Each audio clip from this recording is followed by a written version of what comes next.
how's it going? We're here yet again. Today, we're playing Icarus. Now this game, I certainly hope the volume's good, is one that I very much enjoy. It's one that I play on my own time. It's kind of an adventure one. I haven't got very far, but that's because the levels are hours long.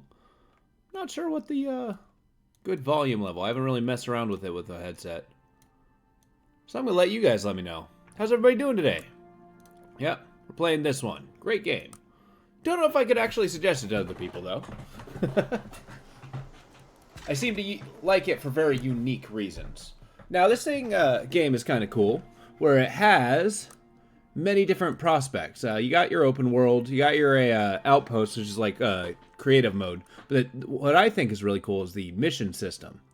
What is this? Sample missions? Oh, yeah. So the mission system. So that way, you got three main, like, I'm going to say continents. Yeah, thank you.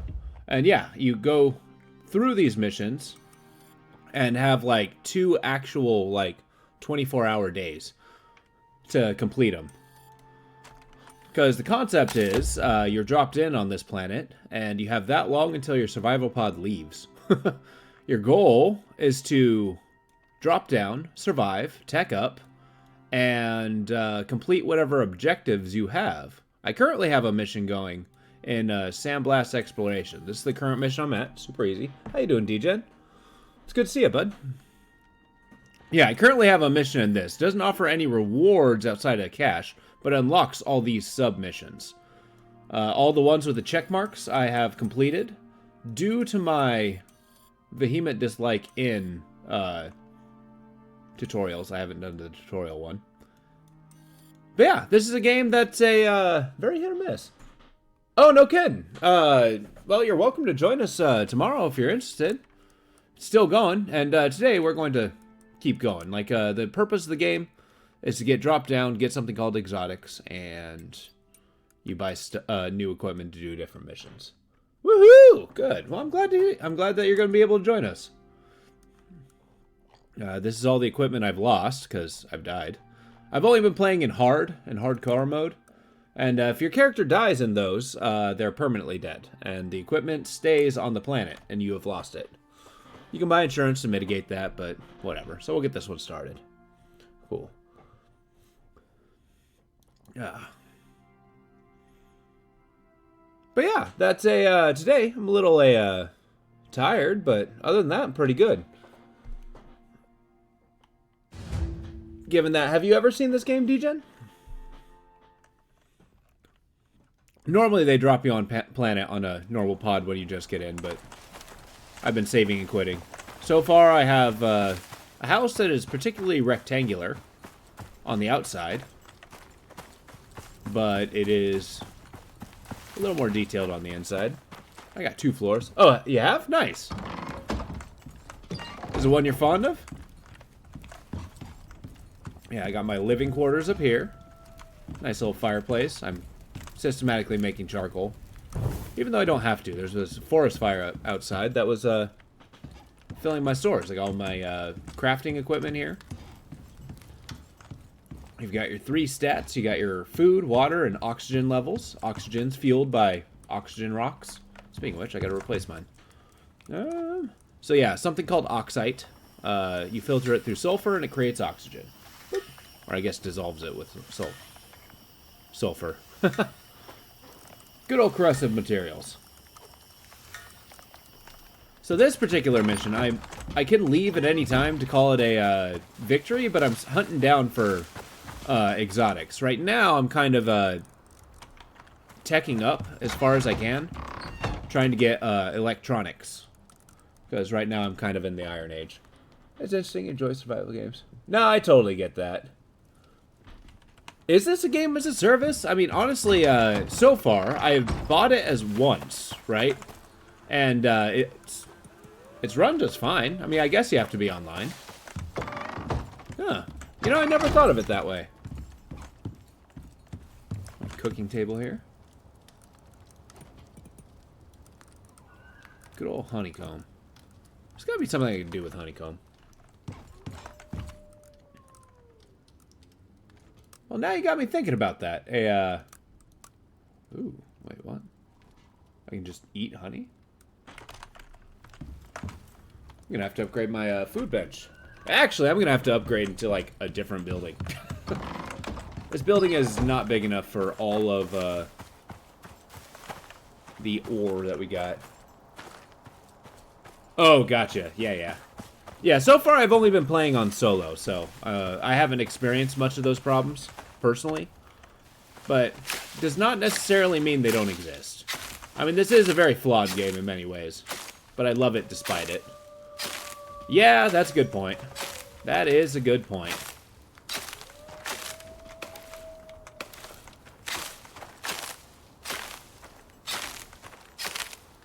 Yeah, that's a good point. I mean, with the games as a service, that's been a really big point of debate lately. Something. Wasn't there like a Crazy Taxi Driver game that got forever destroyed, and people are up in arms about that? I've only been seeing it on the periphery.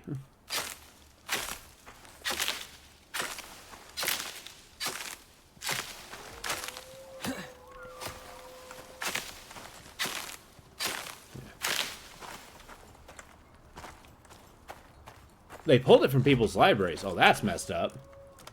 See, that... How do you pull it from people's libraries? Like, I feel like once you have sold a game... Yeah. Ah, gotcha. Making people buy it again. See, that's just shady business. Like, tremendously so. And I look forward to having a, Oh, Jesus.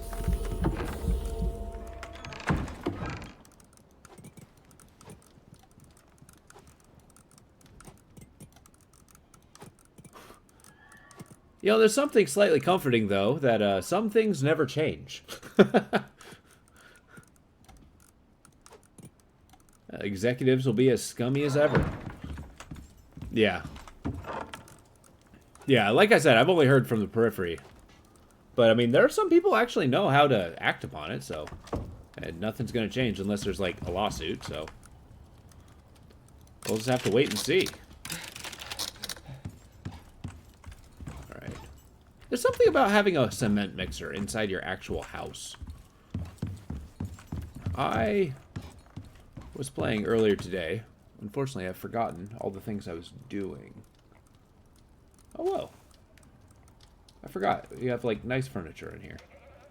A desk lamp? What? Huh.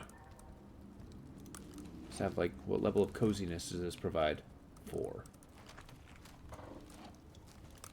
I can make fish trophies. I got wooden carts. Okay. Whoa. Steer. I do have to periodically check in on my... I captured a horse and decided that I needed to feed and water it.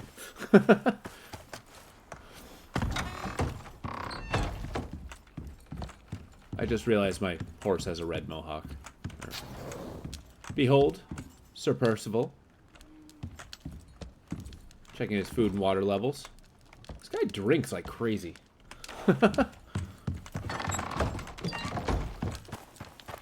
I know, he's like the thing with this game that I find interesting is there's they use a lot of prehistoric New Zealand animals.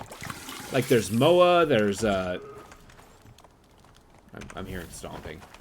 Yeah, there's prehistoric moa, there's these prehistoric horses, which is kind of a new development. I'm still technically early game. Where the hell did my steel pickaxe go? I'm rather upset that that's missing. I accidentally hit the drop hotkey. Shit. Uh-oh. There it is. Whew! got a little worried there. But the map in this area is kind of, in game's kind of cool, because it's always the same map, but your stuff disappears in between runs, right? So I've been dropped here, and mind you, I know you played this before, but for the YouTubes, this is kind of like the breakthrough in the desert. Although I have learned that the desert is quite possibly the most dangerous place you could possibly go to. The glacier, I mean, I suppose it can be dangerous, but I don't know. I figured out polar bears. I feel like I'm okay. Cool. Alright. For the sake of my eyeballs, I'm going to sleep for the evening.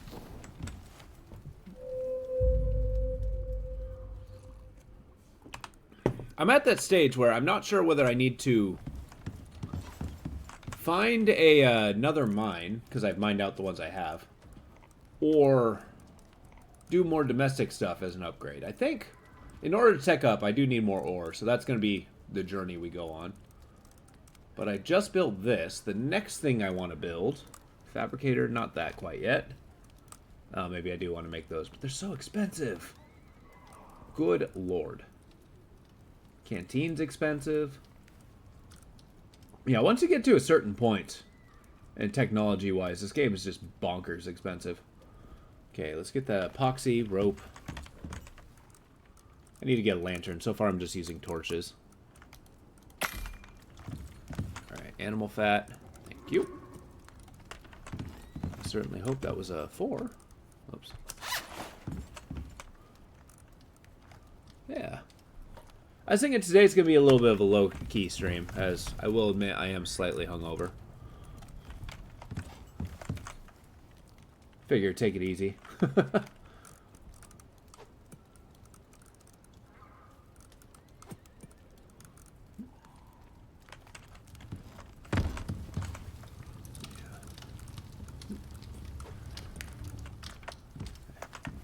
Yeah, the amount of iron required to make steel is insane. Although I haven't really done the math to see whether using the bars or the ore is more efficient. Because I tend to eschew all forms of efficiency for whatever reason. Alright, attach that to my body. Hold on to a torch for backup. Animal fat powered light. You know, that lamp probably smells really bad. Just stuffing a bunch of Crisco into your lamp.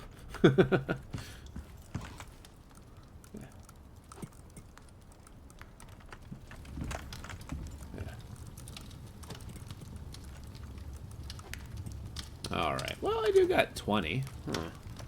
Do I want to use that for anything in particular? I haven't really been using a spear lately, but I will have to once I get into more dangerous regions. Oh, not a steel knife, you buffoon. There it is, steel spear. I need epoxy and more steel than I have. Alright. You keep doing your thing. Alright, we're gonna go... That's one thing I need to make, a radar. Because that's going to guide us towards exotics. I already have 1 point, but I'm not quite teched up to get to it. And that's just a water geyser off to the side. I can show off. Where the F is that thing? That's not it. There we go. No. Is it it? No, that's not it. That looks off. There we go. Biofuel radar. I just need a little bit of glass, some gold wire, copper wire. Oh, that's actually kind of hard to get. Well, let's get 50 then. 5, 10, 15, 20, 25, 30, 35, 40, 45. Oh, well, let's say 10.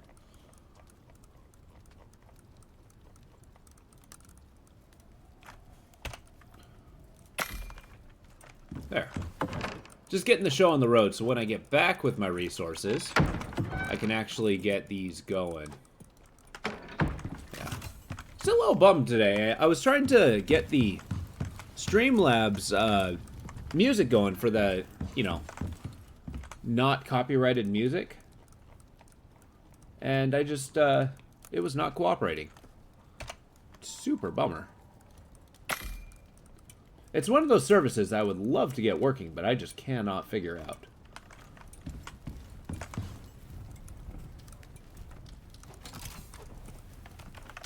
I seem to remember sticking silica into the furnace creates glass. There. Do your thing. And then Once we do that, then we need... I got the nails and I got the iron. Okay. Just glass.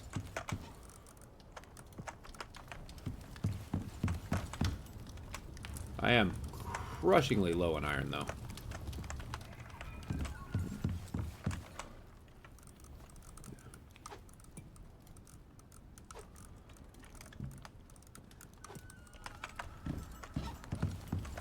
Yes, Doom Horse. One thing I do find kind of cool about this game is the storm system.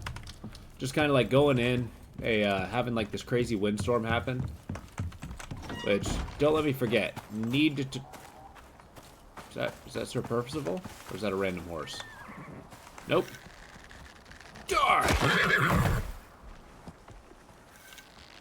I've leveled up this guy to be like the ultimate hunter. Like, I'm kind of lacking in the regards of, like, you know, farming and stuff, but killing animals seems to be a constant. Look away, Sir Percival. This is something you don't want to see.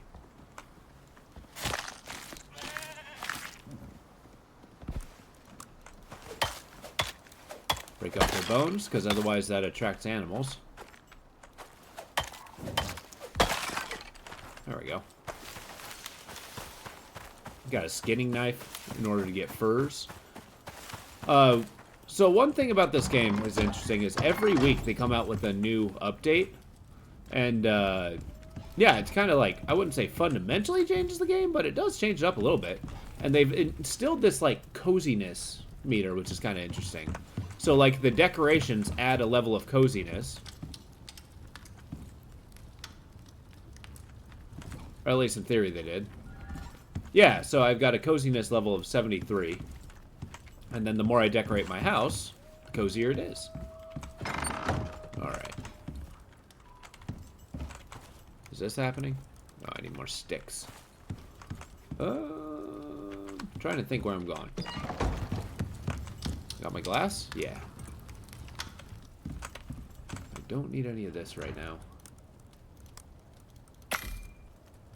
Yeah, hunting's like the easiest thing I can do right now. Okay. Another benefit is of hunting is the fact that I can use some of this stupid fur. There's only so many things that use it, and you tend to collect hundreds. There we go. This. Let's build that thingamajig.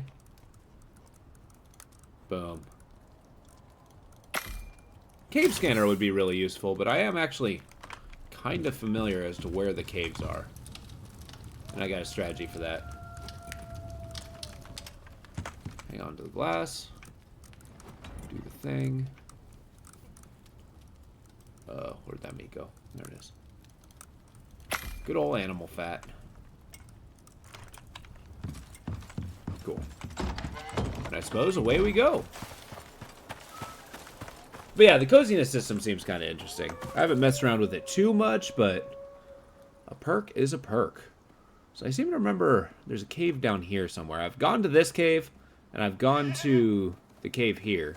I just need to head south. See if I can get a new one. That's right. I wanted to get my biofuel can to actually put a beacon as to where my house is.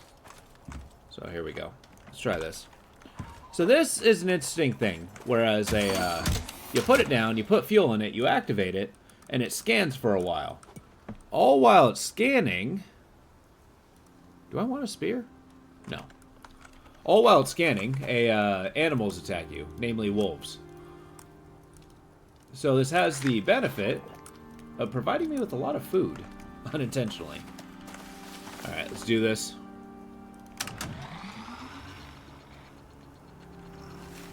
Get our scan on, and it'll point a direction to exotics, too. That's the purpose of it.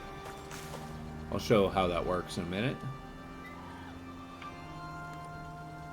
But right now I have to be wary for pissed off wolves. Like so. That's not a wolf. That's new.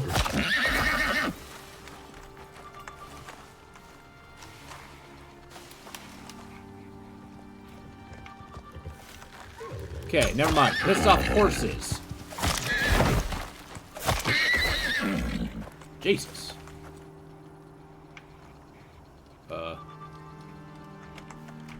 We good?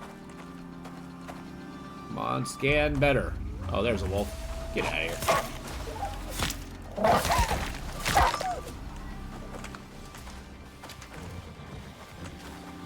Cool. We scanned it.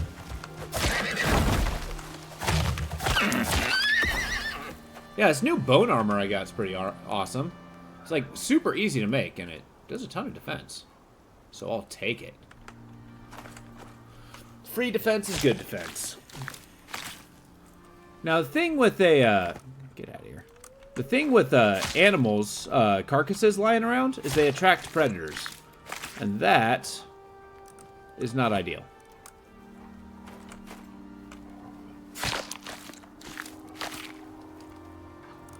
Get rid of these heads.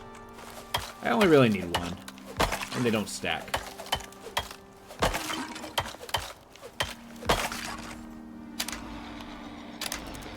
Let's pick this guy up. Boom. Oh, whoops.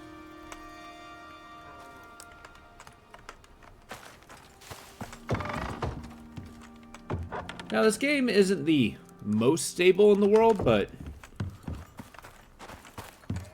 what it does do is pretty impressive. Like, it looks good, I think. Although, when you look at it for long enough, you really see the rockiness in the details. Oh, good. A storm, right when I was trying to leave. Of course. Alright, so as you can see here, they changed it up a little bit, I think. But it's showing me that there's two directions with exotics. Very far away, there's exotics in generally this direction. But in a little bit closer, if we go here, there's others. So my thoughts are, as I travel south, I'll get the scanner again. And Jesus Christ. Yeah, in hindsight, my wooden house down there with my horse in it is not safe.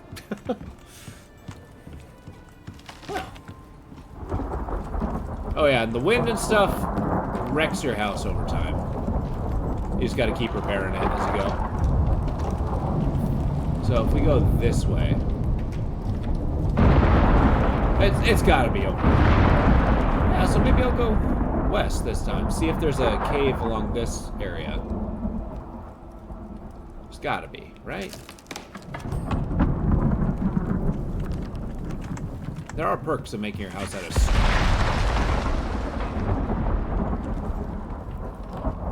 Speaking of which, got plenty of stone, not enough wood here.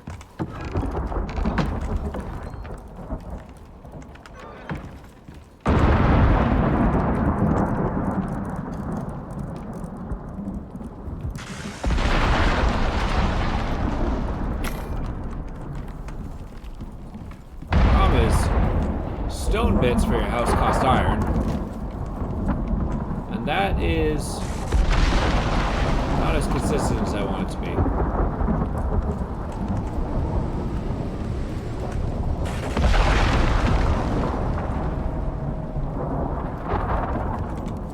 Let's let this storm blow over.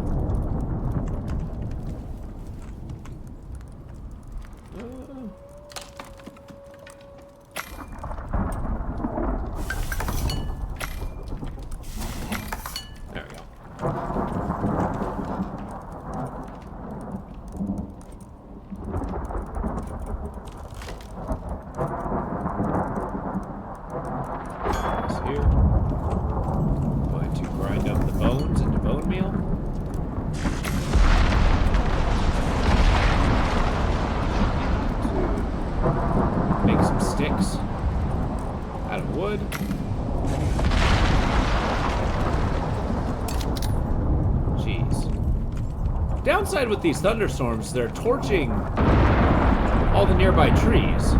When they do that, I can't harvest wood out of them, except charcoal, which is only halfway beneficial. Good if you're making gunpowder. Not so great if you need to build wooden houses.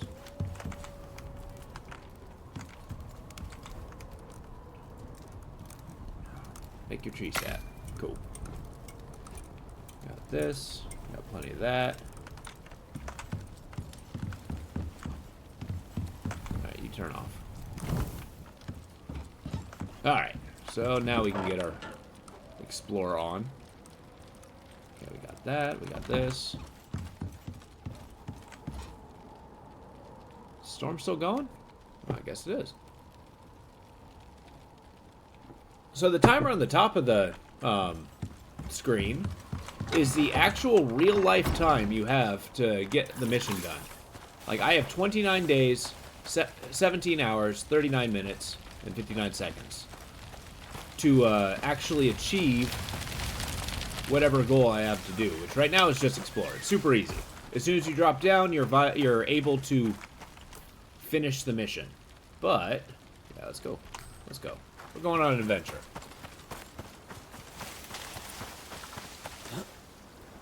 How's my oxygen? And I'm pretty sure I just broke my leg.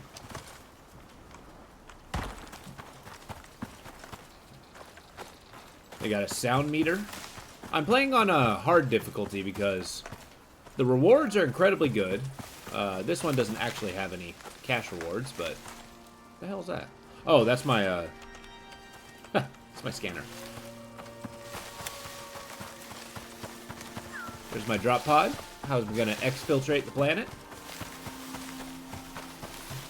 So the story of this game is kind of cool. They really sold it in the initial trailers, at least to me. And just mainly because I like the idea of prospecting, going to a fresh new land and just, you know, pillaging it. I don't know if that says anything about me.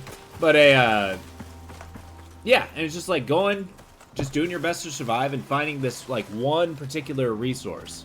It's kind of like a sci-fi version of a gold rush. And this is kind of the terraformed area, and it's rumored that the farther you go in these missions and stories, it kind of tells the story as you go. But the more alien it becomes, because we just kind of impose our, you know, terrestrial ideals onto this planet. But that was like before the discovery of exotics. There we go. Yeah, the new material is literally called exotics too, which I think is funny. It's like you couldn't come up with, like, you know, MacGuffinite or something.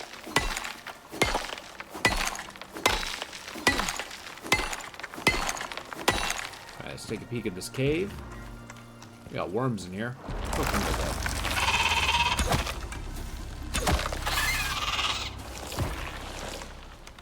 I don't have a use for any of these resources because they're rewards for much later missions. Am I in danger? How are we doing here? Cool. So I found this cave. I've kind of got a quick strategy of just busting in, clearing it out, and then cleaning up. So we get an axe. We chop down a tree.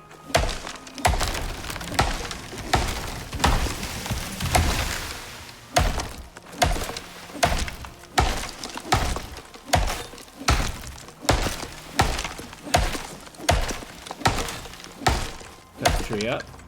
Now, normally in the game, when you cut up a tree, it breaks off into little logs, and you have to chop it up into logs. But I got the perk where I don't actually have to do that. Which, it's really fun the first few times you do it, and then it gets kind of tedious. So we're going to build some chests. And in those chests, we are going to put those inside the cave. So the cave, I don't have to worry about weather problems with these chests because it's considered indoors. The problem is, and this is like, you know, it's going to test your suspense of disbelief, but since it's dark and damp and cold in this cave, you have a chance to get pneumonia if you're here long enough. I know I'm in a spacesuit. There's no reason for me to get pneumonia, but just roll with it.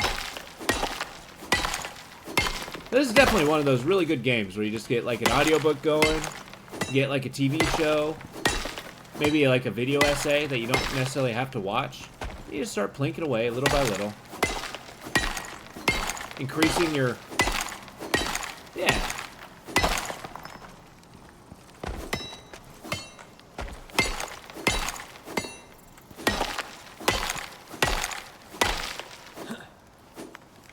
I've been, Yeah, exactly. Well, what have you been, listening to lately? Have you seen anything good? I've currently been at least today, listening to, horror stories about the roads of Appalachia. Resources. Yeah, oh, yeah, I got that.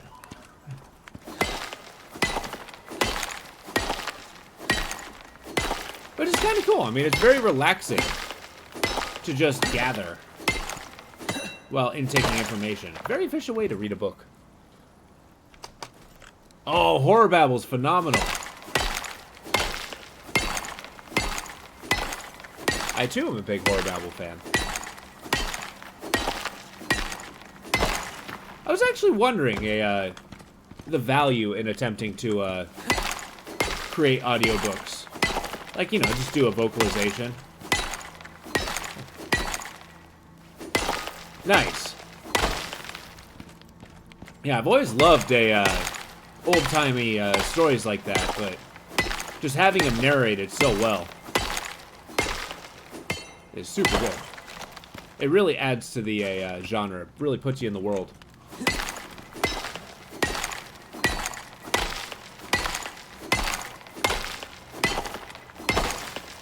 I'm particularly fond of The Adventures of Inspector John Silence.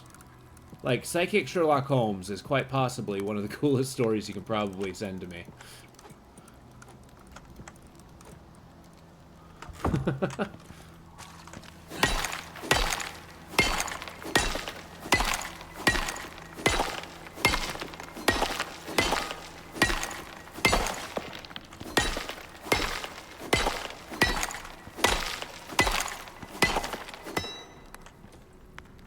Oh, it is. Yeah, it's a,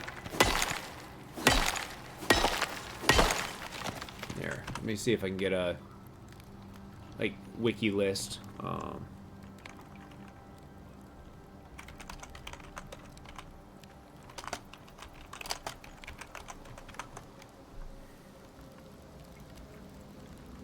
Yeah, The Occult Detective.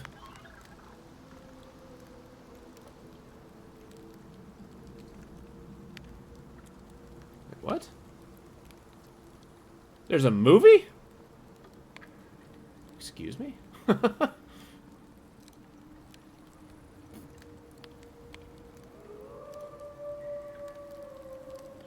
just trying to find the author.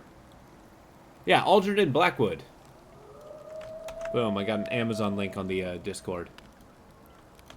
Oops. Now I have an Amazon link. Perfect. There we go. Yeah. But Horror Babble has a really good... I think it has, like, all 4 of his stories there. The first one is absolutely phenomenal, I think. It's just about him sitting in a horror haunted house and just really experiencing it.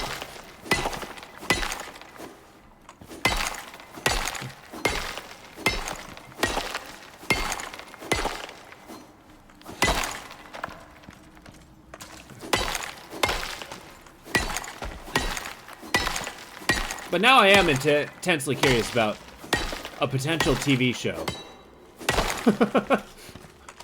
I think I might have to do some investigating after this.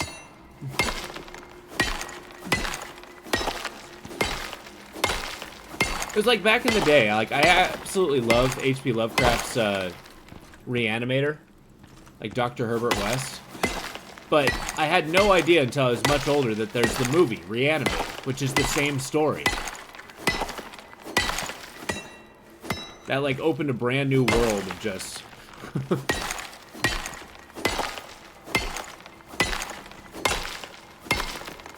you know, delightful nerddom. Oh, nice.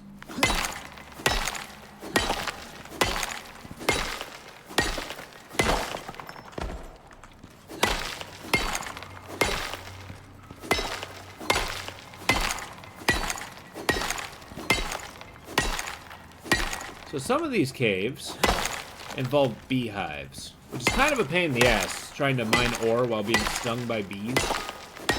But, you know, we do what we can.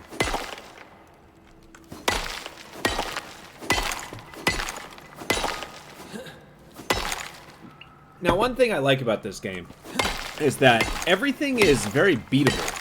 Like, even without any of the upgrades or, you know, special stuff that you can buy with exotics. But the exotics do make it a lot easier. Like, you get your specialized backpacks, you get your different suits. My personal favorite is just starting the game with oxygen tanks. Yeah, that's a big deal. Unfortunately, you start the game with empty oxygen tanks, which is kind of a bummer.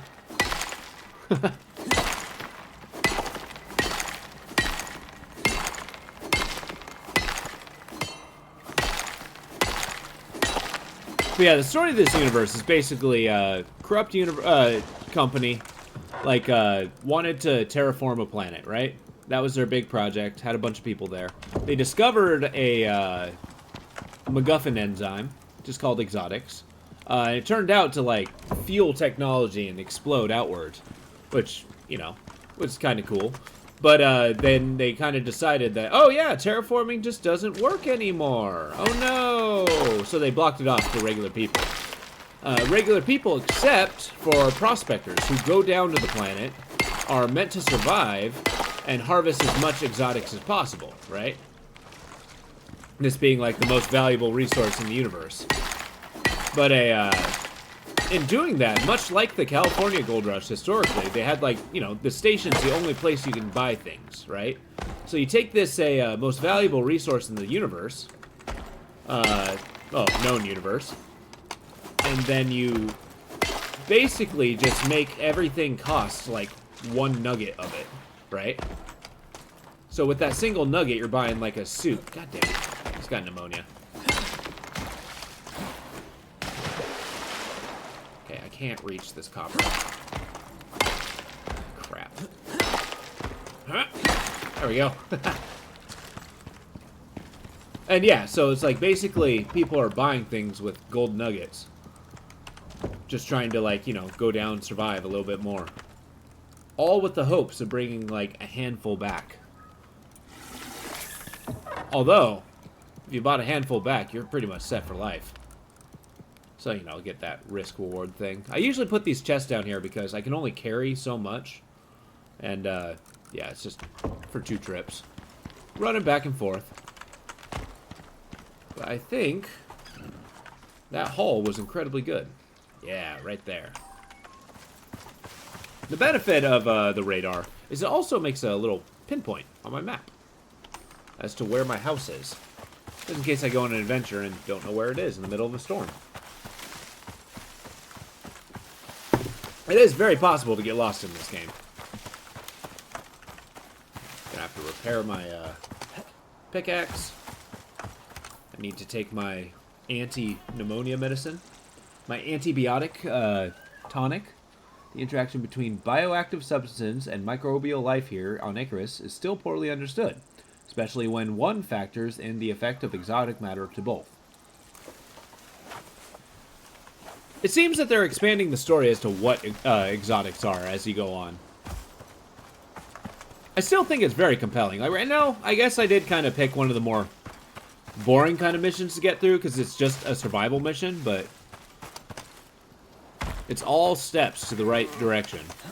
There's a couple challenge missions that are absolutely brutal, though. They have the timed ones where you got like 2 hours to achieve particular objective, like repairing a thing and launching it in space. And that one's absolutely brutal, because you're just trying to tech up as fast as you can. Or is it 2 days? I think it's 2 days, not 2 hours. Although, I did tech up to this level in roughly 1 day. Maybe it is possible. I've been kind of subtly strategizing the tougher missions by... Excuse me.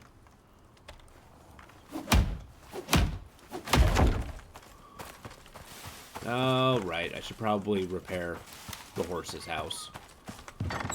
Tends not to do so hot after a storm. Alright, so pop our iron in there. All our copper. It's going to cook away, happy as a clam. Feed it with more coal. This is just doing its thing. Infinite tin, infinite... you know, maybe I don't need to cook all the aluminum. Ironically, the aluminum stacks a lot better when it's not in ingots, which is odd. I can always cook that later. I'll put that in one of my other chests. There's this. Get my titanium. Yeah, things tend to get absurdly expensive once you get closer to the higher tech stuff. Like the low stuff thing, you fly by the early game pretty easily. It's just when you want to like make guns and such, things get a little hairy. Oh god. You know what? Make some more epoxy. Endless epoxy. While those are doing its thing, I'm gonna go cut some wood. Real wood, not charcoal. Oh. I take it back. I'm actually just going to repair my horse's house.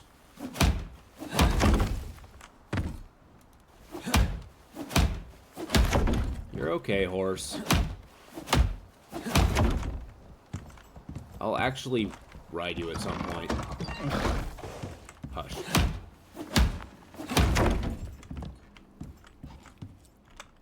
Okay, your food's okay. Your water's not okay. Come on now. Couldn't I get, like, a camel? Something that doesn't require quite so much water? There we go. I might actually consider making that a water pump for the geyser. Because I don't really need the geyser until, you know, it's time to extract the exotics.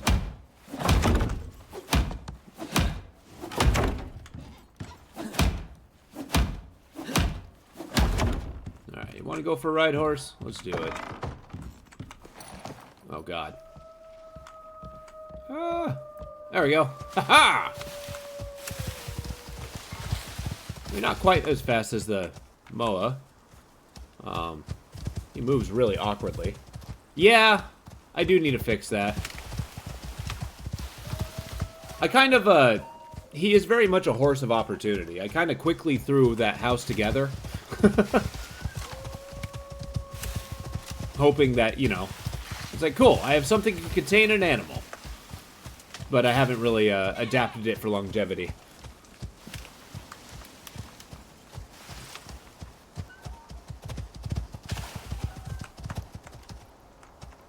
You know, this horse does not have a lot of stamina, I'll be honest. Yeah. There's few things more efficient than just a good rectangle. Although the snow biomes in this game are pretty cool, is there's actually a mechanic. It's a light mechanic, but if you're in an area that snows, right? Alright, just sit tight. Okay. But yeah, if you're in an area that snows, yeah, it actually piles up on your roof and can actually make your ceiling collapse. So it actually requires you to make sloped ceilings. Which, I don't know, I thought it was pretty nifty. Yeah. It kind of like gives you different ways to think about it. And then deserts in particular are just insane death traps, and I have no idea how to survive in them. It's been giving me, and this isn't even like the super desert, like, you know, the Arabian desert. This is like Arizona. And it's just kicking my ass. That's why I'm kind of hiding in this, you know, nice temperate area. But alas, I will go into the desert eventually.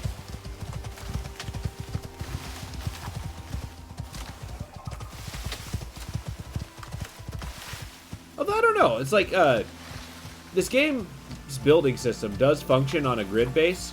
So, you know, everything works with squares and stuff, but I don't know. Some people make some really cool buildings, and I get slightly envious and try to get fancy. I had ambitions towards a wizard's tower, but I grew kind of content with my square. Speaking of my square, where is it? No, run running out of food. Yeah, one perk with having the horse is if you are over encumbered, it does not mean that the horse is over encumbered. So that you have like the opportunity to just get home fast with an overloaded backpack. There it is.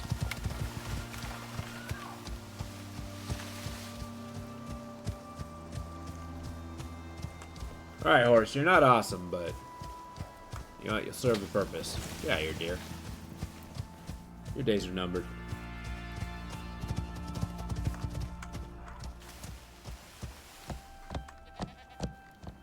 Yeah, I just might raise the ceiling. I think that's the most humane thing to do. Maybe I'll make a, kind of a box ceiling. Like, it has a flat top, but, oh, I just left my door wide open. But add some elevation, on basically everything except the very top. I don't know, we'll see. Cool. A little bit of this. Boop. Boop. Yeah, I'm pre-cooking the platinum and the titanium just because it takes so long. It's truly a lesson of patience, waiting for that when you, like, really need some titanium. So it's better to just have it in bars. Get that in there. Do some organization. I'm a little neurotic when it comes to base organization. Alright, we need a little more wood. We're doing that. Oh, wait.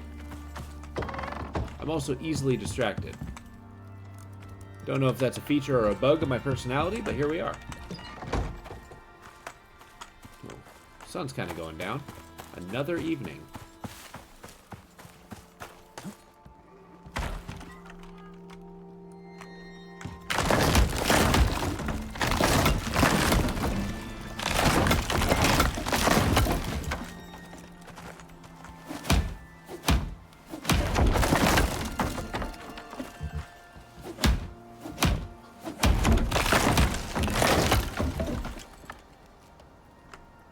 Oh, I'm short. What, 2? 3, 4, 5, 6. I need 6 more.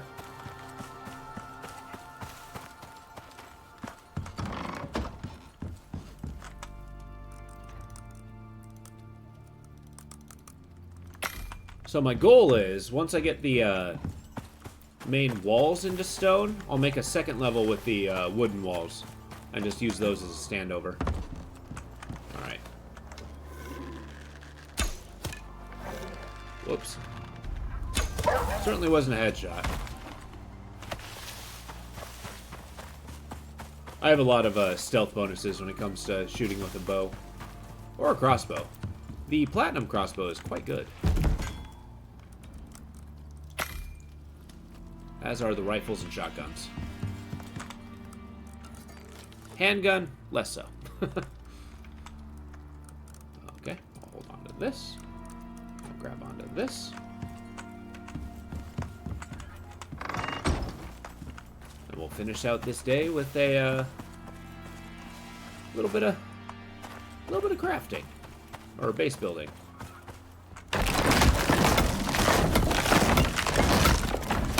The storms have been escalating. Did I miscount? Oh, bother. Off by 1. But yeah, it's the storms have been escalating, but unfortunately it has not been raining often.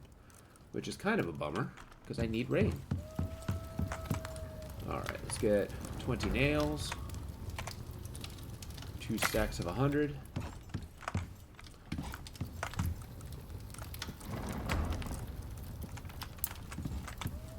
Feeding the iron here.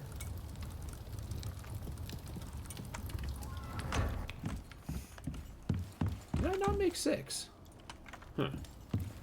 I feel like I'm slightly losing my mind.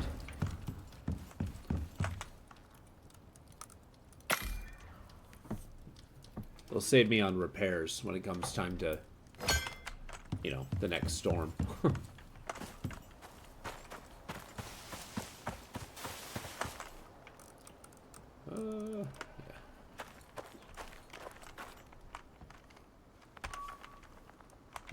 hammer.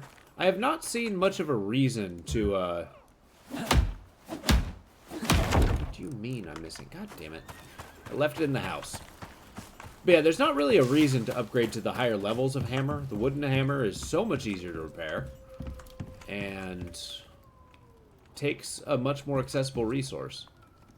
Okay.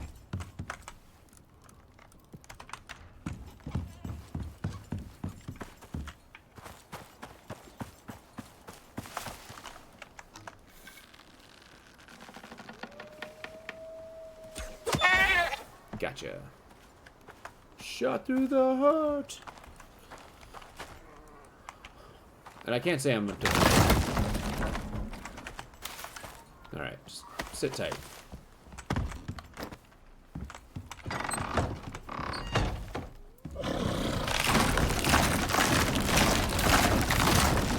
Now hear me out.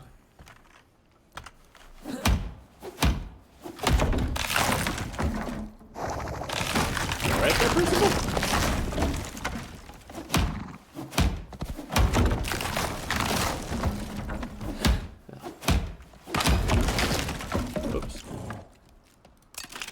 Piece of wood, fully repaired. Alright, now we're going to make this place slightly bigger.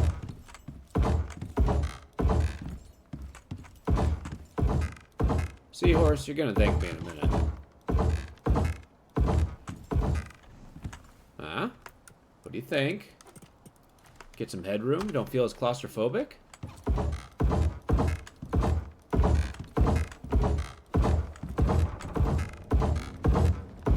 I mean, don't worry, horse. You can thank me by drinking less water. Jesus. It's like my entire water store.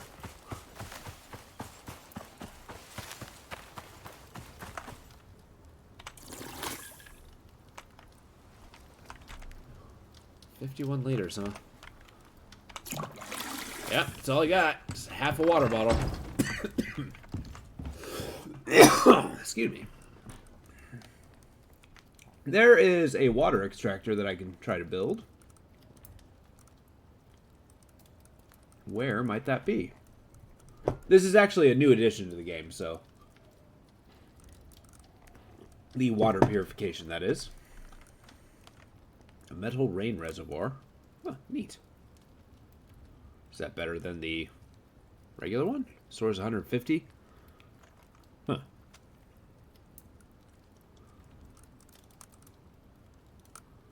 Beehive. There we go. Biofuel water pump. That's rather expensive in the steel department. Can't say I'm in love with that. Nah.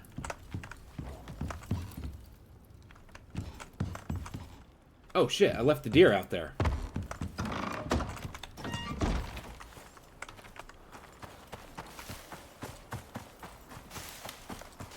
Get out of here, wolf.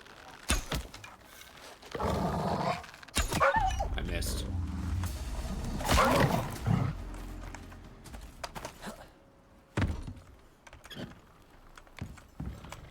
Don't worry, Percival. You're safe here. Don't. Whoops. Well, that was a mistake. Oh well.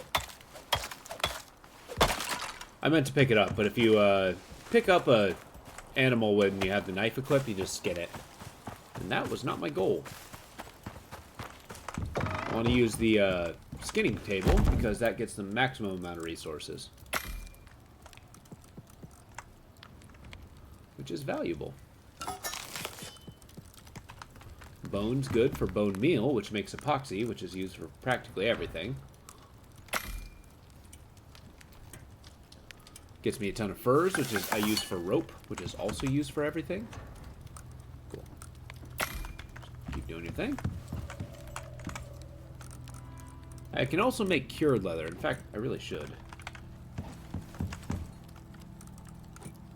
There. Don't. I need more tree sap. Alright, we're making a ton of tree sap. Maximize. Do it again. do it again.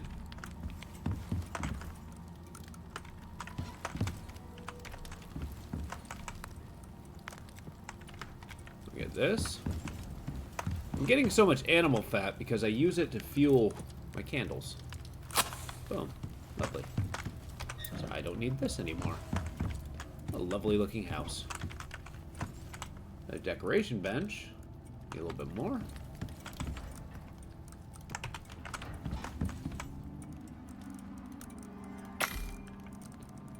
I wonder, does a beeswax candle and an animal fat candle offer the same bonus? So I don't really see a reason to use the beeswax one. But then again, I've not found much use in beeswax yet. There you go. Lovely. Get a little mood lighting there. Turn this on. Just fell asleep with my door hanging wide open. That was not bright. That's how one gets eaten by wolves.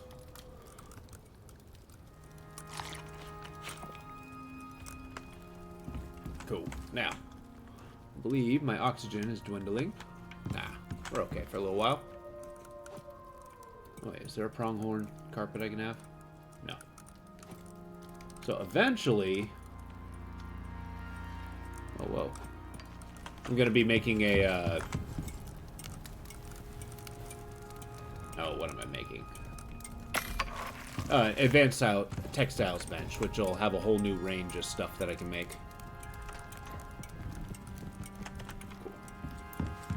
So, firstly, we want to go here. No, cured leather. I want one thing of tree sap. Go. I want a shit ton of tree sap. Go. Biofuel is crucial. Is crucial. I don't need so many nails.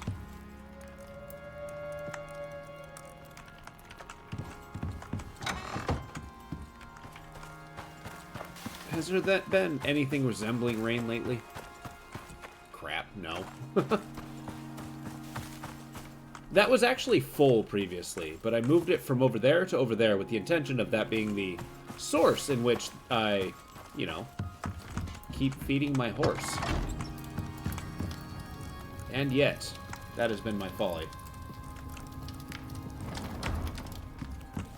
You are going to be turned into steel.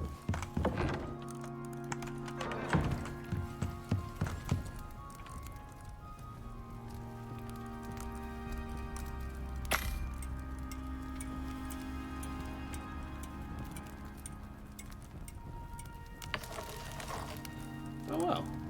I really should be using charcoal for the steel bloom, if I'm being honest. Cool. The steel bloom being the iron mash. So when you want to actually make steel, you have to crush an iron compound, mix it with carbon, and then super, you know, blast it with heat, and it'll turn into a super hard metal. I mean, granted, I oversimplified it by a lot, but, you know. Alright, we're kind of going nuts on the whole honey department, but I guess we'll just keep going until it's empty. It's a little dismaying that the bees are actively working themselves to death. Alright, what else do I need here? We got volatile substance, we got strength enhancement tonics I don't use. I haven't had a use for these.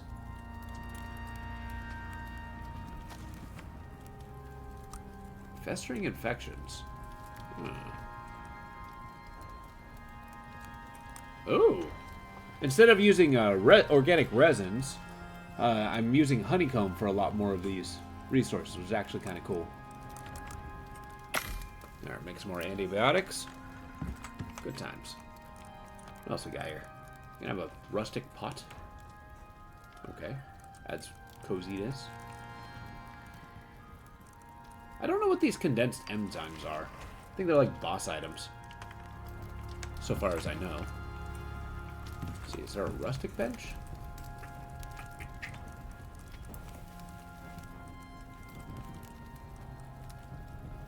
Oh, trophy bench, huh? That might be worthwhile. Maybe a little something fun. Decoration bench. A target dummy?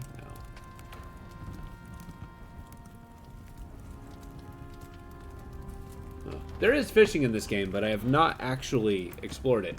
Really at all. Which is a little bit of a bummer. Maybe I should do that. Alright, we're going to go a little nuts in the wood gathering.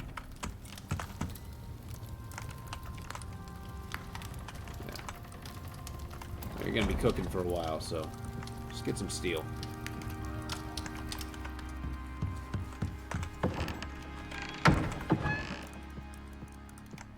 There we go. Just look at that. I have 25 bars of platinum. Enough platinum to found a small kingdom. Were you on Earth? Now it's just enough to make a gun. Alright. We will need wood. We're letting the steel do its thing, so that's precisely what I'm going to do. Chop wood. Get 3 or 4 trees, and we'll be golden.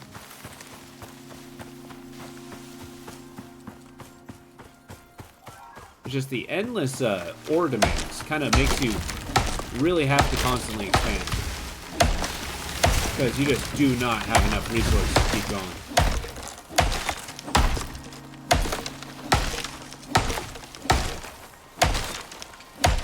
Just like that, it's time for a new cave.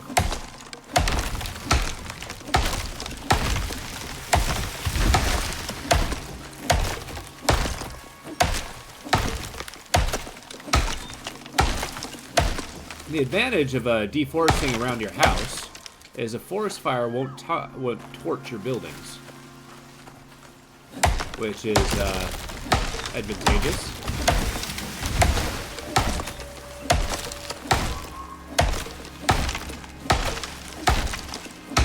Okay.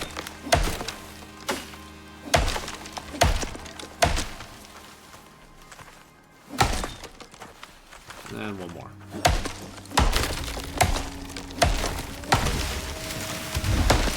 And then I'm going to make a few trips to the lake, because I do have to honestly refill my horse's water.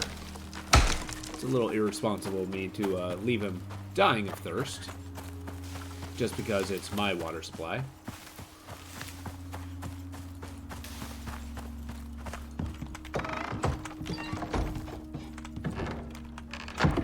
There we go. Boop, boop, boop, boop, boop, boop, boop. Boop. Any sticks I get, I'm going to break down into tree sap. After I make some arrows. I think I only have 5 left, yeah. The arrows are a little bit odd, as they don't count the one that you have in your inventory. Or in the arrow, knocked into the bow. There we go. Do this. They don't quite have shields up to snuff yet. Like, you can equip them, but you can't equip, you know, a weapon at the same time, making the whole phalanx thing kind of useless. So that's something they probably need to add work to. Alright. So, tree sap for days, 100. Go. Tree sap for days.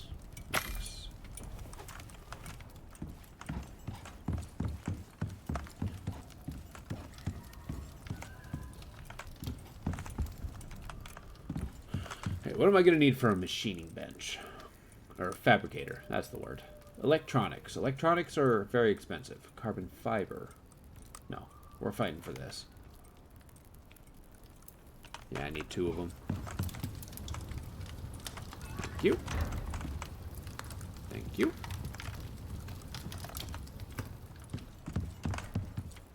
Maybe a little bit of epoxy.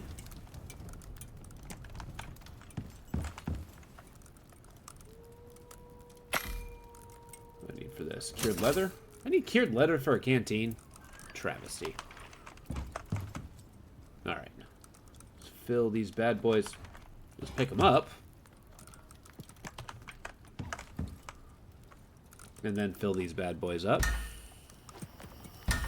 These have a whole lot more duration.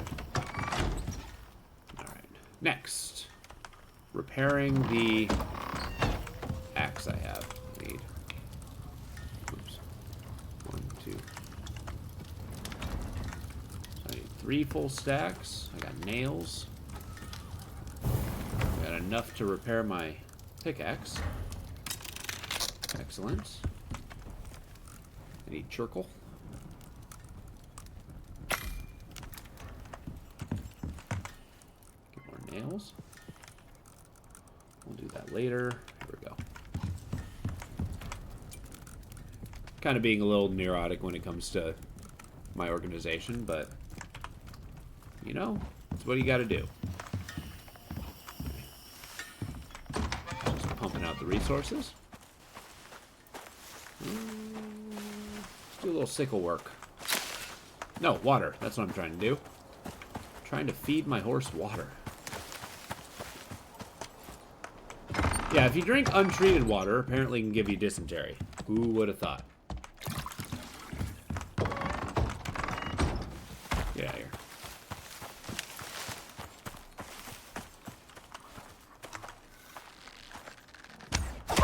Got him.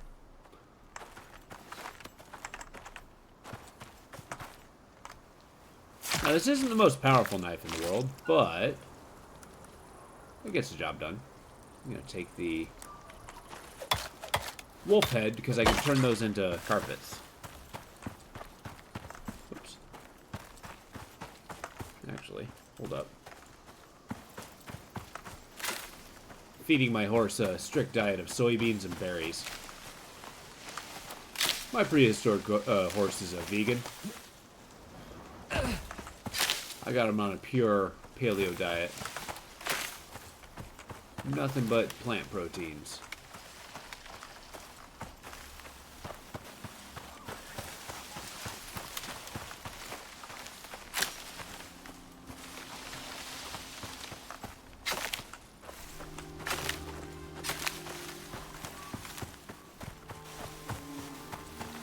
Yeah, it's going to be several trips.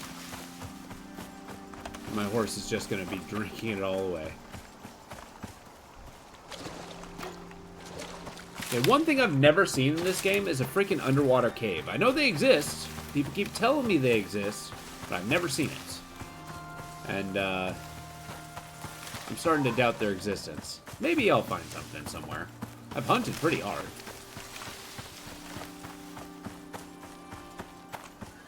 I'm debating making a stable by the water, so that to streamline, you know, the whole watering of my horse.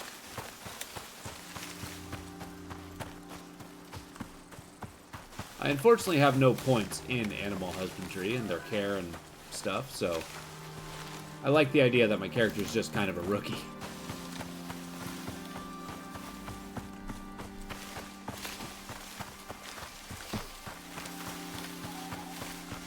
There we go. There we go.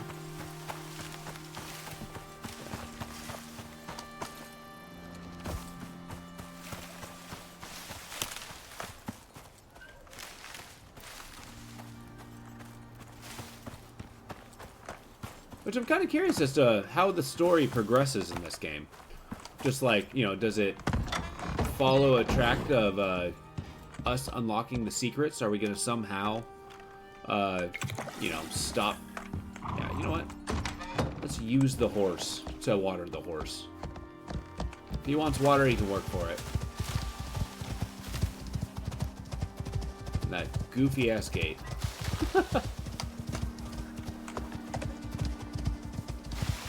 You know, he moves like a frickin' wild boar. Kind of seesaws his way up to victory.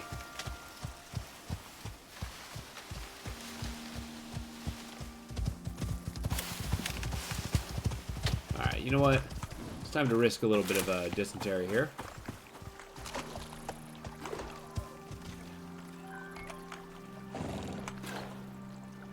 Hi. Yes, I am feeding you river water. I guess in hindsight, I was pretty dumb for feeding him a distilled water. Because I kind of need that.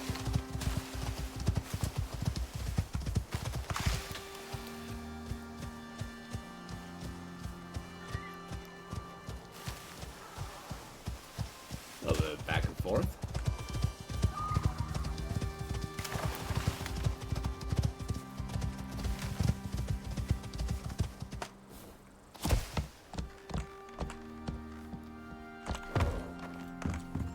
You know, all things considered, the troughs are rather small. There. Let's get one more trip. One more trip, and then we'll plan an adventure towards another cave. Possible adventure.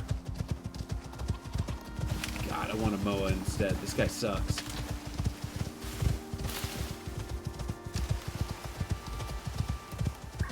The Moa are much quicker.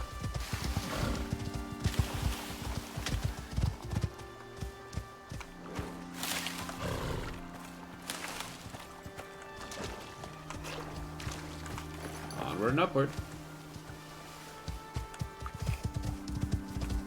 So yeah, every resource in this game, too, is something you can use. All the trees, all the plants, all the rocks, all the different, you know, specialized plants. You got herbs, you got different food stuff.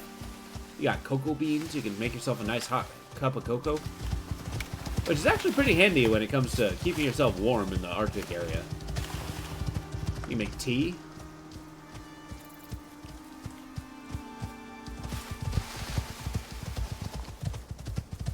You can gather salt to salt your food, which is pretty cool. Alright, horse, you're gonna need your stamina to increase just a little bit. Look at these soybeans. Oh, one more.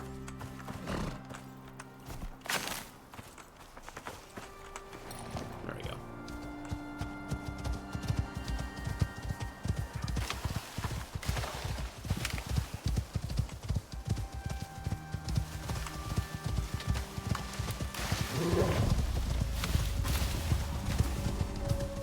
I'll play this game with the wolf. Yeah, see that geyser? That I can get both water and exotics from, which is cool.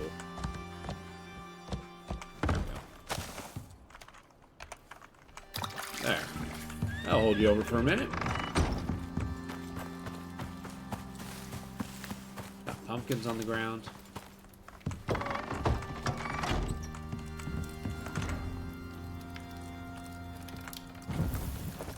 Don't drop your freaking ore on the floor.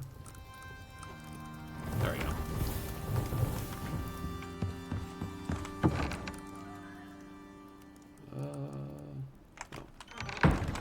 This is what I need. There we go. Got my seed box. Got all this. Let's build that wolf rug with just a little more coziness. Plus 6 coziness. Hell yeah.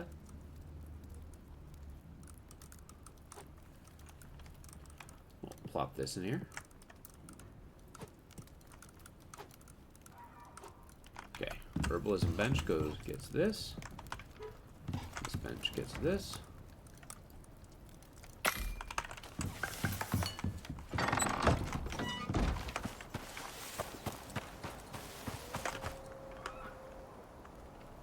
All right, food. Oh, that's a rock.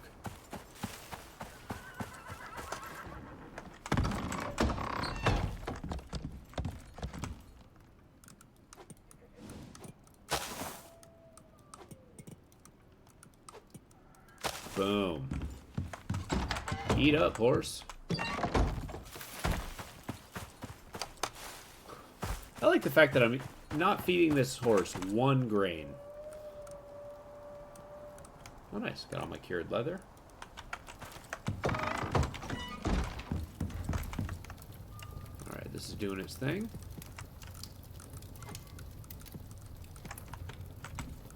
Good old copper. Yes, copper becomes far more valuable once you get far further in electronics. To the point where you just cannot get enough. It's ridiculous. Let's get Another 3. Need another burst of steel. 5. Oh, am I out of charcoal? I think I'm out of charcoal.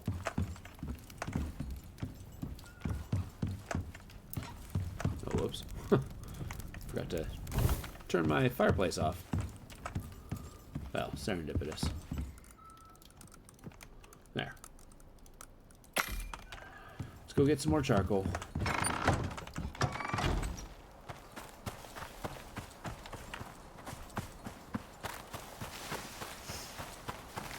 So these burn trees are... You can't get any regular wood for them, but... they're really good for getting a glut of charcoal. As you can see, I got 73 per tree. You cut down 4 or 5 trees, boom, you got a ton for, like, gunpowder. Sulfur, on the other hand, not so much.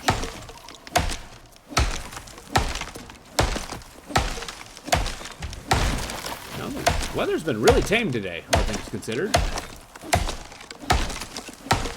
For a planet that's known for its infinite superstorms, it's been rather manageable. Technically, as the game goes on and the mission progresses, it's supposed to get, like, far more difficult to survive. Hey, Arn, how you doing? Good to see you, bud. What you been up to?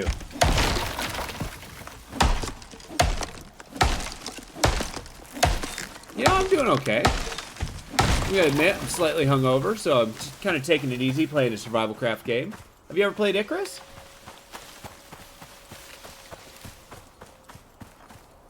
Helldivers, nice. No, this one, it's very fun as survival craft. I really like the premise. It has a really cool like intro screen, or not intro, sorry, a trailer that really just draws you in. Well, it drew me in specifically. I want this. Yeah. Kinda, yeah.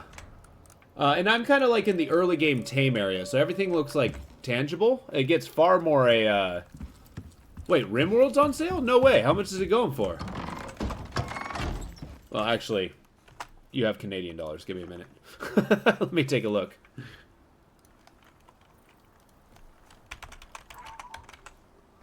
Wow, down to 30 bucks. That's cool. Whoa, hold up, hold up. You know, I just might. I just might.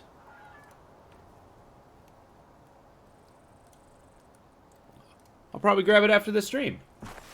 With all DLC? Yeah, that's like 130. I think I'll get the classic game, thank you very much. And then get good at that before expanding so much. So there's a cave here. I want to get down here. Cool. We're going on a, oops.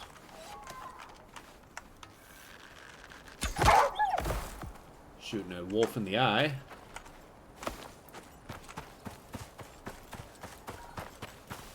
But yeah, yeah, getting just the basic and just like tapping into the mods.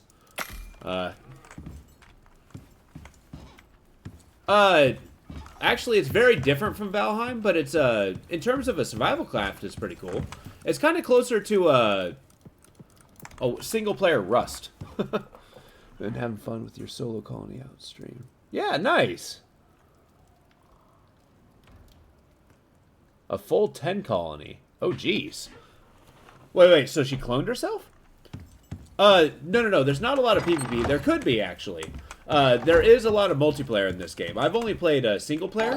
It's pretty cool. Oh, thank you for the follow, by the way. I appreciate that. RimWorld, you would recommend stuff? Yes. I mean, honestly, the biotech, though, I have heard, specifically, is actually fairly advanced. And I have never played RimWorld. But I will get them eventually. But yeah, this one, it doesn't have a ton of PvP. It has a ton of PvE, right? So you're running around. It's a lot of environmental issues. So you're going in, you're dropped onto this planet looking for resources. You have missions to complete, or at least the way I'm playing it. And then you just have to survive, fighting against animals. As farther you go into the game, you have to fight aliens. You have like these crazy storms that tear your buildings apart when you do it. And not like fully destroy them if you sit there and repair them. But I think it's a really cool game. It's very chill in certain ways. Although I am fairly afraid of this area. The desert. And not even the super desert, but like the desert of Arizona. It's actually, it changes. The open world, it's about it. They got 3 main continent maps. They're really huge. Like, really huge. But the maps are static. So here, they're always the same, right? But as soon as you leave a mission, as you can see, I have a mission timer on the top. The entire premise is they drop you onto the planet, right? In a little drop pod. In fact, let me run to my drop pod and I'll show you. So they drop you on a drop pod, and that's the amount of time I have until the drop pod leaves. And if I'm not on that drop pod when it leaves, I'm just stuck here forever and I will die. As you can see, these blue rocks are oxite. Yeah, this world doesn't have breathable oxygen. Except for in the form of a rock. Where is my thing? There it is. Get a little sidetracked. Yeah, it's real time. So, but as you can see, I have 29 days to complete this mission. Now, the downside is I feel like as a showcase to this game, I picked kind of a boring mission. This is just kind of a survival one. I'm going in. I'm trying to find these special. Yes, when you're offline, it does. It only does in single player though, if you're doing missions. But being the server host, yourself or your friends. It'll stop when you're offline. Where am I actually going? I need to turn around. So yeah, it's like basically I didn't start this map yesterday, as you can see, but every time I turn it off, it'll save the time. It wasn't always the case though. Early in this game's development, it used to be that the clock just went. And yeah, so basically you had that long to actually complete the mission, or else the rocket ship would leave without you and your character's gone. They even had permadeath. Not anymore, but they did at the time. And that's actually one of the things that attracted me to this game, was like the super high stakes. Like if your character died on the planet, he's gone. And I'm playing kind of a semi-hardcore mode. It's like hard difficulty, but I can respawn. The reward is in between missions. In fact, actually, hold up. Return to character select. So we're going to get off this map real quick, and I'll do a quick showcase. And then I'll hop back in. But it's better to show than to tell, I think. It's not the most optimized game in the world, but I don't know, it's still cool. Game, please, you're embarrassing me. But yeah, you get a, so the entire premise is like this, you know, corrupt organization, corporation, was trying to terraform a planet, and then they found this, exotic material that actually made, like, you know, jumps in technology and stuff. It's just called exotics. But, in this, you get, kind of, in-between missions. Sorry, that was a little disjointed. So, you have a choice open world, sandbox, and missions. The missions, 3 main continents. So you can go here, it's more advanced. You start in one of these missions, I think this one, and then you just branch off into all the others. They all have different objectives, different time limits, different rewards. And the rewards, yeah, I'm currently doing this one. As you can see, I'm not tremendously far in the game, because as you can see, these missions are like 15 days long, expected. And you just go way this way. There's a ton of places to explore. And like a lot of the other missions have like story bits to it towards your objectives. But in order to make it easy in getting these exotics, right? If you complete a mission, oftentimes they pay in credits, and then all the exotics you get go into your bank account. And the bank account can be spent in the workshop. You can get different armors, you can get different backpacks, modules, items, tools. You can have seed packets dropped. And apparently in aeroponic crock plot. That's actually new. You can get consumables like little bandages and such. Water purification tablets. Like, you can actually finish the missions just fine without this stuff, but it does make it a lot easier. You can get, like, just drop off these extractors and minerals, power sources. You can have, like, ore and stuff dropped off with you. But yet again, if your character dies in hardcore mode, that stuff is left on the planet. But you have a choice to earn less rewards in order to get insurance so that, you know, they send your equipment back up with you. So, you know, it's about as hardcore as you want it to be. I've got all the way this. I'm trying to get all the suits because they tend to be pretty handy. But let's get back to our mission. Oh, and your character actually carries over, too. So you got different talent trees. If you're playing solo, you got solo power level trees, which actually make you super powerful. Huh, interesting. But yeah, and you can specialize in different ways. I've specialized specifically in hunting and resource gathering, whereas I got a few points in farming. Hey, Death and Parts, how you doing? Yeah. Yeah, I really like the format myself. I think it's pretty cool. Yeah, you've inspired me by playing 7 Days to Die. I'm playing my survival craft game. Icarus. It's a good way to nurse a hangover.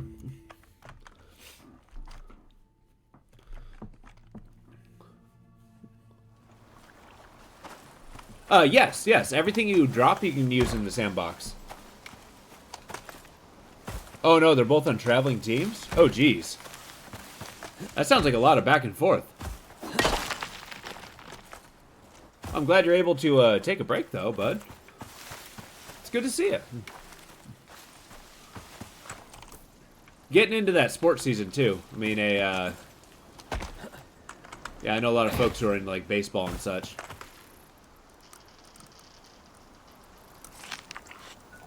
Yeah, I just noticed that I ran out into the wilderness with a full backpack.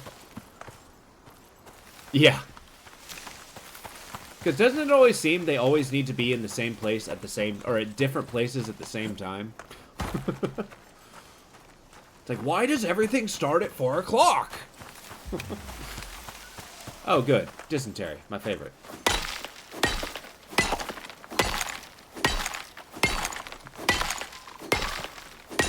Oh, no kidding. Nice.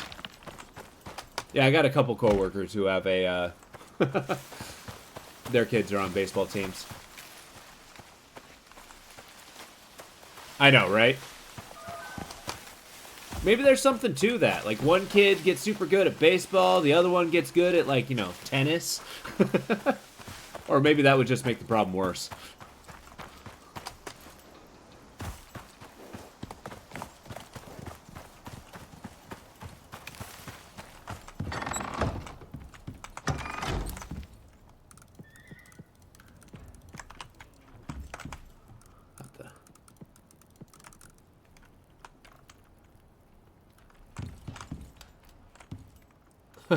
Yeah.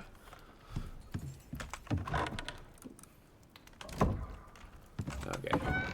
I need to feed my slightly neurotic impulse to organize my inventory. Oh, good.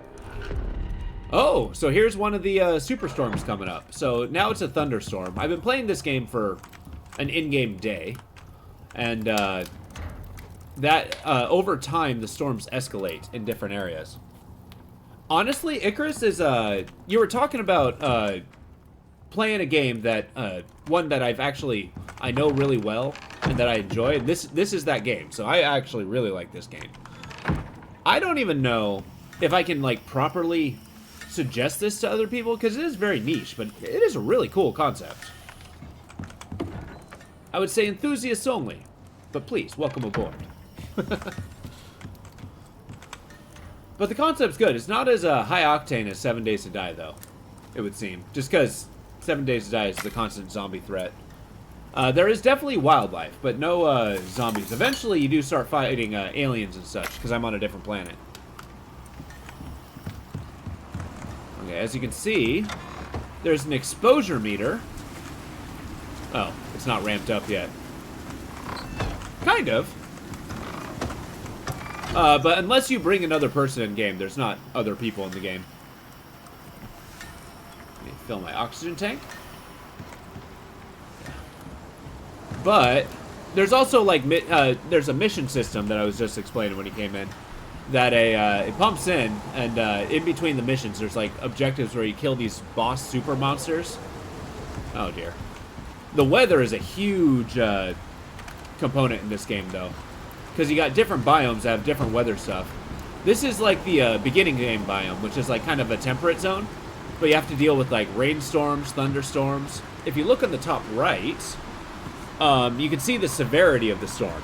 So right now it's at yellow, and it's moving forward. Once it reaches red, then we're really going to get like lightning strikes. We're going to get a, forest fires. It's going to start blowing my house apart. That's why I made it out of stone, because wood houses just fly to pieces in the wind. In fact, my horse might be having some trouble out there, but, screw him. He's a horse.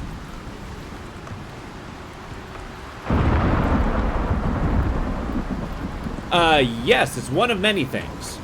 One thing I'm worried about in this game is this area. It's much like Arizona. It is so full of monsters that so full of animals. I would not suggest springing for the entire package right off the gate. Yeah, it's one of the cool things though is I have only one of the DLCs, but they have new updates every week, right? So if you get tired of it, you can kind of put it away for a month or two, and once you turn it back on, it has a whole bunch of new stuff, which I think is pretty cool. You definitely get good value out of it. And it's fun with friends. Oh, yeah, see, forest fire over there. Smokey the Bear would be appalled. Although I am kind of excited that it's raining. Yes, there's tools to do it, but I actually decided that I would just cut the trees down around my house. So that my houses don't burn down. Oh, you see those numbers? Yeah. It's actually the wind is damaging my house over there. Basically, there is no running. It's basically you try to find shelter and hope for the best. There have been times though that like I've been caught in the middle of a wilderness, in the middle of like a giant windstorm, so I had to like burrow a hole into a rock, and then just hide in there, wait it out.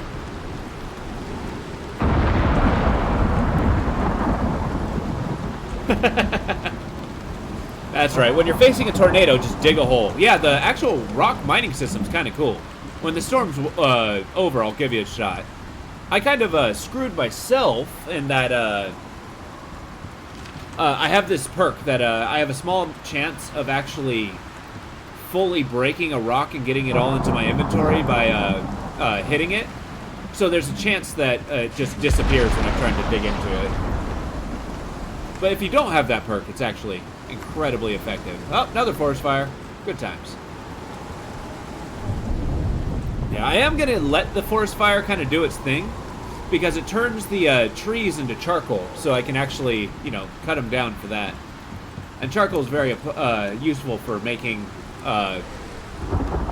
like, guns and stuff later on. You go from the Stone Age to, Space Age pretty damn quick in this game. Speaking of which, I was going to look for ore. Let's cook up my steel, because I need it. Let's head out. As you can see, I have a meter for storm exposure. And if that gets full, then I start taking damage. My survival bars are on the bottom left, if you can see that. You got your health bar, which is altered by food. You got a sprint bar in the middle once you start using that. Food alters that too. You got your oxygen meter. You got sound meter on the bottom. And then you also got your hot and cold meter. Once you get into like snow biomes, such as this one, it gets kind of crazy how cold it is, dealing with blizzards and stuff. And this got heat waves. The concept being, like, this planet was terraformed and is reacting poorly to being terraformed. Something in the atmosphere is causing these tremendous storms. Kinda, yeah.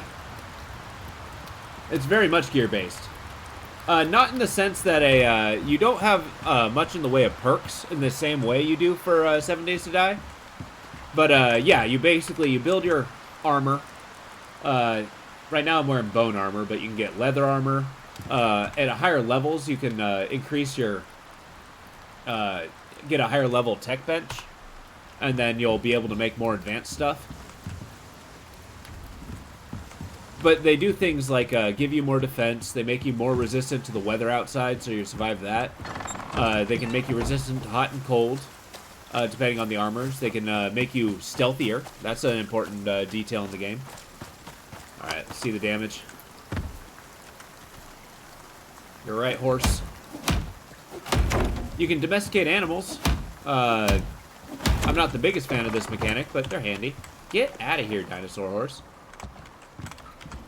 For some reason, they decided to create prehistoric animals in this game. Yes! I have a saddle on this guy I can hop on. Ride him around. You can get bison, do the same thing. There's giant birds called moa that you can ride. It's basically like a doom ostrich. Oh, shit. I need to... So as you can see, there's a level of, I want to say durability. It's not durability. It's actually, like, stability. So see how this is a little bit cracked? It means that there's too much, like, weight in a particular area. So to mitigate that, I need to put, like, a support on the ground so that, you know, my house doesn't break. Yeah. Yeah, it's kind of like Ark. It's much less the feature of the game, though, because there's only, as far as I know, it could be different farther in the game than I've been. But as far as I know, there's only, like, 4 animals you can collect and ride. Like, the bison's a beast of burden, the horse is the early game one, the, I've already max level stuff, so I don't really need that. But yeah, the horse is the early game. Moa is really fast, etc., etc. The tree broke inside the rock. Okay. So I need a little bit of this. A little bit of plant fibers.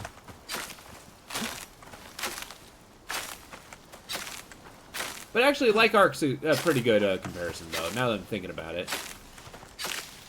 But the biggest appeal to me is the mission system. Basically, you go in, you have a single objective to deal with. And then, you know, you either succeed or fail. And then you got, with those resources, then you actually, you know, build other equipment to make the other missions a little bit easier. And just keep going that way. Okay, let's make a support. There, you happy? No, no you're not. I'm not making this house any higher. Shut up, horse. You're not even cool. Alright, the sun's going down. It might be a little... Right now I'm looking for caves. Caves are going to have all the ore I need. And my ore demands for higher techs are absolutely, you know, astronomical. The maps are always the same, though. So basically, like, this layout... and the cave locations are always the same, depending in between the missions, but my stuff is not. So you just have to drop down, grab a whole bunch of stuff, tech up as quickly as you can, but you can always go to the resources if you remember where they are. Like, I do know there's a cave here that I've already harvested, and I know there's a cave right here. I know there's no cave over here. Actually, there might be one. I don't remember. But this is like the barrier to the desert. Oh, get away from me, you... Come here. That's what I thought. Yeah, I spend a lot of time being attacked by wolves in this area.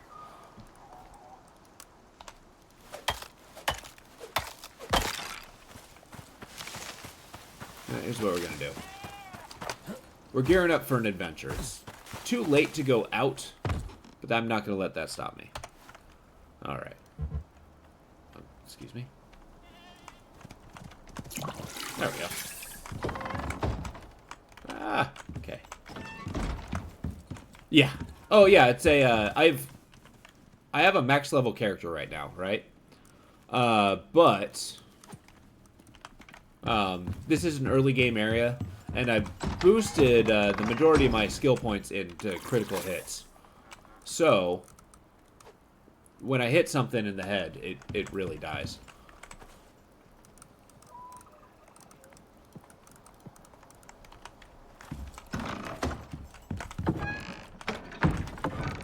Nope. Where am I sticking my wood? There they are.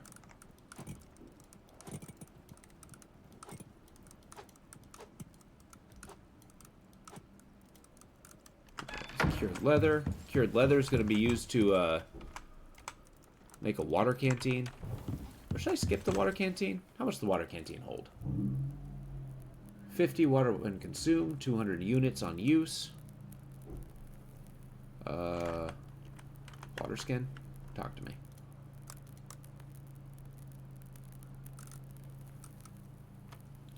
Does it say?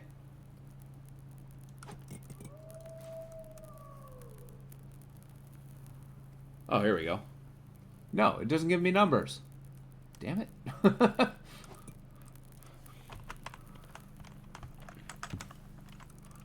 Well. Maybe the canteen is the right answer. Fine, we're committed. But now we're talking towards a this machining bench. And this is where the real resources get put in here. It is absurdly expensive. Like carbon fiber, I only kind of know how to get.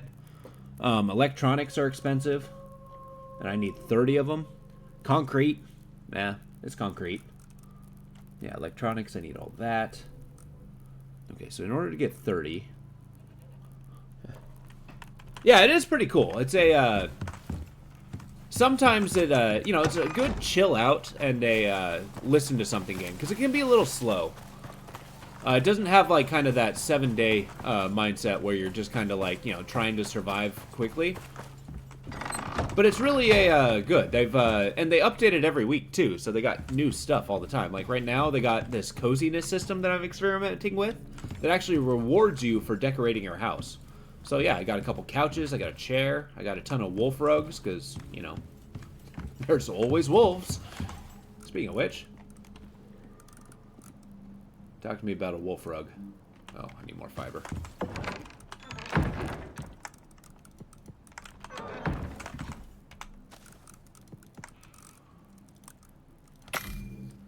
And the more wolf rugs I put down, the cozier my house is. And the cozier my house is, the better stuff I can make. Or the better sleep bonus I get in the evening. Which... I don't actually have one right now, so I can't show it off, but... Alright. Let's get a rug right in front of... There we go. Yeah, give me something to wipe my feet on.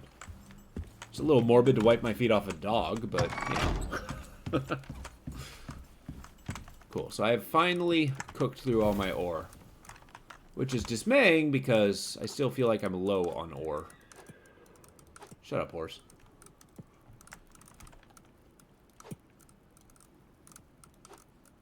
Now, I sound a lot more aggressively against horses than I really am. I don't mind horses at a distance, but they do make the sound of nightmares, and for that, I can tend to avoid them.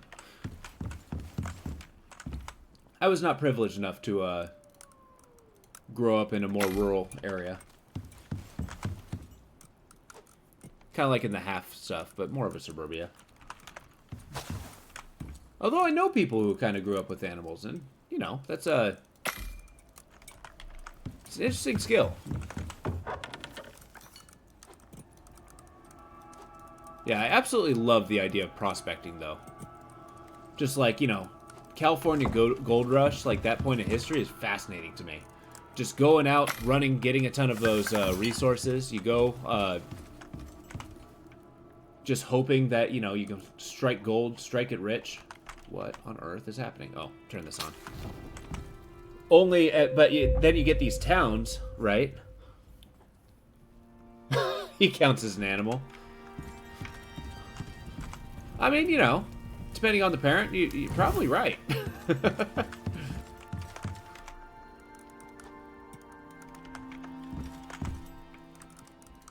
But I feel like those tend to be the animals that are a little easier to deal with. A little less unpredictable.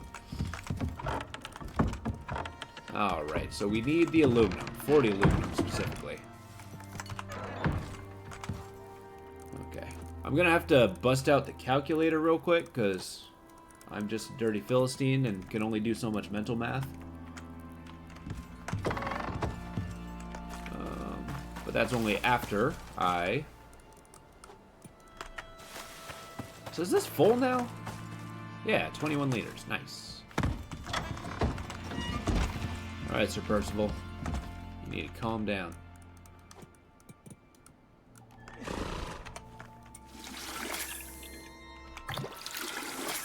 How are you on your food? Golden. I'm just gonna break this down. Nice. Cool. Sit tight. We're gonna go on an adventure.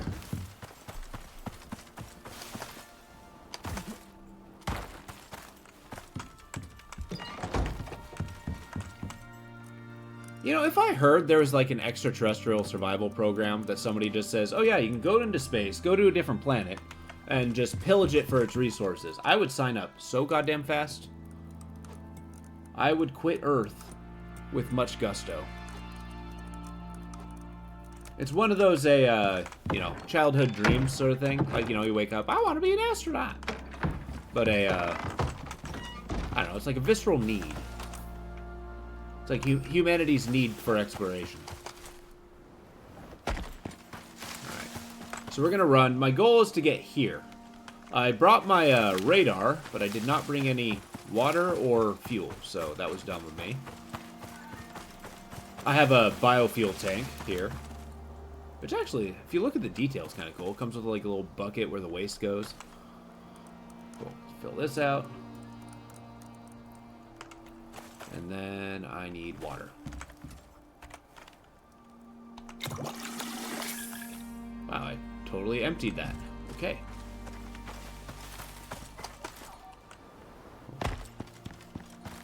So we're not quite going into the desert yet. Right now, this circle is my radar makes that. Every time I do a radar thing, it pisses off the animals. But this is telling me two things. One, there's some exotics very far away in this direction. Generally this direction. And there's also one somewhat closer around here. So I will find those exotics. I'll build a house around it. Kinda, yeah. I can actually make a cave. I can make a cave scanner too. I'm just going by memory because I'm actually pretty familiar with this area. But yeah, you can make a cave scanner. But it's really the exotics that you're looking for, because that's the stuff that you take and use that as a meta currency, going into other missions. Just like the California Gold Rush I was telling you about, right? So the California Gold Rush, there was little towns that were made. Hey, there's my little rocket that they dropped me in on. But they made little towns, and like, you know, they'd say, hey, you know, you want some coffee? We'll sell it to you for a gold nugget, right? Whereas a gold nugget's worth hundreds of dollars back then. But, you know, they spent it once on just these basic resources because it's the only thing that was available. And that was just the most available currency things that people had. You can trade it in for cash. But that's the same here. So this corporation that is looking for the exotics, they house people in this satellite here, right? They drop people down, they have them get exotics and launch back up. The exotics are technically my characters, right? But then all the resources that they have, like, well, you know, you kind of need like 50 exotics if you want to buy that one. And then with those 50, yeah, I've already harvested that cave. That's right here. So now I just need to, oh, right here. So I need to go this way. So with that, I bought like scanners and stuff. Exactly. I mean, technically you do have a choice, because the game is totally beatable, as far as I know, without having to buy the stuff. The stuff just makes it easier. Like, you get different suits that let you, you know, deal with different climates differently. You can get resources dropped with you. You can get you know, just extraction tools. But I do like that story aspect of it, where it's just like, yeah, I mean, you got this super precious resource. If you get it back to Earth, you're like a billionaire. But, you know, you got to get to Earth first. And that costs money. In fact, getting to this station, they apparently charged my character, so I had to pay off some level of debt. Alright,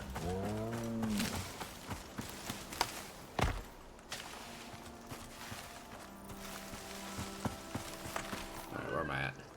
Cool. Let's find that cliffside, see if there's any caves there.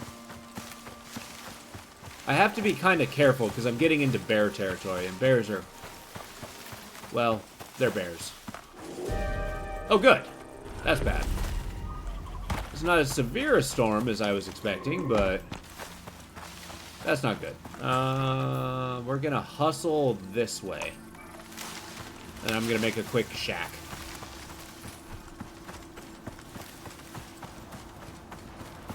Oh, there's a buffalo. What's up, buffalo? Yeah, you domesticate animals by getting them as juveniles. So you kill their parent and then just drag them away and brainwash them to make them love you. I didn't make this game. That sounds like a bear.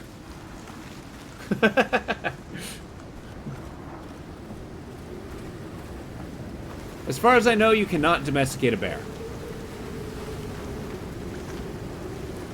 Yeah, that's the bear down there.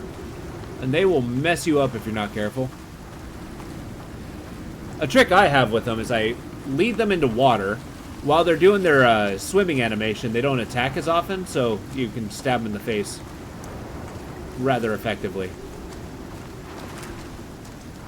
Alright, let's get out of here.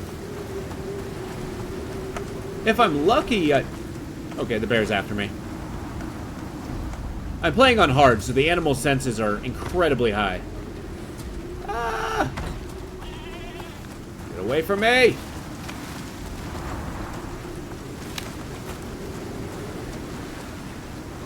Oh, still coming after me. Albeit slowly. Yeah, this is the border between the, or at least I'm getting to the border between the regular, the beginning area, and then the, shit. Beginning area in the desert. There's like a mega cave in here. Jesus Christ. This storm is insane. Let's cut down a tree. I need a couple boxes.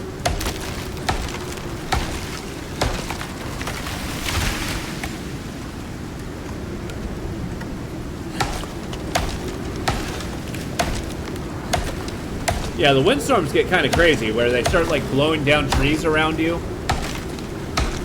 You're just like, I am not meant to be here.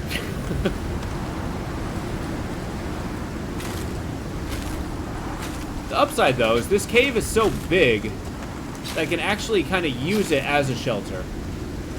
Like, build a house halfway inside of it without dealing too much with pneumonia. Don't ask me how I can get pneumonia inside this cave. I don't have the answers for you. Well, here we are. We're in this cave. So once I get out of here, I'm going to use my scanner again. It's going to attract a bunch of animals, and we're going to have to kill them. But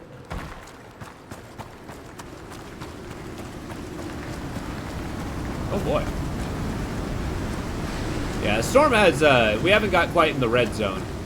As you can see with the forecast, it's basically the color code system is indicating the percentage chance of a storm. So green has the lowest percentage chance. Yellow is pretty consistent. Red is almost certainly there's going to be a storm. Orange, you know, somewhat smaller than that. In caves, you got to be careful, though, because there's worms that spit poison at you. And they're pretty resilient unless you shoot them directly in the mouth. Yep, and now we're in the frickin' desert land. So just as a showcase, this is like a tunnel through. I had an entire mission that had me bore a hole in here. And then there's an entire, like, different set of animals here. As you can see with all the frickin' health bars, which is a skill that I got as a hunter. Yeah, they're everywhere. They're all predatory and they want me to die.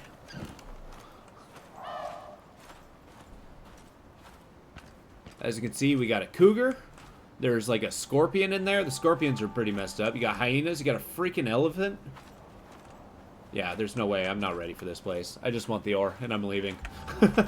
I might actually make a good staging house on this side. Get out of here, cougar. Okay, I'm not sure what this means. That's new to me. I think it means that they're hunting for food. Unfortunately, I am the food. There. Solution is shoot it in the face. You can get guns later on. I just did not do so. Okay. I'm going to break down the bones so the carcass doesn't actually attract other animals. Yeah, you can make shotguns, pistols, a hunting rifle. It's kind of limited, but they're all pretty good. You can make specialty kind of bullets. Yes, like I mentioned, I'm a high-level character, right? So if I get a sneak attack headshot, there's not a lot that won't die. Outside of a bear or an elephant or something. Like, just basic animals, like wolves, hyenas, and cougars and stuff, that's a one-hit kill. Assuming I get the drop on them. If I don't, then I'm in a world of hurt. Okay, I've already started mining, but I do need to set up my boxes.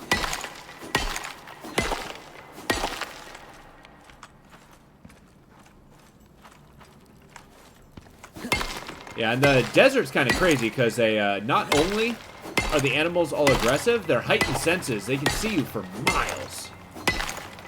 And they just come at you from everywhere. So you kind of got to build like a bastion. But, once you get the resources, you can make like palisade walls, you can make spikes for the animals to throw themselves upon. Because when you're actually extracting exotics, the machinery tends to piss off the animals. And then they just come at you in waves.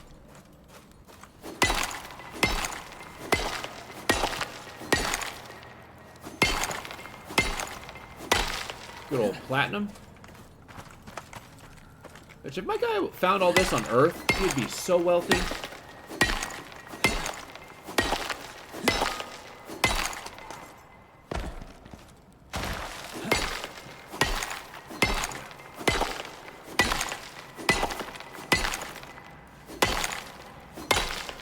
Yeah, this game, it pays to be the aggressor. Just because, you know, if you're at the disadvantage, it's not ideal. Yeah, let's make those boxes. Cool.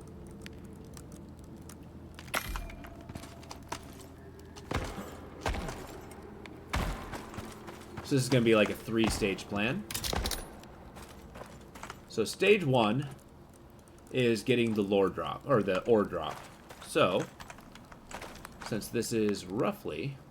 It's a sheltered area, right? So the weather doesn't affect these things. So I can put these chests down without worrying about them decaying. So I put all the ore in there. Boom. Put all the stuff I don't really want to carry right now. Boom. Yeah. A storm cannot destroy a cave, as far as I know.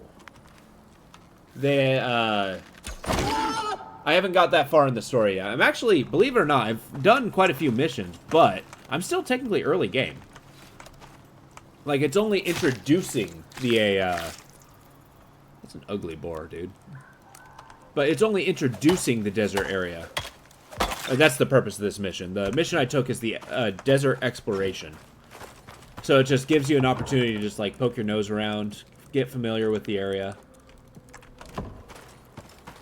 But first, we got a fight to do. Okay, we're gonna get our radar. We're going to put the fuel in it. We're gonna have ourselves a drink of water. Pull out our bow and arrow. Go. I'm sorry. Hold up. Deactivate. I gotta kill that bear. That bear is too much of a liability.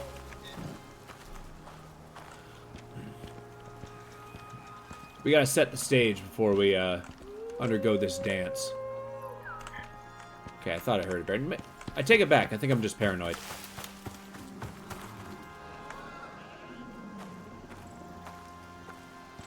You sure I'm paranoid?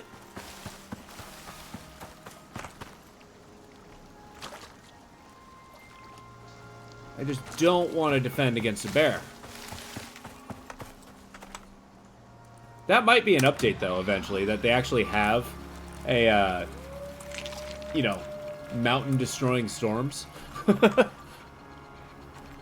Oh, yeah? Nice, with the 2 expansions. Well, that's cool. Well, as you get through it, tell me how you like it. I'd be interested to hear your experience. Hey, get out of here. Stupid horse.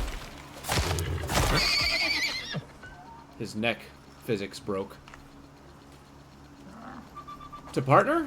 Very far away. Oh, God.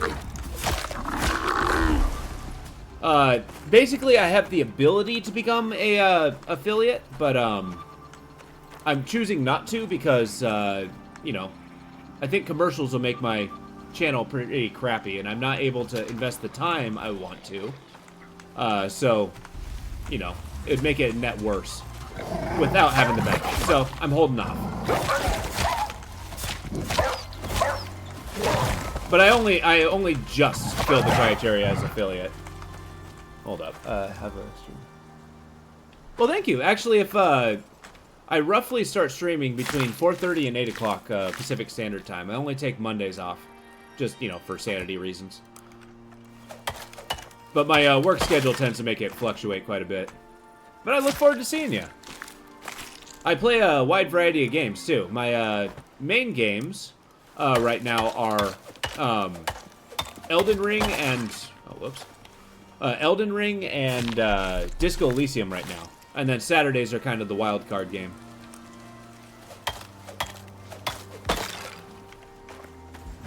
But I'm always open to suggestions. Yeah.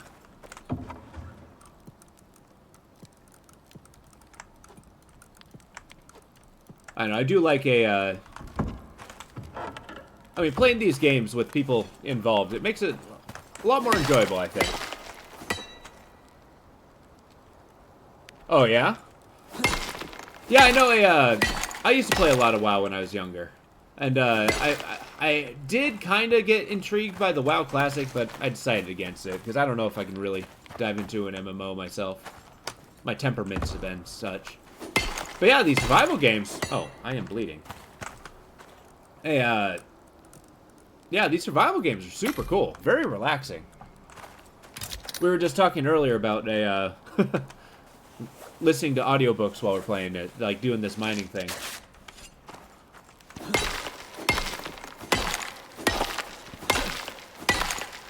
Or a VOD or such. Yeah. That, you know, you bring a very valid point. Like, maybe I do think of World of Warcraft with rose-tinted goggles, right? It's like, it's what I remember, not necessarily what it actually was. Because I was pretty young when I started playing it.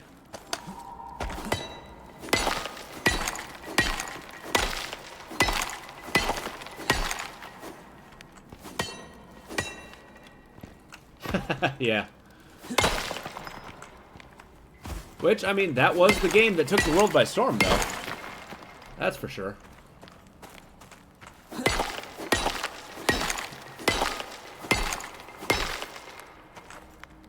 Yeah. Yeah, I hear you there. Really? It has been a long time. I played it for, you know, a good half decade. Maybe a little bit more than that. But I don't know. My temperament has changed as I age. As time becomes more valuable, you know?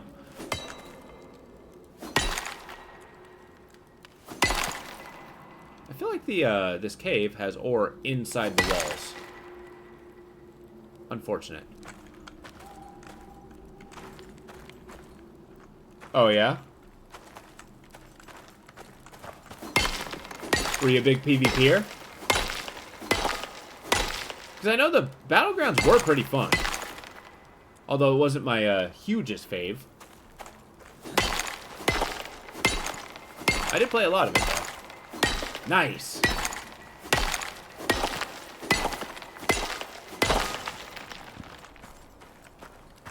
I was a stealth rogue myself. Gnome Warrior? That was my first character. That's where the name Little Dansky came from. As Dansky used to be my nickname growing up. And then a,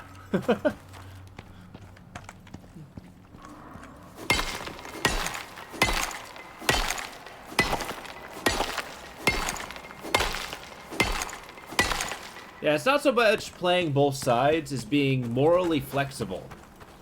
It just depends which side's paying more.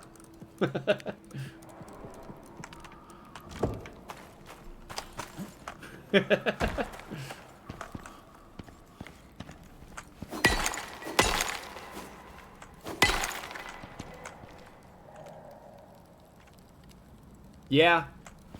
Some of the starting areas were a lot cooler than others, that's for sure.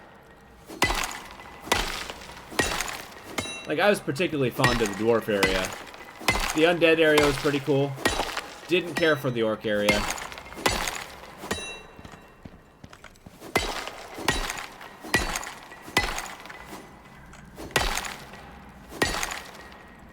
Yeah.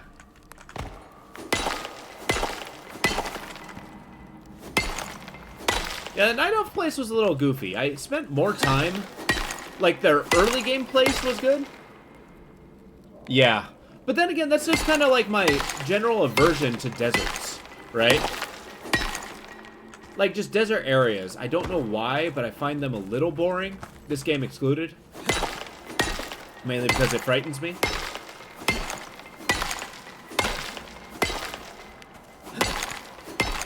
Yeah, sorry, are still pretty similar. Okay. Yeah, I think it... Isn't it level 100 now? I mean, shoot, if they're going by general mathematics of all the expansions, it's probably damn near 120.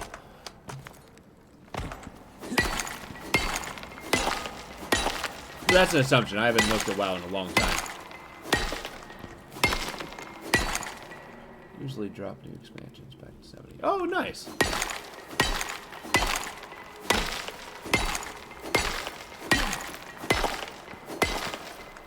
Definitely back to the basics. Yeah, same. In fact, I was literally playing the game when a Burning Crusade released. I stopped playing when Cataclysm came out.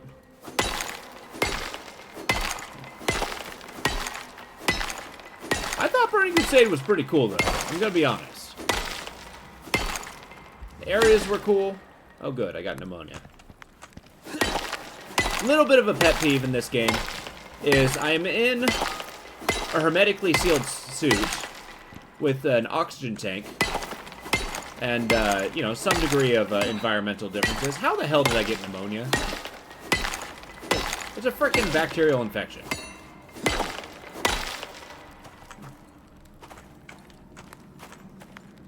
Oh yeah, you didn't care for the Death Knight?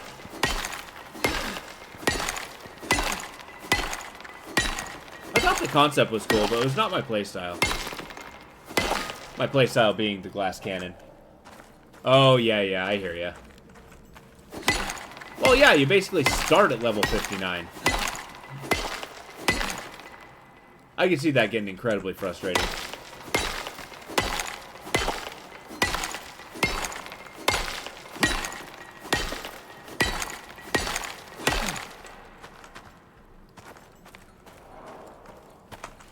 Although there's a little part of me that's I mean, WoW Classic is awesome, but... Doesn't it kind of seem like a, the MMO kind of experience has changed considerably from what it was. I mean, I guess the game as a service thing has kind of fallen out of fashion, as we were talking about earlier, DGen. At least the MMOs in the way they were have died. Yeah, free-to-play models have definitely taken over.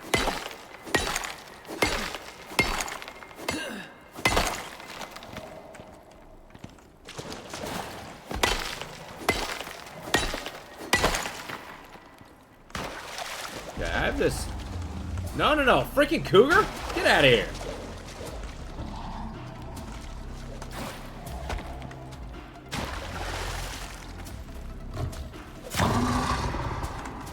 That's what I thought. Get out of here.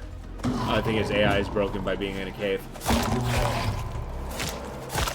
There we go.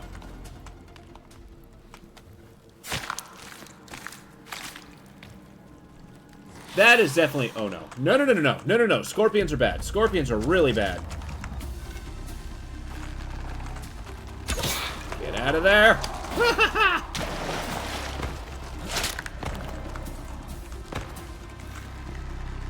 Yeah, they got a scorpion about the size of a golden retriever.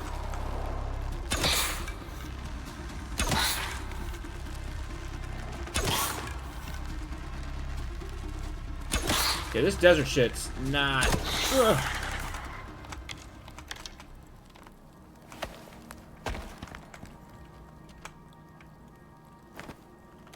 Okay, let's harvest this thing and get the F out of here.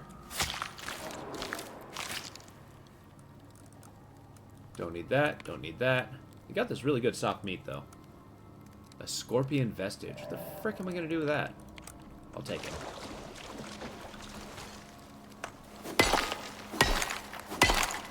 I got a potential workbench I can make called the trophy bench that I haven't messed around with quite a bit. There's like 2 mechanics that are somewhat new in this game that I have not played around with that much. Yeah, is there any games now that do have that monthly service sort of thing? I feel like that business model has died considerably. And probably because of the free-to-play market. And probably things like, you know, the Microsoft. Oh, okay. Huh. Okay, maybe it only seemed like it died because I don't really... Oh, okay. So it's still alive and strong. Ah, gotcha. I hear you. Battle passes. See, I always thought battle passes were like you pay up front to get all the upcoming DLCs. A subservice with the MTX by. Oh, yeah, that's valid. They just found new ways to extract money from you. Because I used to play a lot of Warframe. And their business model's okay. It's like it's very grindy unless you pay money, but, you know, you can still do it, you know, for free if you really want to. I like having the option.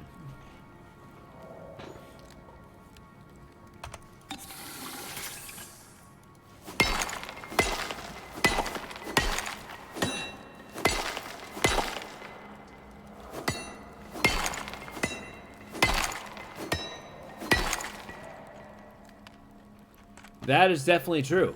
That is definitely true. It's one of the reasons why I actually lean pretty heavily in... Oh my god, I'm bleeding. Leaning pretty heavily in PvE games. Like, I'm not a huge PvP player. I'm gonna be perfectly honest. Just mainly because, for that, you know, I don't invest enough time to get really good at it. And... I don't invest enough money to just buy all the good stuff. Just mainly because, at least for me, I'm, you know, not gonna harp on anybody who, you know, likes to do that sort of thing. But I don't know, I feel like the actual progression of just, like, earning stuff in-game is, like, the more fun than being obscenely powerful. You know what I mean?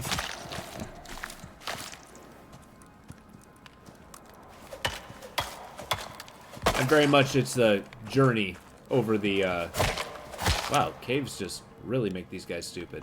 It's the journey instead of the destination. Yeah, exactly.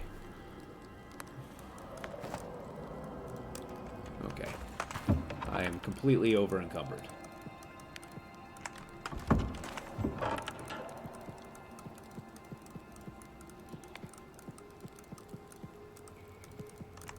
Well, okay. It's time to take some of this ore home. See how much I can carry.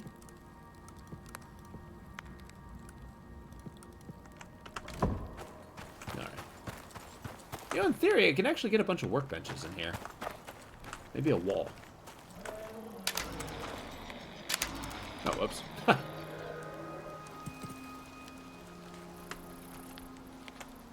pick this guy up.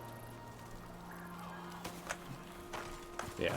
It's like one of the reasons this game, the progression, kind of like escalation of getting, you know, all the interesting, new, better gear, getting into the like harder and harder areas.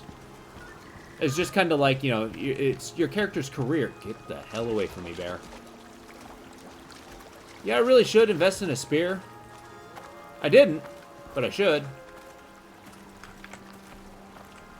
Okay, this little river thing is very useful if you want a hydroelectric power. Get away from me, buffalo. But yeah, it's the journey. It's like the saga of this character. Gives you something if you are like inclined to write a short story or something. And I've had my moments.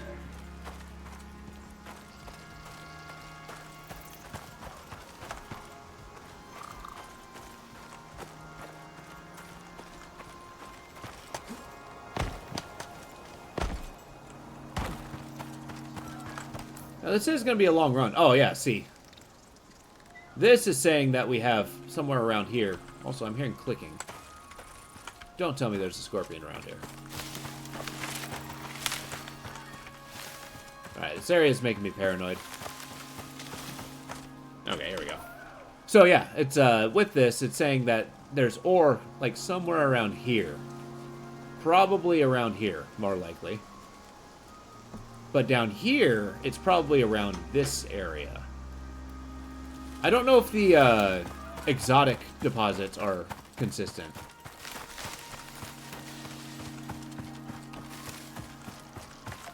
But I certainly hope you're willing to build some walls and palisades. Oh, right. I should cure... it's 60 seconds. One of the few people out here who's walked off pneumonia. This character, not me personally. Which, pneumonia is actually pretty bad because it absolutely tanks your, you know, that stuff. It's stamina. A level 1 bear, huh? Even a level 1 bear will mess you up. I don't actually know what the animal levels mean. I think he sees me. Yep, he sees me. Get out of there!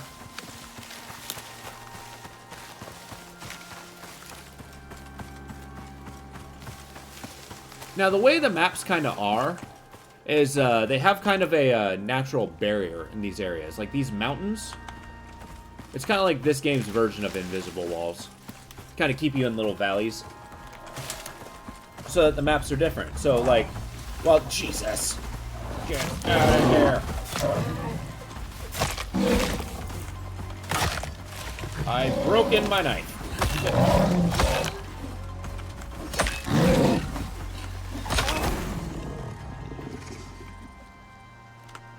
I did it. Shit. Alright, I'm gonna make a cheap knife then break it. Yeah, I need iron for that. Can't fix my knife till I get home.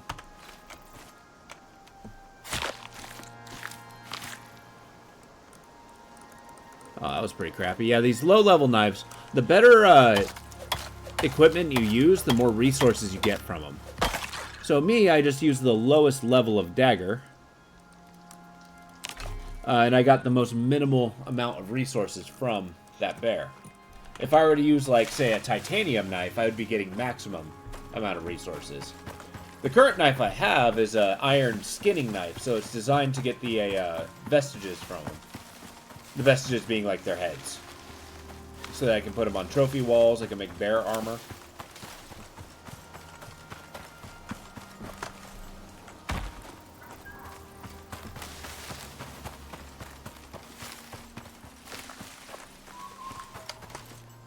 You know, I just realized that my my horse is on my radar. Or on my oh Jesus. Compass. So he's like the perfect beacon for getting home.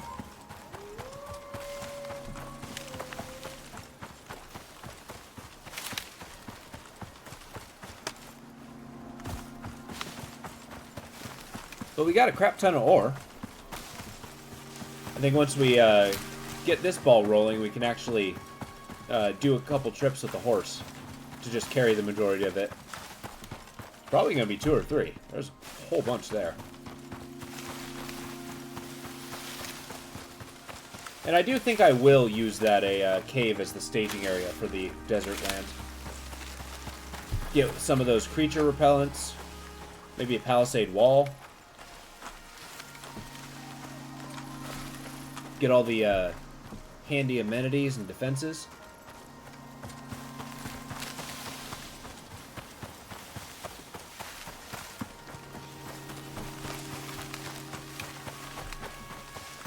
Now, some people have made incredibly effective buildings in this game. I have made a rectangle. I like my rectangle because it's mine.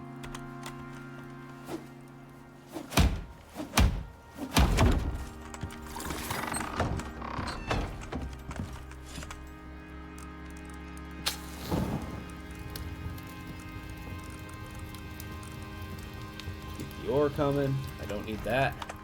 The Tyrannus vestige. Get out of here.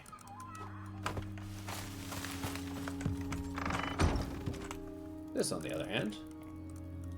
Cougar pelt.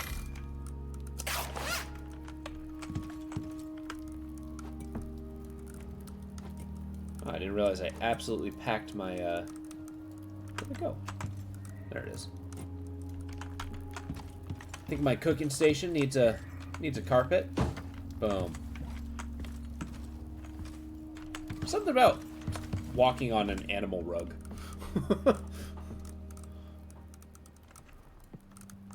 Seems slightly simultaneously twisted and genius. Oops.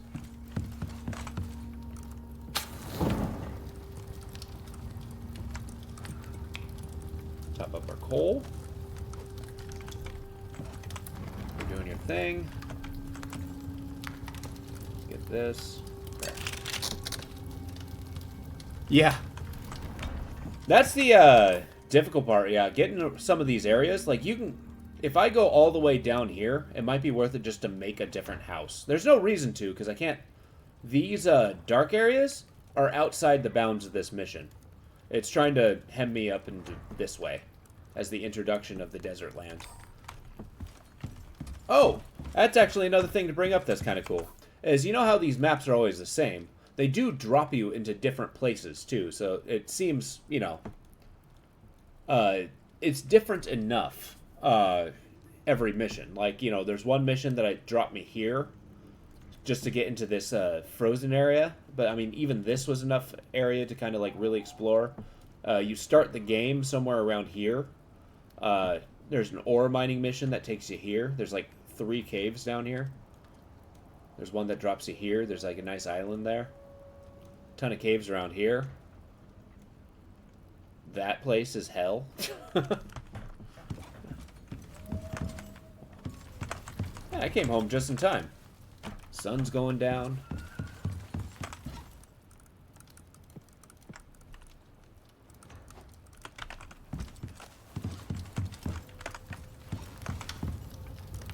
Yeah, I'm really excited for this decoration system, if I'm being honest. It's pretty cool. I like, you know, how decorating your house has a benefit. Shut up.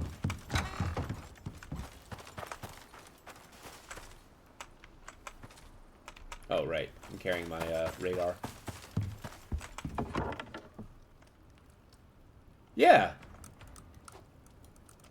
I mean, the game pauses when you're offline. So, yeah, you can just, like, you log in. You can hop on, get that going. It's really how I go about it is since the missions are so long, I go in, I play a mission, I end up beating it. You know, maybe I start another one. But it's really not until, you know... Jesus, I'm just surrounded by wolves. But it does really reward you for giving it some time to cook, too, because developers are really on top of it. They're trying to... Okay, god damn it. They're trying to update the game consistently.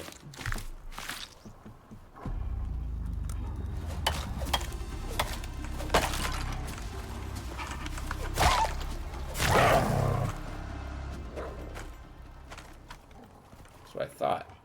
Oh, another one? Huh? Hey, you think you're cool? You're getting the impression that the animals are more aggressive in the nighttime. Or at least wolves are.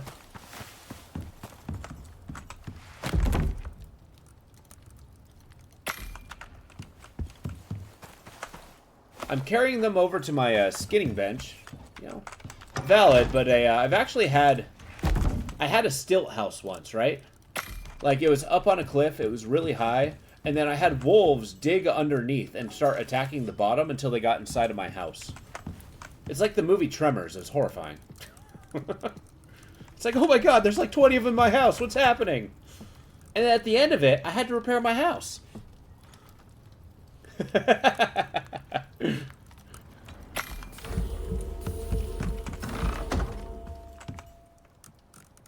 And on top of all that, I haven't even seen all the creatures in this game. Like, I'm only in the first continent, right? I'm dealing with semi-prehistoric horses and birds, and then, like, wolves and bears, with the occasional giant scorpion thrown in, right?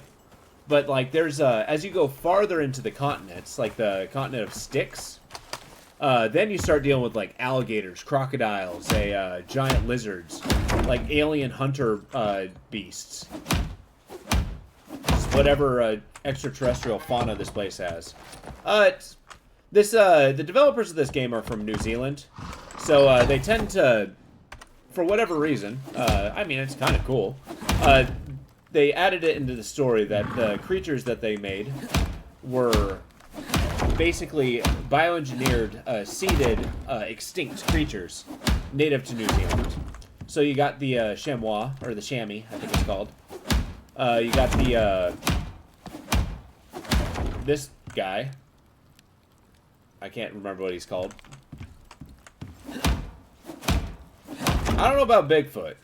I mean, does New Zealand have a Bigfoot?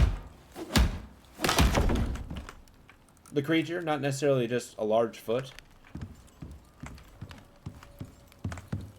Still low on water, huh?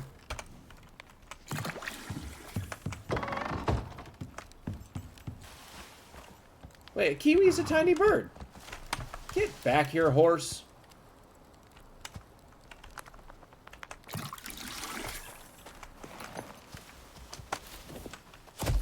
Okay. Get in here. Big doofus. You're safer in here.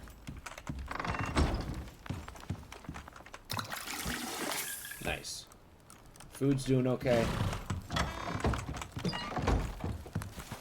You know, I didn't realize kiwis make just a ridiculous raucous sound. And they're a lot bigger than I thought they were.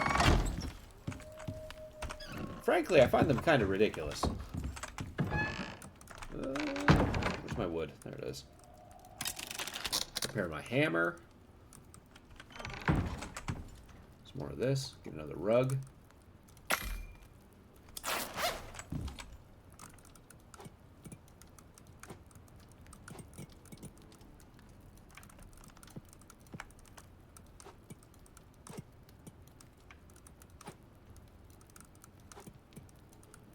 There we go. All right. Oh, they're definitely not in Cali. Oh, good. Another storm. What are we looking at? Just rain? Okay. That's actually shockingly manageable. Make a whole bunch of that. What? Oh. After that, make a whole bunch of epoxy. Okay, inventory's pretty good. You can drop off the biofuel canister.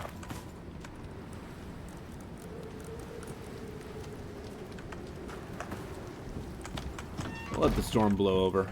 Where else needs a rug? Foot of the bed.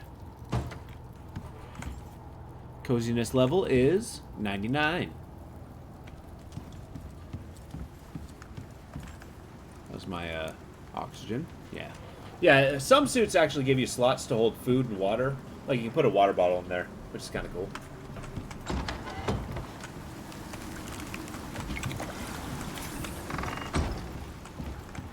There we go. Next. Where were we in trying to find out what we needed? We got the aluminum. Carbon fiber. What's it going to take to make that? Okay, carbon paste. What's it going to take to make that? Jesus.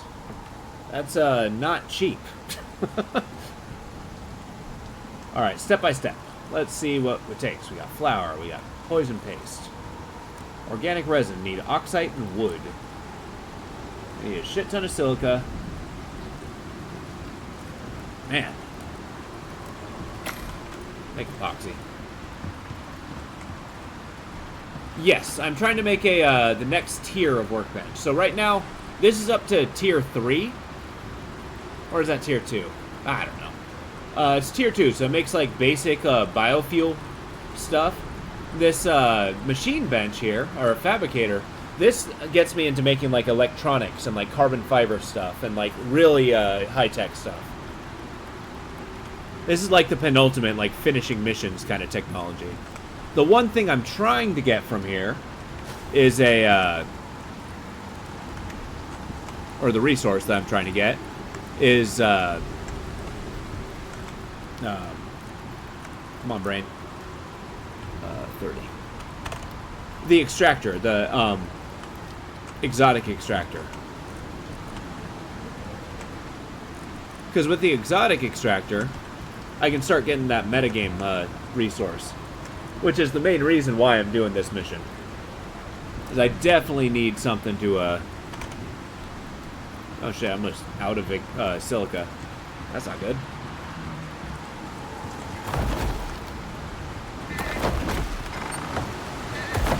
Get out of here. That was awkward.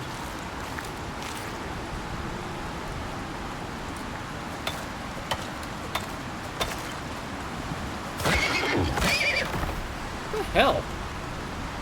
Still can't pick it up. Apparently the weather's so bad, the outside's trying to come inside.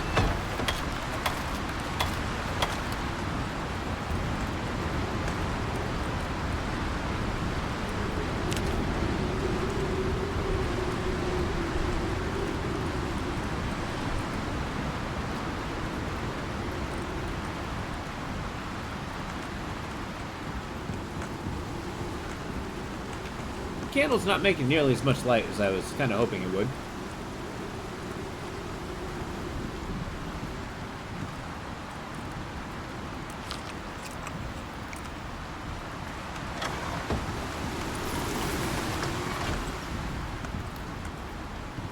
Alright, let's get a little bit of wood, stick in the fireplace. Got plenty of oxide. Alright, in the morning, we're going to be doing a silica hunt, basically going for surface minerals. That's going to go a long way in making us a, you know, competitive in the survival market. Okay, let's get our honeycomb, some of that. What else do I need? I need, how much of this do I need?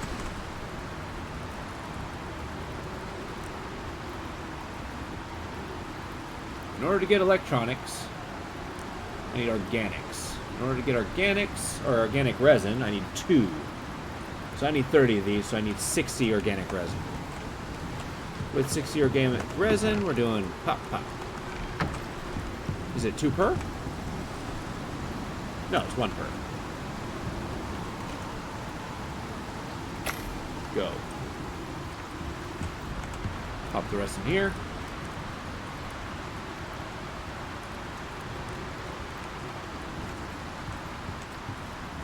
Yes, once I get, like, a better armor, I'd be able to, like, face tank things like bears pretty easily. At least that's my hope. It's, soon, I mean, I might not have to face tank anything. If I get a decent enough shotgun, I can just get to a high place, shoot him in the head, and, you know.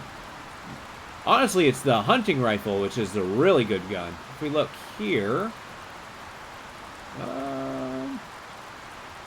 there we go. The bolt-action rifle. Wait. No, that's the early game gun. Where's the hunting rifle? Oh, they must have moved it to tier 4. I might not be able to make it with this bench. But yeah, you got the bolt-action rifle. You got a pistol. Somewhere in here there's a shotgun. Or at least there should be. I lied, there's not. There's so many different kinds of resources you can get. For like rifle rounds, you can make shotgun shells. Cold steel, don't know what that does. That's the third, the big expansion resource. You can have your obsidian-tipped rifle rounds. That just sounds cool. A forge. Why would I need a forge? I know not. But, yeah, you can have different cooking benches to make more advanced things. The dehumidifier, you can actually plop inside caves, turn it on with charcoal, and then you won't get pneumonia, or the debuff, which is incredibly valuable. You can make water balloons to keep your house from being on fire. The repair bench, I feel, doesn't have much of a use because some of the stuff that you bring down and buy from the space station is repaired through here, but you have to buy something to repair it with this thing, so.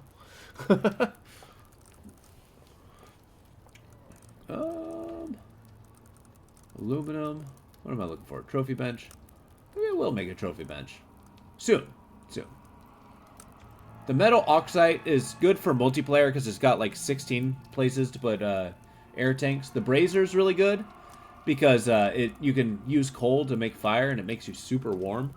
It's good when you're dealing with a blizzard. Jesus Christ, what is with my voice? Oh, there's the shotgun. You can make smoke grenades and frag grenades. No, I have not made those, but you can do it. Music is delightfully terrifying. Okay, I got oxide, so I need electronics. Now I need... Ah, shit. What's 15 times 30? Give me a calculator real quick.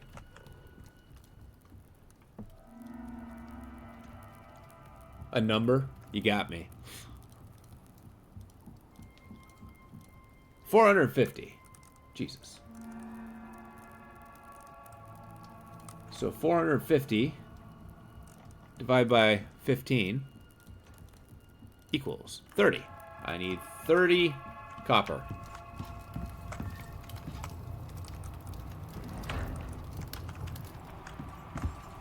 Look, I do math damn near every day when I'm at work. I choose not to do so on my day off. There. Boom. Same with the gold. 5 per. I need 5.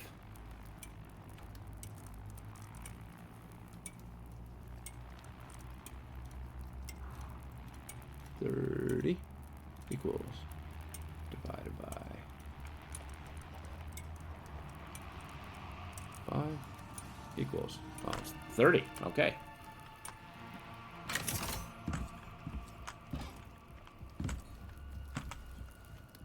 Well, I mean, at least your workday is manageable.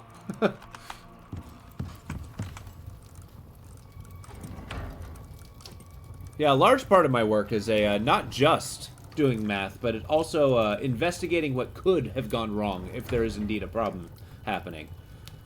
It's like, okay, first of all, what's wrong? Second of all, how did it happen?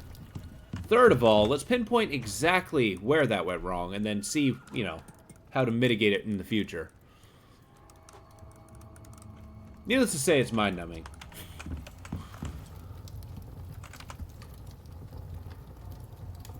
Yeah. And 4, you're fired. You know, I haven't been fired yet, but, you know, easy come, easy go, you know? Cool.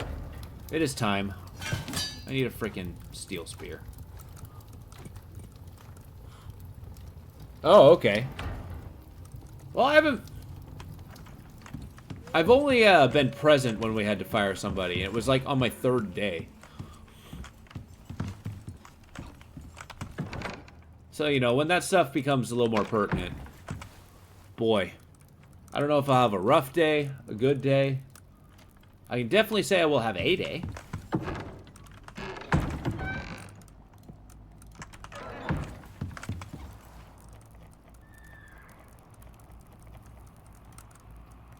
Let's do 30. Go. It's kind of absurd that I used an entire 30 gold bars in order to achieve my goal there. What am I trying to make? Oh, right.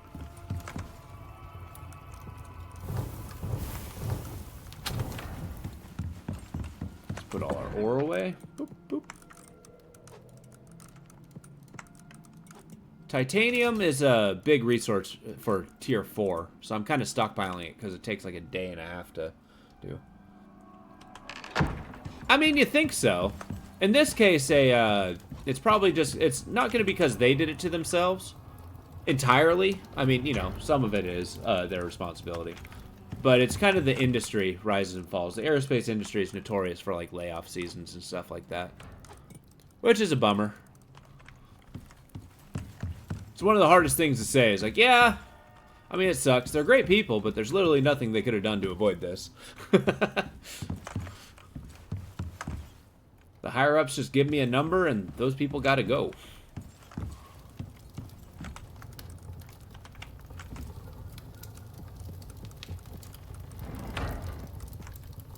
Yeah, it sucks.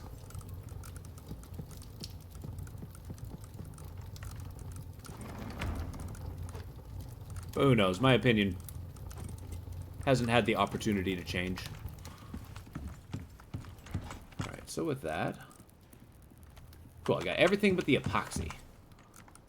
Boom, I got the epoxy. You know, now that I got the, 10. I dare say my math is off. Well, let's get a shit ton of copper, I guess.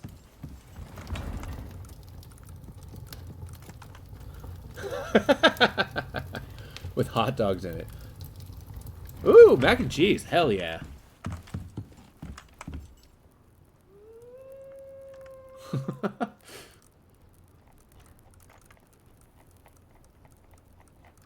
Alright, so it's 60 times, or it's 30 times 3, 90.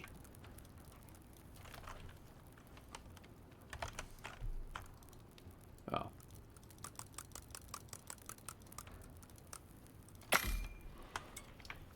It's okay, because I only needed 90 times 2. Alright. Turn this bad boy on. Give us a sleep. Yeah, so let's see what that well-rested bonus is. It gives me more health, more maximum health, more regeneration, more stamina regeneration. I eat less, and I drink less. So that is a huge bonus, actually. Now we're thinking about it.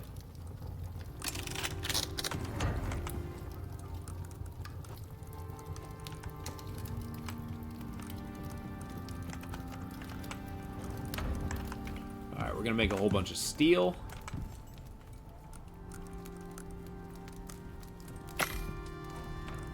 What am I out of?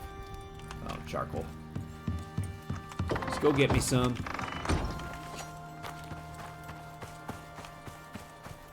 The intrinsic benefit of forest fires.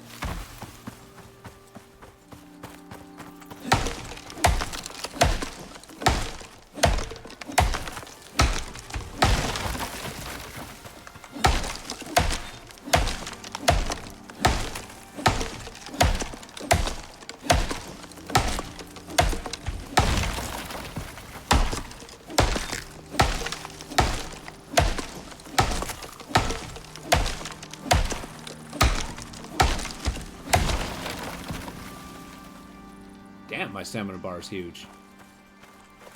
There's also, once you upgrade your...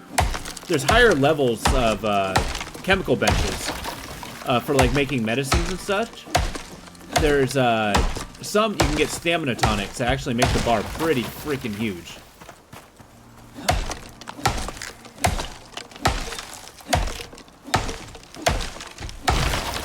Hell yeah.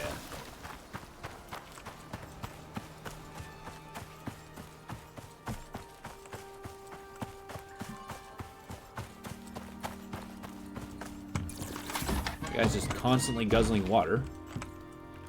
Well. The obsidian suit should be pretty cool back when I'm able to use it.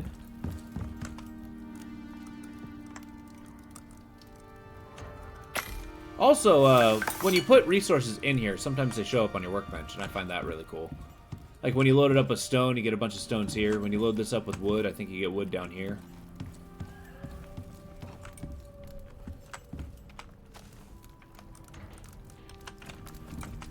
Alright, make me more bloom.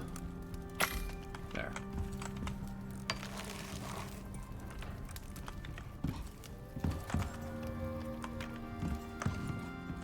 Alright, silica, that's what we need. I was making... Sorry, I was getting a little paranoid there.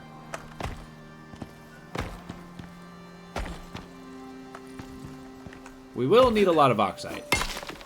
That is also a guarantee.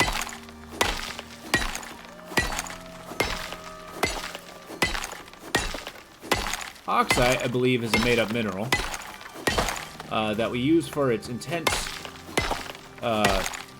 oxygen qualities. The fact that it's dissolved with sulfur is hilarious to me.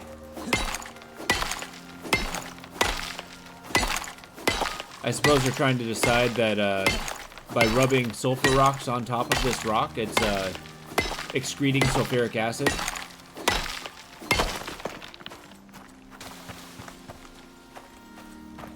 Also, it does raise the question, how do I eat and drink effectively if I can't take my helmet off? I mean, I have to breathe. Oh, salt.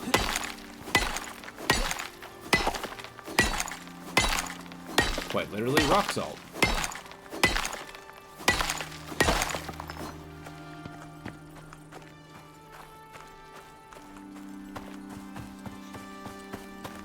Okay, not one thing of silica, huh?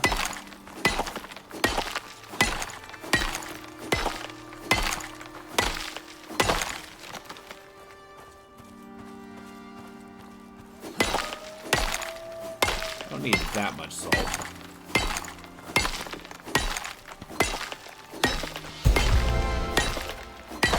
For me right now, the level ups are kind of meaningless.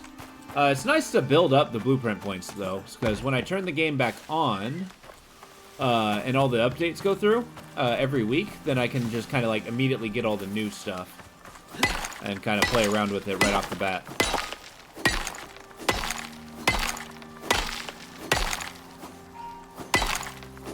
There is an aspect of this game that you can play Iron Man mode. Basically the idea that if your character dies, he's permanently dead.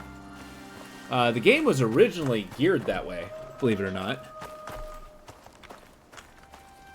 But they decided to, you know, take it out.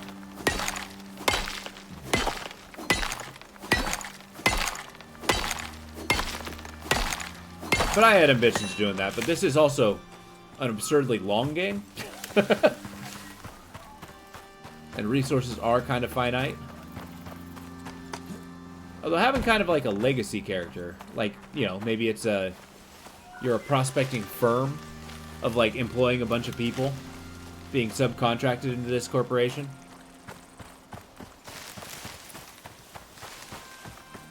I don't know, that's my headcanon there. Where you get a bunch of people leveled differently.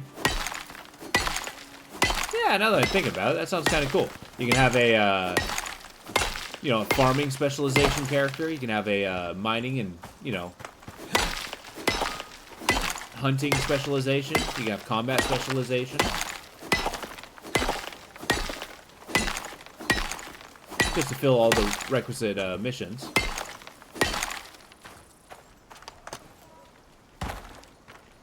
See, it's always stuff like that, and like little setting things. Like, I'm very much a story-oriented person when it comes to a game. I love it.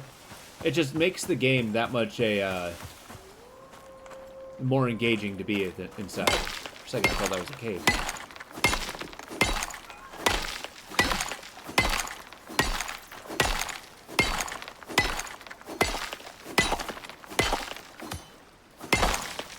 Really shouldn't make a seaside house.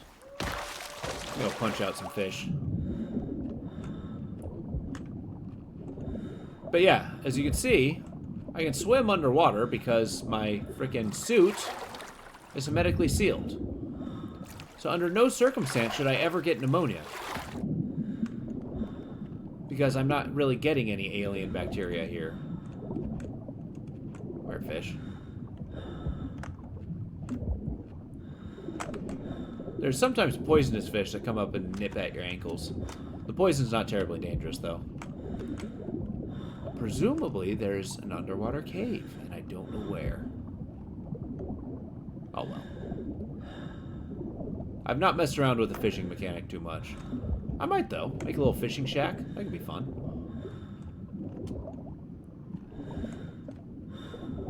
This looks like a cave. That seems they got rid of the poisonous fish. Huh. They used to be, just a nuisance. Oh, wait, there you go. Come here. Ugh. Yep, there we go.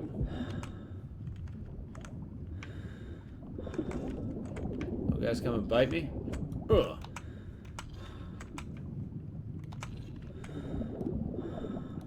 It is a very long-lasting poison, but it doesn't do a ton of damage. It does make you stunned periodically, though.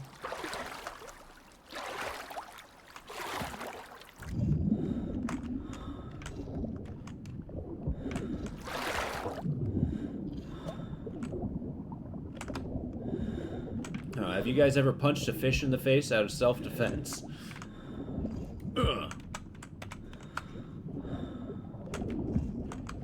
Get out of here.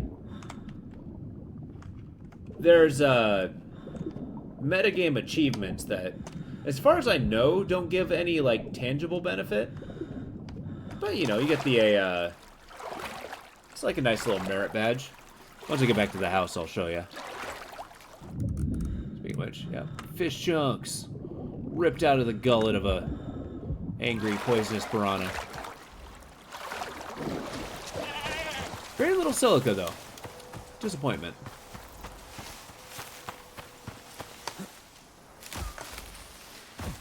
Oh, here we go.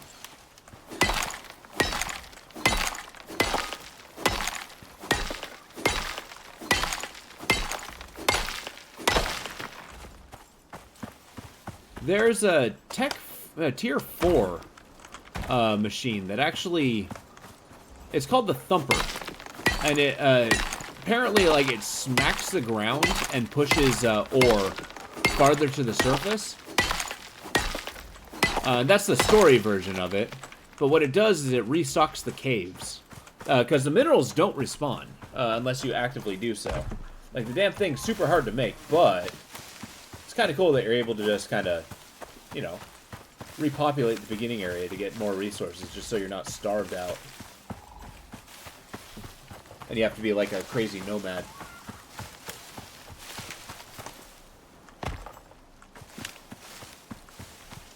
Where am I going?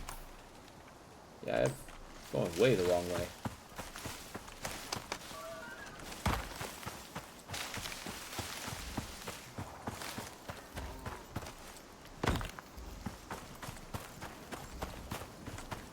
Yeah, you stupid horse.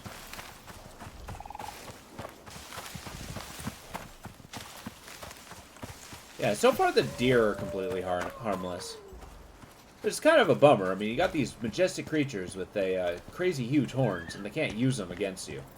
I mean, I guess it would be kind of broken if you're just constantly fending for yourself against, you know, everything wanting to kill you.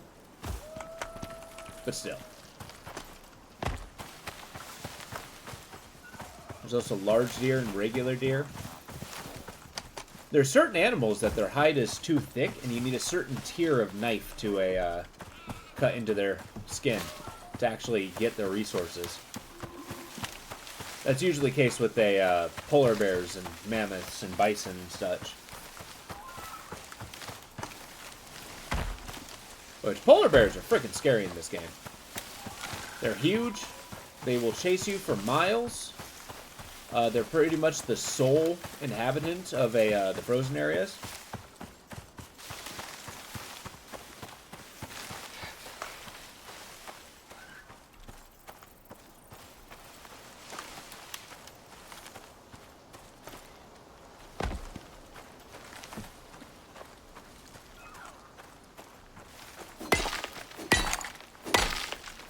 Which, though this is kind of a slow game, it is rather interesting that in-game time that I've been, playing, I've only been playing for, like, most of a day. Or most of 2 days, really. And I'm already almost to tier 4 tech.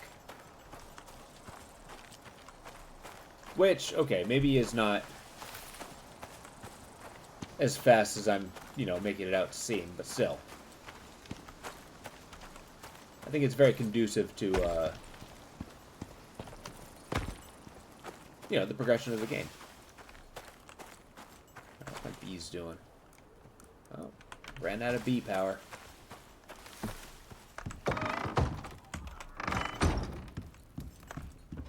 Alright, let's look at what we got. We got oxide. Lovely. We got sulfur for days. Oh shit, we might actually have to go on like an oxide hunt. Let's drop the silica off. What do we get for that?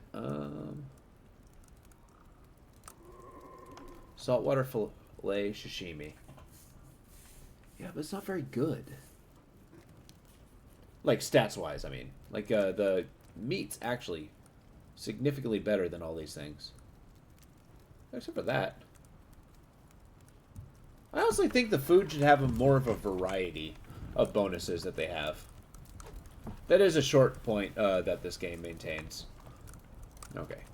30. Let's keep a cement mixer in my living room. And then, what else do we need? Carbon fiber. In order to get carbon fiber, what do we need? Smelt that. Okay, I need 8. 4, 8, 12.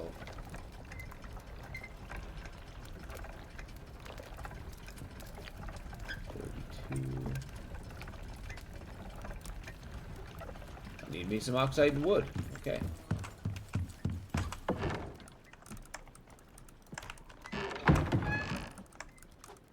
Yeah, let's calm down on the sulfur. Which it may seem like a lot of sulfur, but once you start making gunpowder and stuff, this flies by real fast.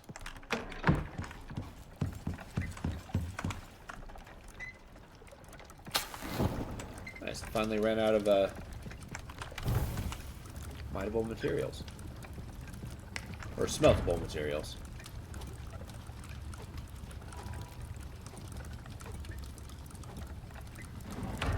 There we go.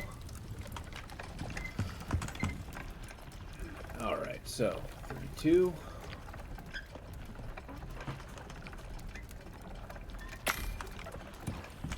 What else do I need there? Oops. Mortar and pestle. And I need 30. No. I need 8 aluminum, 8 silica. This'll do.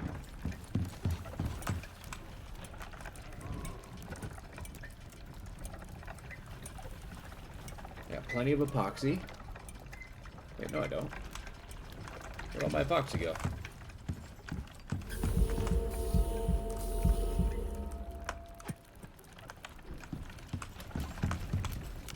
Well, my food bonus is disappearing. And silica.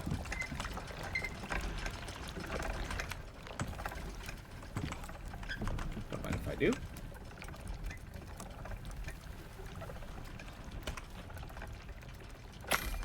Boom. Let's keep that steel going. Then we'll get the carbon fiber. What's it?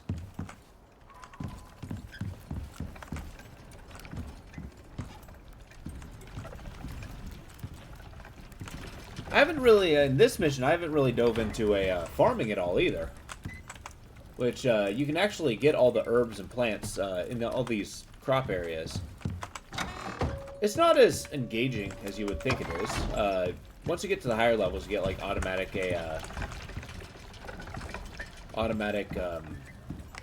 watering system and stuff. Otherwise, you just gotta kind of babysit it. And I also don't really like how the stuff you make doesn't stack with the wild stuff. Oh, whoops. Should be using my sickle for this.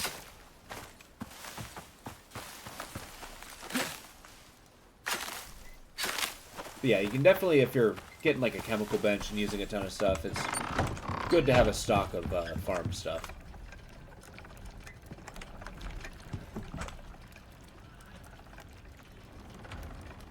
Saltwater fillet fish. Well, crap. I guess I cut some carrots for no reason. Yeah, get in there. Welcome back.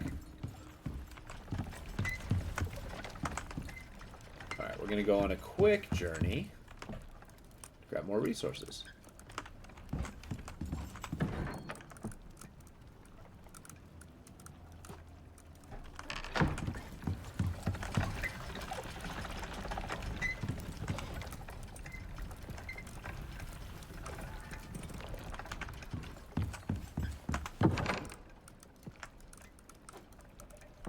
Going through aluminum pretty fast. Except I have plenty of ore, but I need the ore for aluminum buildings. Happy now, mostly. You ran out of Tabasco sauce. That sucks. Yeah. Did you ever get a Cholula? I feel like it's in my opinion, it's a better Tabasco sauce. It has a lot more flavor to it. Oh, hell yeah. I really like the smoky flavor of it.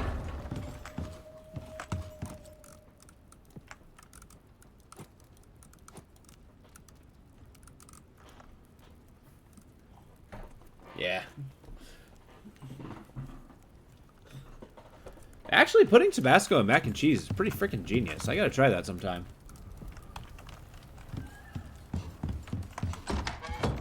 I usually make a chili mac. Basically throw a can of chili in there. Them some good eating. There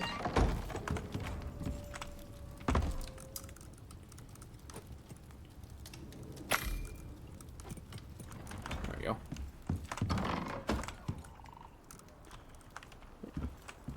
Oh, hell yeah. An egg salad sandwich on... Wow, actually, that's a really good idea. Now I'm thinking about it. I don't know if I ever tried that.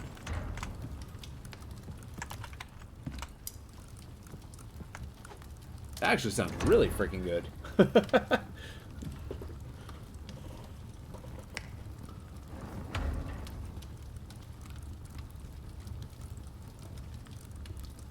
Yeah, the problem with like stuff like that though, it's like pretty heavy. And it's like you eat it and it's just like, ugh. I feel like I don't want to move for the next day. What am I trying to find? Maybe a steel knife? Is that what I want? No. No, we're gonna need a ton of steel here. Alright, we got our concrete. Am I ready? Do I got the stuff for this? No. Still cooking. Carbon fiber. A lightweight, flexible construction with high tensile strength. Boom. What am I missing? Oh, epoxy. Damn it. I'm always missing something. Okay, there's my 20. Once the electronics are done, boom, I got a machining bench. But where to put it? Putting it right in front of the stairs does not sound like a great idea. Maybe I'll put it here? I'd have to go around, but... Well, upstairs is like the living area, you know? I was thinking of getting like a dresser here, maybe like a, you know, little cabinet. I might just dissolve into a 90-inch TV. Yeah, that's going to take a lot of a... ingredients. And all they do is like reruns. But yeah, I'm trying to mess around with the coziness buff. See how long that lasts. So here, for example, we're going to get a rustic narrow wardrobe. So I'm going to need nails and wood.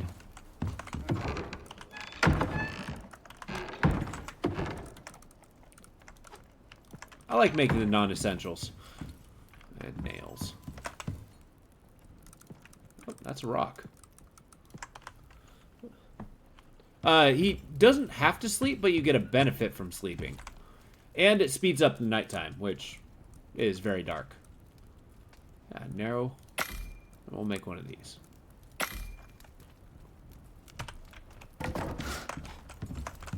I'm also using it as an excuse to get rid of some of this damn fur. Yeah. So yeah, it's like when it's dark, it is crazy dark. It makes running around in the wilderness a little more harrowing, so that's exciting. So 6. Look at that. A nice rustic cabinet.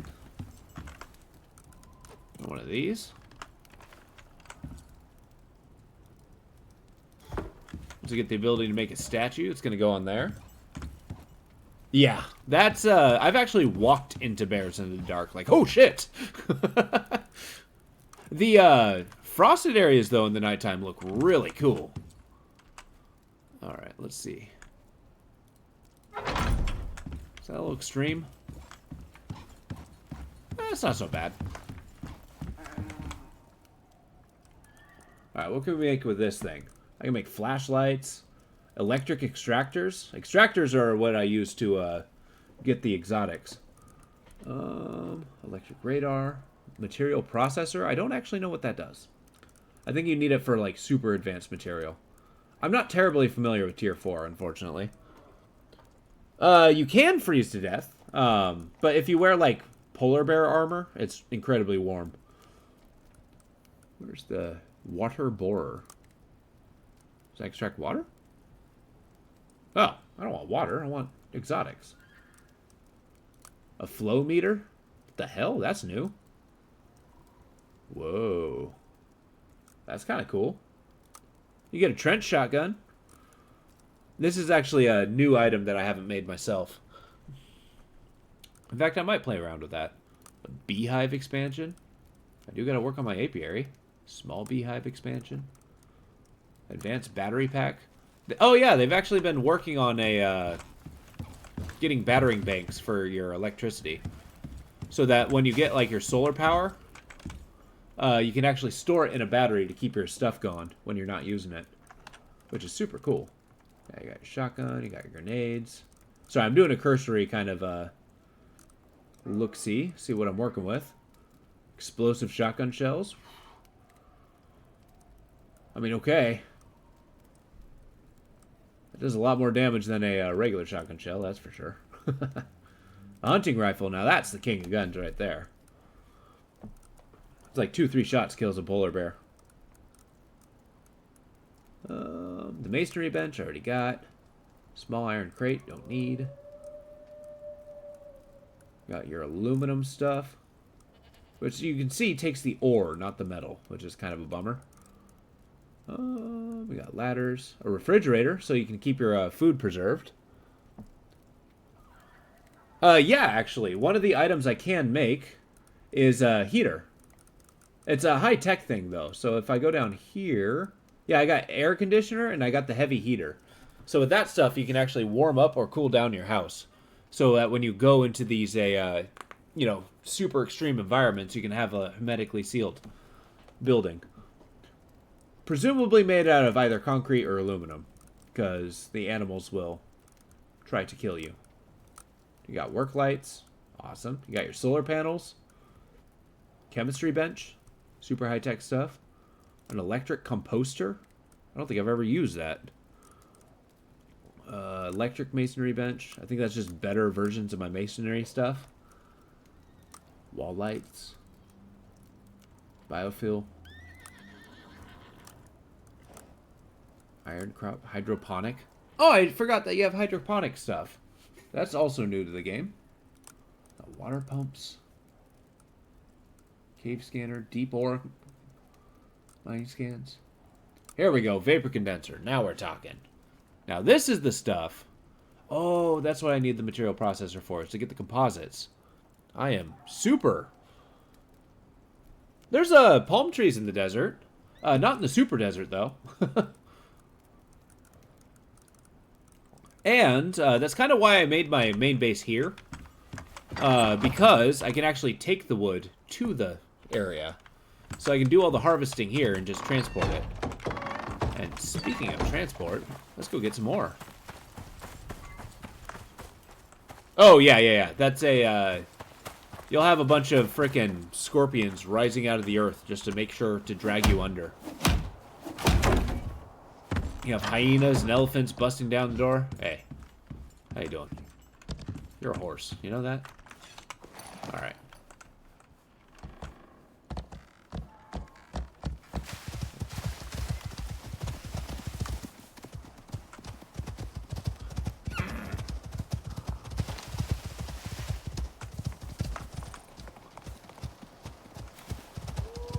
But yeah, the purpose of the strategy here is I'm basically teching up until I start branching out.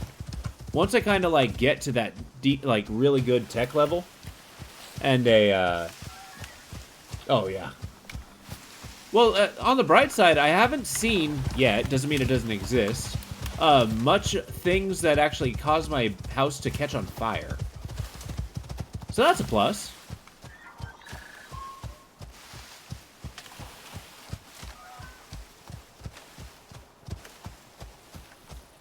So far, the only things that have been making my house catch on fire have been in this territory with lightning storms. I can only imagine they get more intense, though, the farther into the mission you get. Or farther into different areas you get. No. As far as I know, no.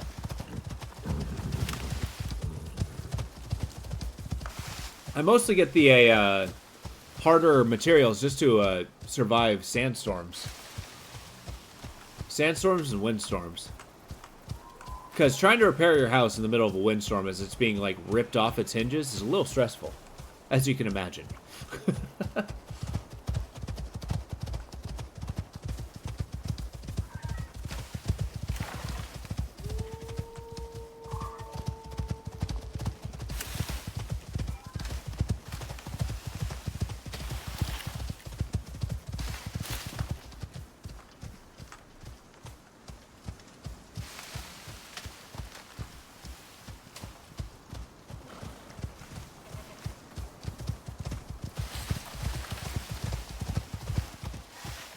Here we go.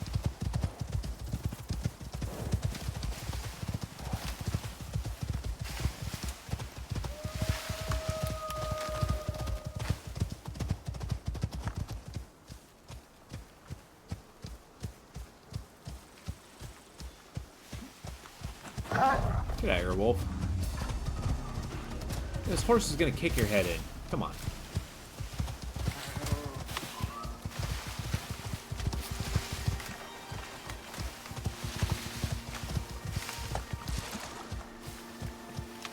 Yeah, there's items that you can make water wheels to get hydropower, which is kind of cool. But they're a little awkward in getting the with flowing water. You got to be in very specific areas. I was thinking of building a house with that in mind,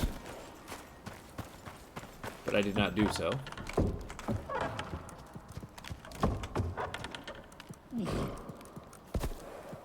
Easy, horse.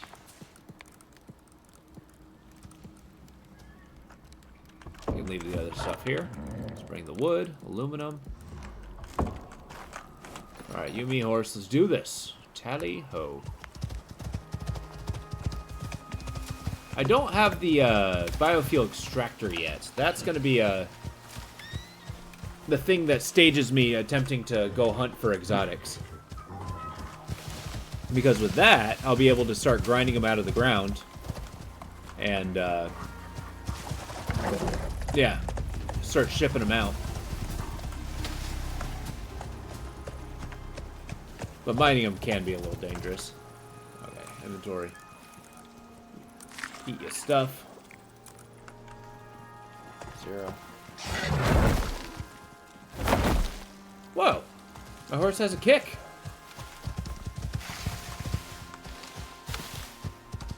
Oh, you know what I just noticed? It's not called the desert. They're called canyons.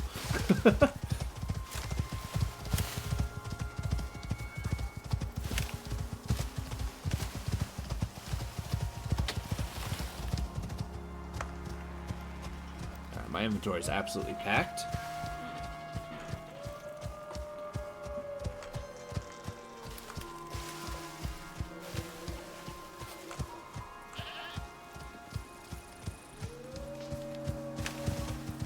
Kind of wonder which kind of armor set I should be using for the canyon area. Because his bone armor is nice, but is by all means not the most powerful armor I could have. I kind of want to resist quite a bit of damage.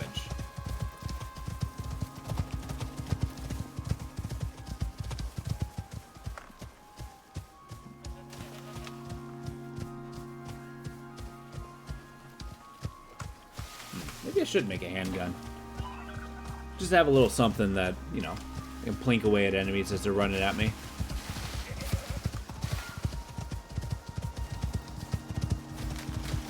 Oh yeah, I forgot to mention I forgot to show off the merit badge system. Oops. Easy, horse. The physics with this horse are a little bonkers.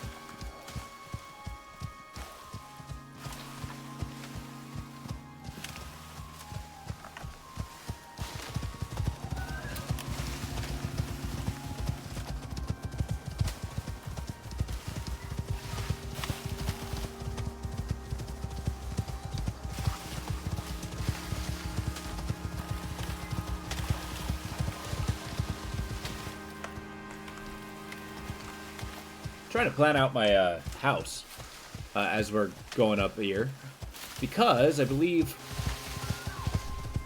if I get a bunch of solar panels on the ceiling, on the roof, yeah, he runs like a wild boar. He does like that seesaw sort of motion thing. Now this guy is actually only a couple weeks old when they put him in the game. I didn't realize he was such an early game thing, but they probably they'll probably make him look a little more natural as time goes on. If I had a choice, I'd probably pick the Moa any day.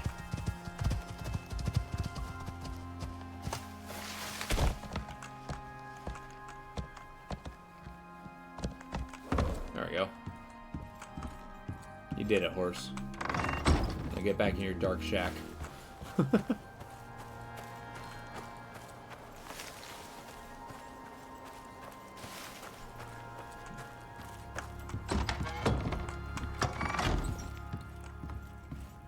Alright, let's lay out some more. Just keep smelting.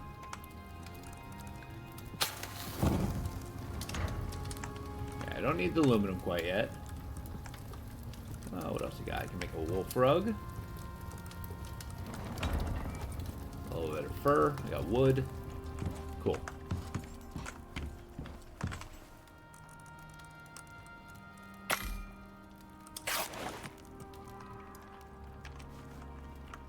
Do you feel it? Are you cozy yet?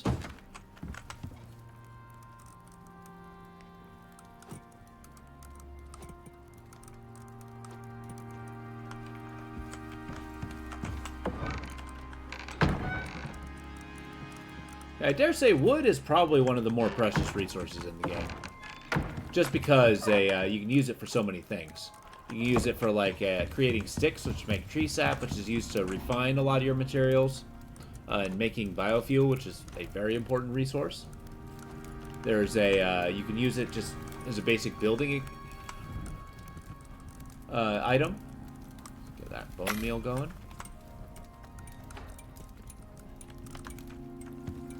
It's a good resource for basic equipment, for like making arrows.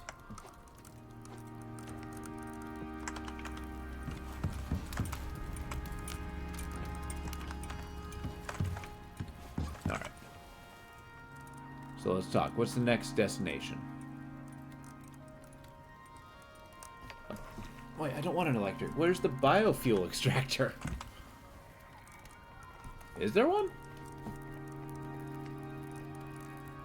It's an ice borer. There we go. Oh, that's super easy to make. I just need 25 gold.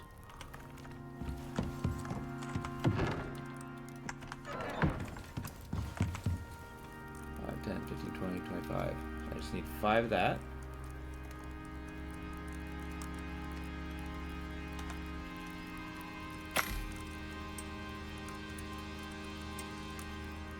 Then I need copper nails, which are over here.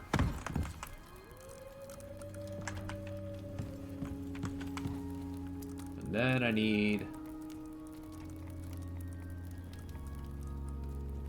iron.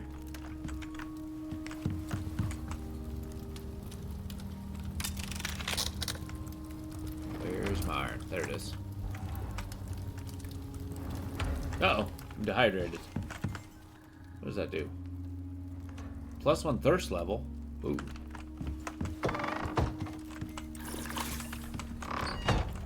You guys slightly panicking from not being able to drink water.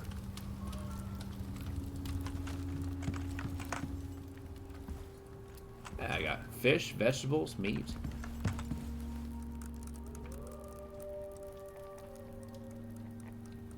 Boom. Alright, this one's huge. The biofuel... Yeah, now we gotta find the ore. So that might actually prompt another exploration. Because now I'm actively hunting for it.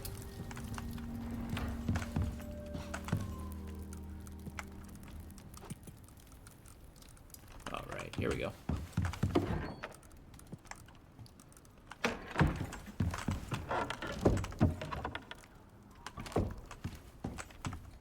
There we go.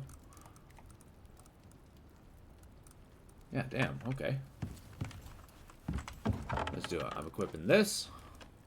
Water bottle's full. I got that. We ride.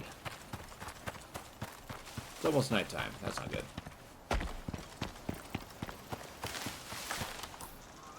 Yeah, if we go this way and south, that's where I think it is. It'll be a decent place for me to find a cave, and then once I find a cave, then I can use that as a waypoint, because when I put my radar down, it'll show me A, where that cave is, because it just always shows up on the map, and B, it'll keep pointing me to the exotics.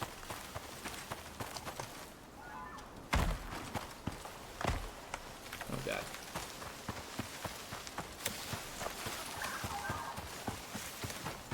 I feel like a nighttime adventure is warranted.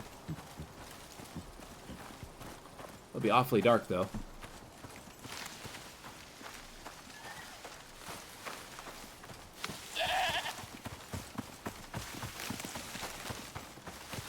I don't know why that's pronounced chamois.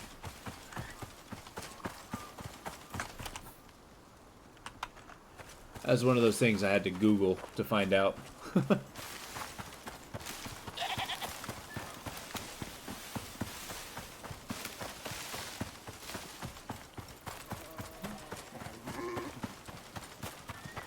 Also a perk if I find wild corn.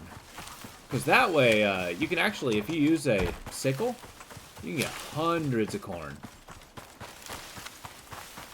It grows very close together. And from there, you can just feed your animals non-stop. It's awesome. Yeah. Down this way.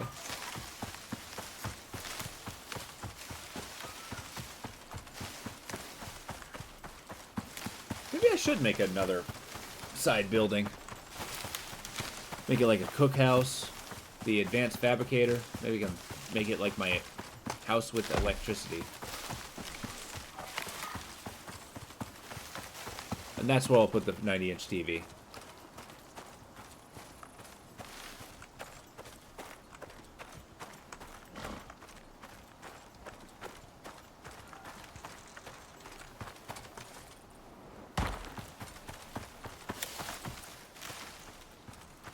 $120?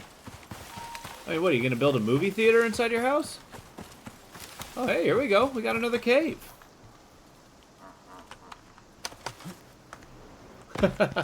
Oh, mine. Okay. I like it. The building expectation. Let's knock down a tree.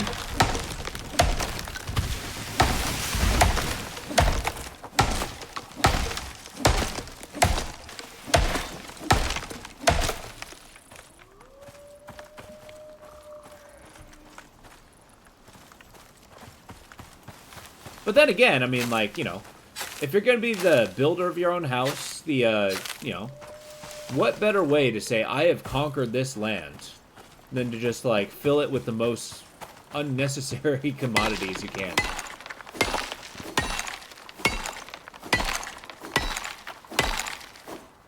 I mean, I go so far, it's like, what would my guy have to do with, like, a freaking computer, of all things? Like, I would like to have a computer, but I'm pretty sure my guy's got other things he needs. Hey, what's up, Tree Mosher? This is Icarus. It's a survival craft game that I play quite a bit on my own time. It is, in my opinion, very good. The concept is you get dropped in, you complete missions. Really? Yeah, it's pretty popular. It's a New Zealand developer. They keep updating it, so it has new stuff all the time. But the concept is a corporation was terraforming a planet, and then they found that super rare resource, just called exotics in this game. You know, it's like, oh, hey, and they have this newfound resource that they can use to make super technology. And with that super technology, they decided, like, whoops, oh no. Can't terraform the planet. It's just interacting with our, you know, MacGuffin engines. But what they did do is they cordoned it off from people, and then they send prospectors. And we are the prospectors going to hunt, like, fill these missions and then hunt down these exotic resources. Whereas only a small amount of this area is terraformed. The rest is very alien.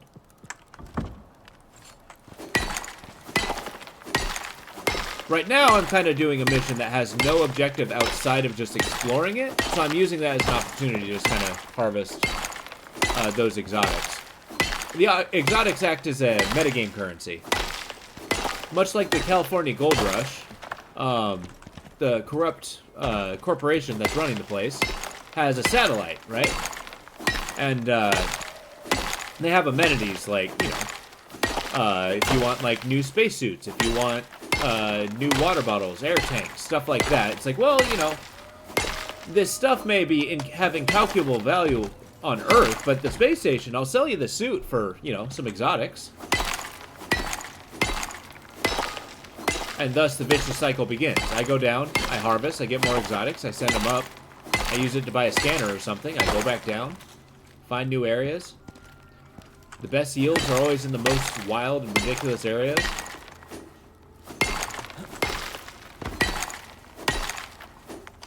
But every mission has a time limit, measured in a, god damn it, I got pneumonia, measured in real time. So basically I got 30 days for this particular mission to finish it, to tech up, accomplish what I want to accomplish, and get on the drop pod. Because in that time, if that timer gets to 0, the drop pod will leave without me, which spells the end of your character. Not really, that's how it was originally, but they've mellowed it out a little bit. They consider it a loss. Everything that you picked up is left on the planet, whereas you can drop down on a different mission.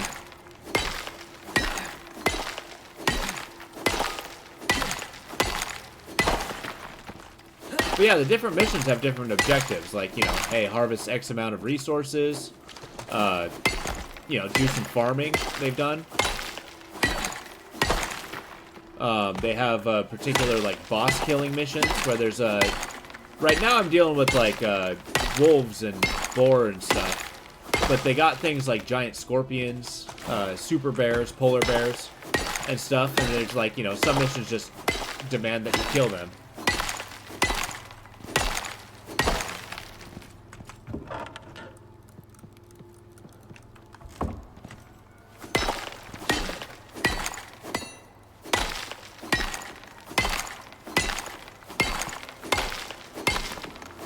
Yeah, right now I'm going caving. That's how you find your metals in this game. Your coal and such. Also noticing my lantern is a little not full. It's gonna get mighty dark here soon. Let's just harvest and go then.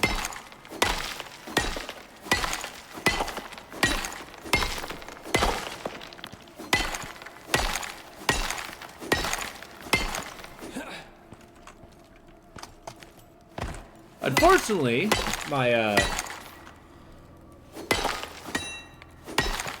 even though my guy has a, is on a planet with no real oxygen, or at least not healthy oxygen, I need to get air tanks, that's what I'm getting at here. But, I can still get pneumonia, somehow.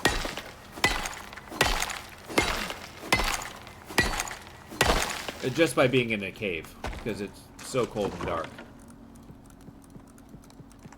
Or at least I suppose that's what they're going for.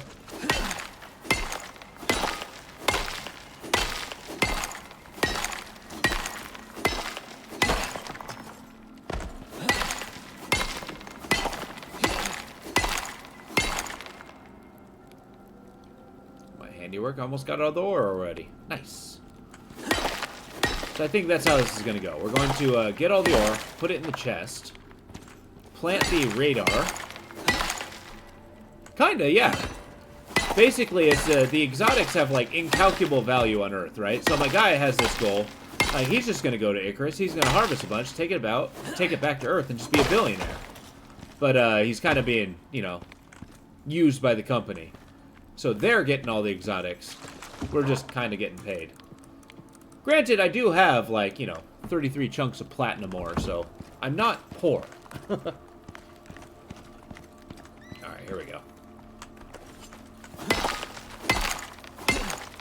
As you can see, the planet on the horizon there. Kind of a cool effect.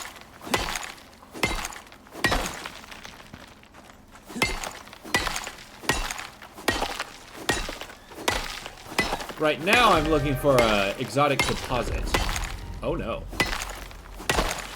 As you can see, we have a hailstorm. So, yeah, part of the terraforming that happened, because they stopped, there are insane... It's true, I could have more. But it has insane weather that's absolutely detrimental. And that's, like, one of the main things in this game that you're fighting against. Right now, there's a hailstorm, so I'm going to let this radar do its thing, fight off the animals, and go back inside this cave. With my pneumonia.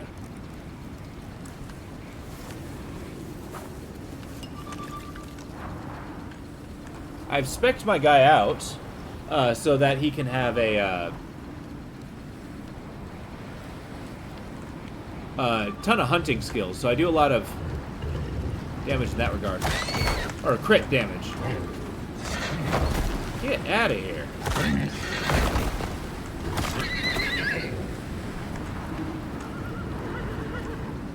Alright, we got a bunch of freaking... Get out of here. Prehistoric horses. As I said, this is a New Zealand company, so... these are all, like, prehistoric animals that were native to New Zealand. Just because, it was important to them. Yeah, this whole hailing thing is kind of brutal. These guys. As you can see with the weather meter, it's on a yellow bar now, but it's progressing. Once it reaches that red, that's when the weather gets super dangerous. Right now I got mild storm exposure. but it can get a lot worse.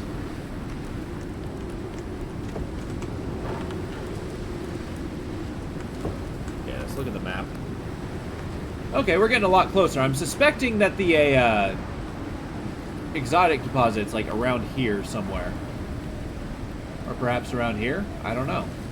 I mean, it's directly pointing here. Unless it's here. They wouldn't drag me all the way to the Arctic, would they? Nah, it's gotta be here. It's saying it's close. This one's saying it's far away, but it's a lot closer here. I'm guessing it's probably in here somewhere. Just gotta wait out the storm for a little bit. In fact, I wonder. Got plenty of fur. Oh no, I have a fur. Well, that's not a lot.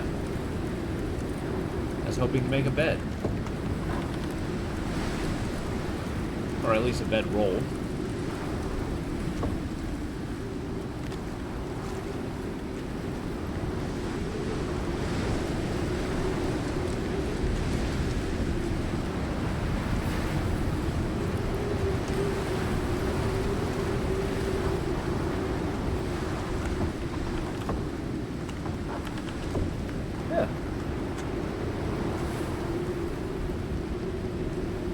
That is definitely true. It is a little rough. Although I would suggest the first mission is a tutorial mission. It's a good way to learn the basics. But Sandbox is really good. It's good for multiplayer too, because you can get like you get a particular item at a higher level. If I see here, Tier 2. I think it's a contact station here. This is used in Sandbox so that you can actually drop it down and get like missions for that sandbox. But yeah, it does get pretty brutal when you're like just farming the mission stuff. But you do gain levels pretty quick. As you harvest stuff, you'll be flying through the levels pretty quick.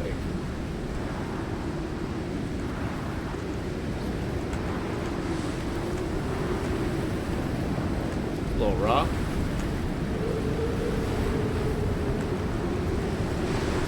I'm gonna stand here so I'm not getting pneumonia.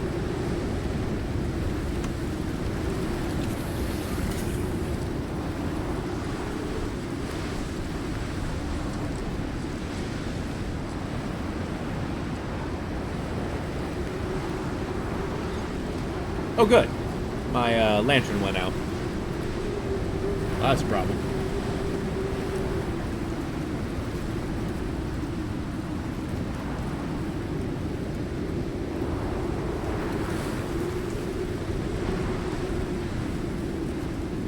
There we go.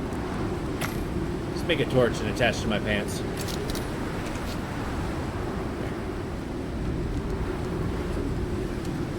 Yeah, there was one mission that I was a tech blocked. I tried to do it, but I didn't have the technology to get medals and stuff. And I didn't even know how to get it, so I wasn't able to finish it on first try. But then once I learned, I did a mining mission, which taught me how to find the caves like such. And it got a lot easier.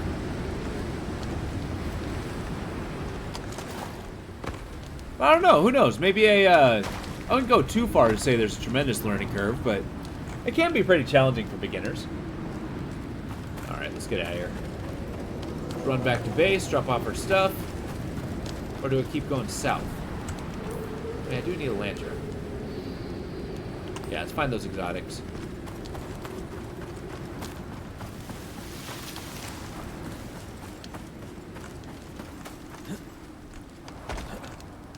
Oh god.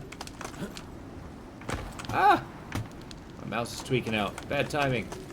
Ah, crap. There we go. A suggestion if you're doing early game, Sly, if you don't mind. If you get caught in a storm, a pickaxe is a really good tool. You can actually bore into some of these bigger rocks and hide in there and not get the bonus. Or you can hide from the storm there, which I think is a pretty cool mechanic.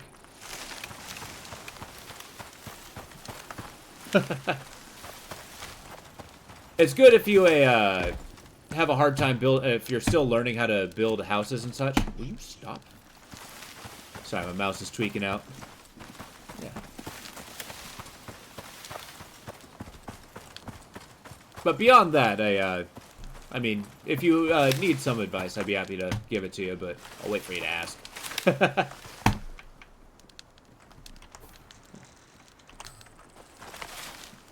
Okay, game.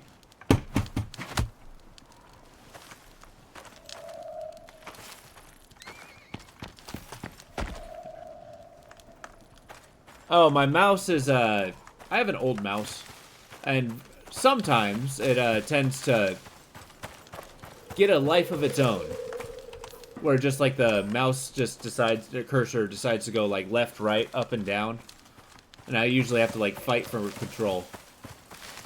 I like to imagine my character has a neurological disease. It's very frustrating, and it's a very easy solution that I have absolutely refused to do.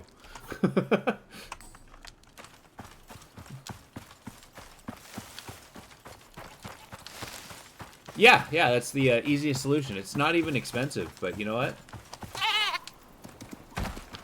I mean, getting packages... Oh, hey, corn! Yes!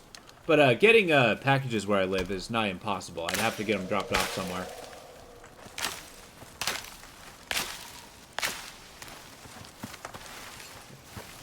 Corn is like the ultimate animal feed.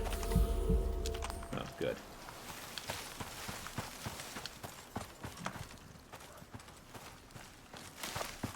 You know, you say that. You say that. And I'd even go so far as to say you're right. But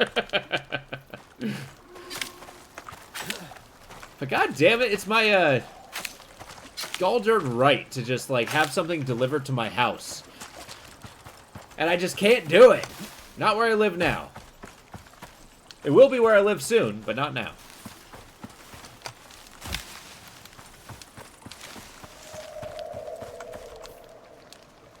I'm gonna head here, maybe see another cave.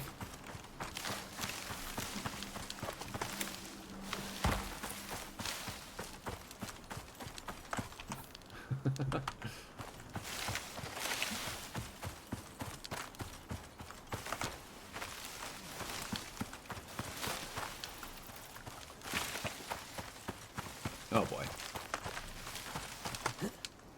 I think I remember there being a cave here, but I could be wrong. No, here we go. Looks like we're in cave territory here. Got any wood on me? Nah.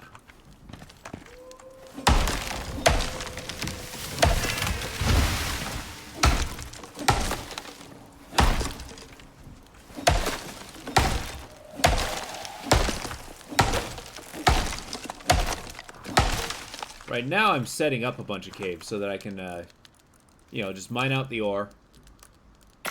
Have it stashed so by the time I do a run, I can just, like, ferry it back over to the house. Basically just doing all the hard work first. Oh, we got some worms. Get out of here. Now, when you initially find those worm guys, it's a little alarming. But, anytime after that, they're pretty easy. You just gotta shoot them in the face, basically.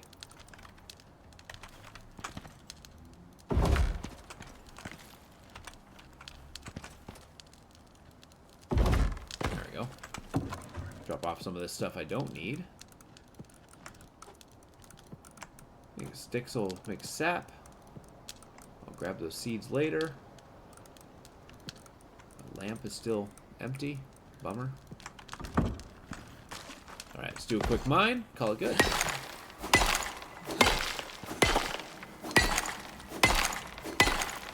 Yeah, I think there's going to be a point where, like, my mouse is 100% broken. And I'm going to wish I went to the store. Which, I mean, I live close to a Fred Meyer. I can just... Now I'm just being stubborn.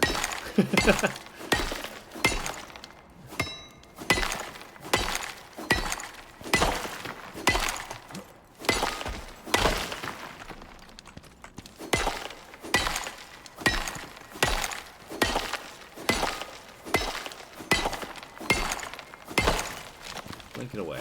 Yeah, it's doing this in particular. Like, mining is a huge aspect of this game. Just mainly because these resources are very much the barrier for leveling up, and some of the high-tech stuff just takes so much. But this is kind of a relaxing thing where you know, you get a YouTube video going, you get a you know, an audiobook, maybe watch something on Twitch, and just plink away a little bit at a time. Yeah. I mean, I haven't started working on Japanese, but I could.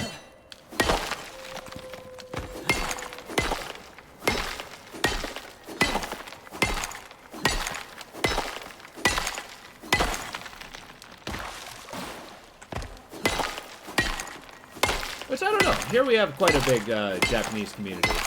It might be worthwhile learning Japanese. Actually, I was contemplating getting up and grabbing them.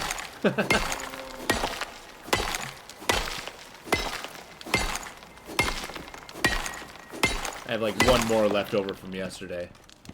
I was like, oh yeah, might as well just have a decent little sip. There we go. Actually, this is pretty decent. If you look here... Oh, never mind. It's still nighttime. You go inside.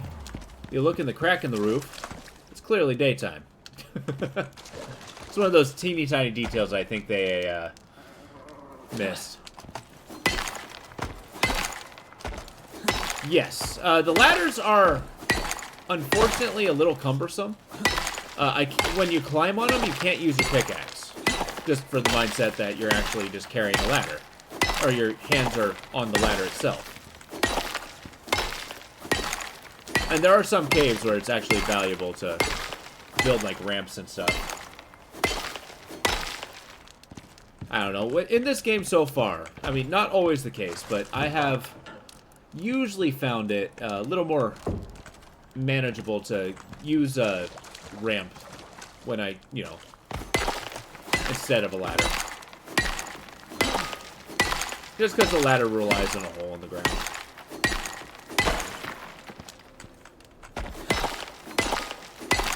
Who knows? Maybe I can make like a hunter's blind or something.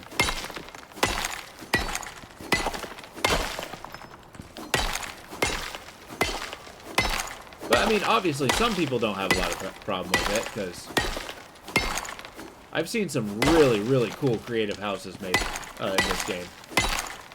Like, in creative mode, people actually just make huge, like, elaborate castles and such. They look like modernist mansions on the water.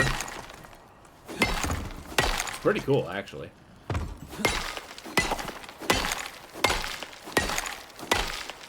When it comes to crafting games like this, like, I don't know, I can't put that much time into it. But I very much admire people who do.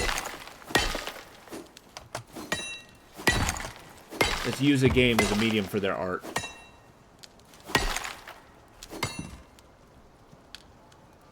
Come on now. There we go. Yes, that is absolutely true. I used to play the hell out of Terraria.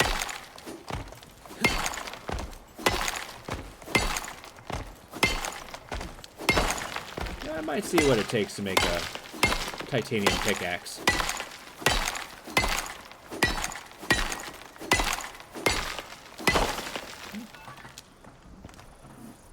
I actually go somewhere in the middle. I actually try to make a real building.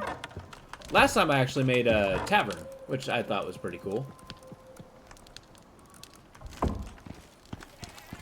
I think one of my much earlier attempts at making YouTube videos years ago, I had something like that.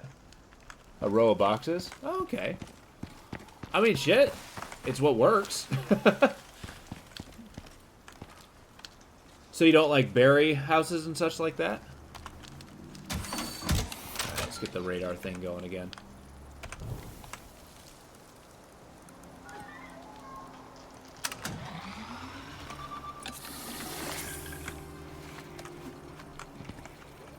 Yeah. Get those little underground cavern buildings. I like that. Although, Terraria very much uses the need for making, like, combat arenas. It's kind of a... I won't say a bummer, because, like, the bosses are pretty cool and creative, but... Come here. Quit hitting my... Will you stop hitting my radar? I really should make a gun.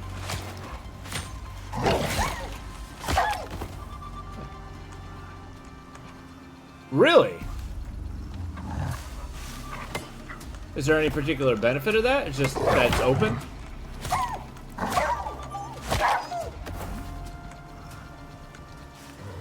Yeah. Oh, okay. That's kind of cool. Get out of here. Stupid horse. Jesus. Don't you come after me, horse. No. How would you like if I walked up and kicked your head in? Jeez.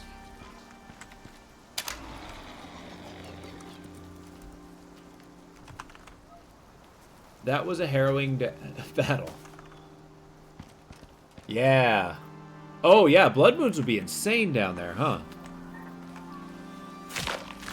Do you miss overworld events like the Rain of Slimes and such? Huh. Yeah, one of my buildings I made was pretty cool. It completely mitigated the flying... Oh, gotcha. Yeah, it completely mitigated the flying Dutchman, the giant, you know, ship. Mainly because it flew into my tavern and, you know, couldn't move. He got stuck. Made that boss a little bit easier. It was totally by accident, though. I had no idea that would happen. Yeah. So I made this, like, tall tavern thing. In fact, it's almost... I'll see if it still exists on the internet. It's almost a little bit embarrassing to show that early YouTube stuff. Because that's way back before I knew what I was doing. It's a completely different channel. I'll have to take a peek. Let me clear out these bones real quick.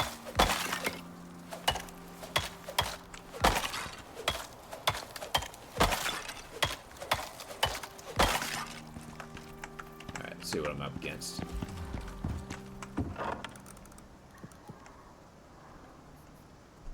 What, Terraria? I don't know. I haven't actually played Terraria in a long time. Maybe. I'll have to put some thought into it. I mean, I'm sure you know I'm a very arbitrary person. Mostly in Saturdays like this, I usually play just whatever it feels. No, it's a good idea. I think it is good. Oh boy. It's got to be here. If it's not, where the hell could it be? I'm always thinking for good suggestions like that. Exactly. Yeah, I bought it once upon a time. Believe it or not, when I first bought Terraria, I could not figure out the controls and then put it down for a good 6 months. Don't judge me. And then I picked it up again. It's like actually really dove into it.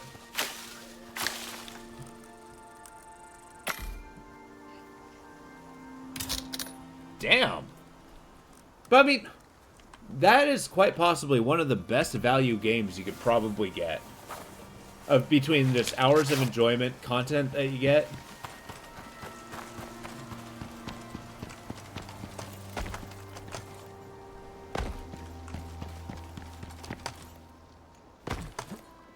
Okay, the radar is clipping through my head.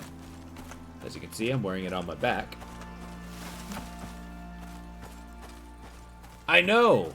Well, is there any new content they've been making for it? Because I know they've been making, like, comic books and stuff. And a lot of subsidiary stuff. But I don't know about new updates. What? Another geyser? That's not the thing, is it?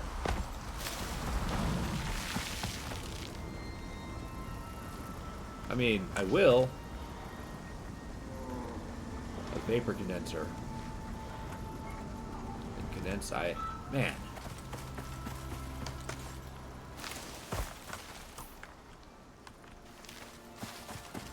Those geysers are going to be a huge exotics payoff when I can actually make one. Okay, but I gotta find that exotics deposit.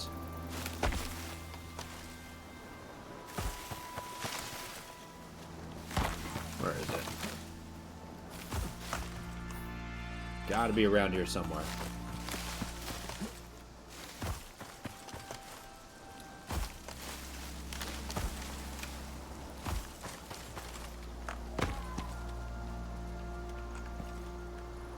I spy with my little eye.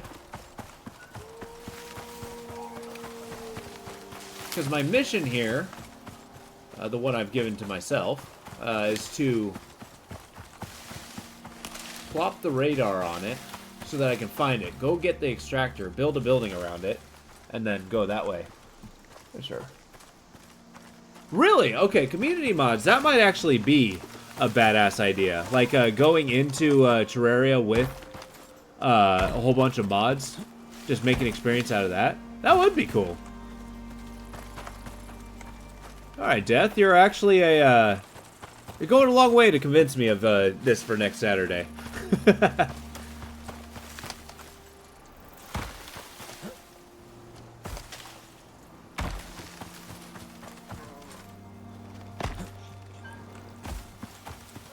That is assuming something doesn't come up. I might have to take a dive into that. Stick my nose into some of those,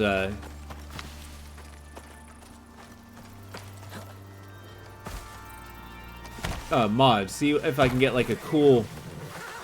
like, something unique looking, you know? Because usually when I go for mods, I go stylistically different, and then I see if there's, like, you know, decent amounts of content mods. So, like, you know, they come up with different bosses, different equipment. That's usually when I'm modding a game. I'm trying to go for deliberately a new experience.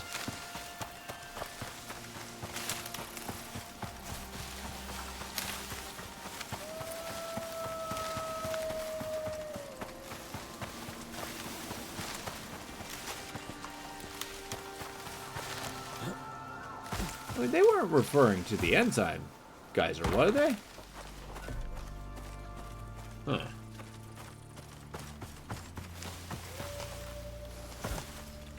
Alright, once I get down here towards this wall, I think I'm gonna drop the beacon again.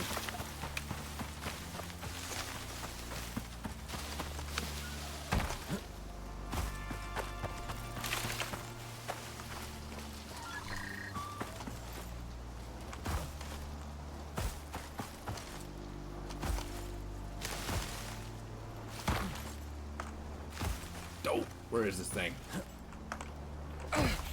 Ow. Maybe it's down here. I guess it's kind of ballpark area.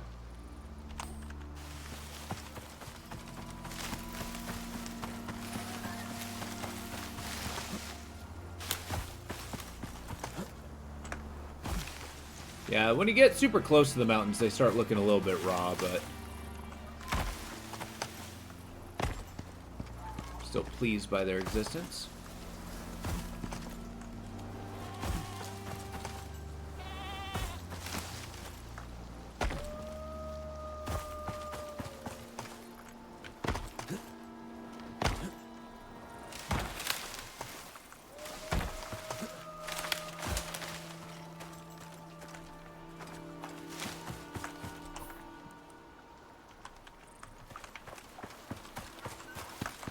Here's what we're going to do.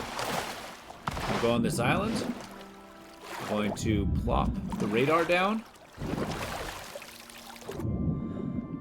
Because my theory is, if I'm on here, animals can't get me.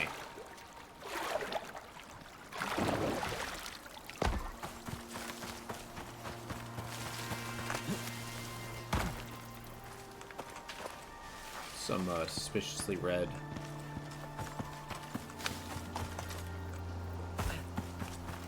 Dirt. Alright, there we go. More. Get another scan.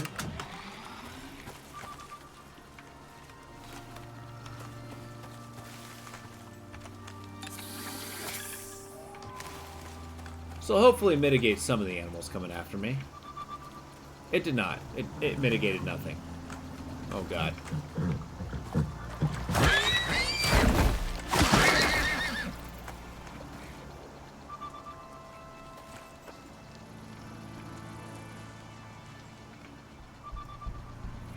Oh, look at that wolf. He's swimming all the way over here just to be pissed off at my radar. Are you for real?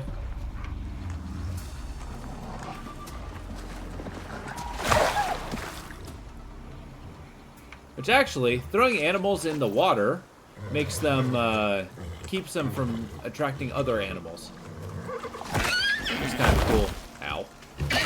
Cool benefit. Come on. Where'd you come from? Leveled up to level 60 for the 15th time.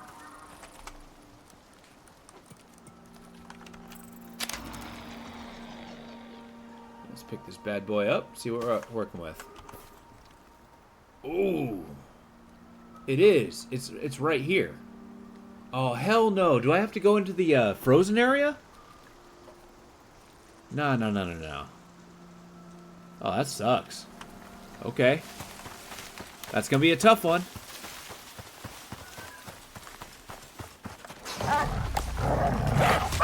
I guess we gotta tech up into 2 directions. I'm gonna confirm that by going to the wall.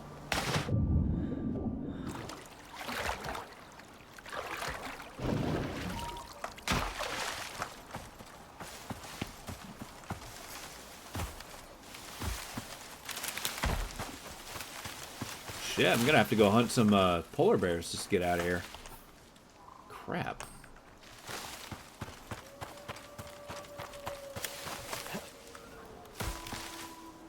Well, that is remarkably unlucky. But also okay. Let's see what we can do. If my base is here, I can head south, make a sub-base down here as a staging area. As that staging area, I guess I am walking the entire map. Would it be smarter to go this way? Sub-base here? Because, or, base. I can get more mines over here. Huh. It's a tough one.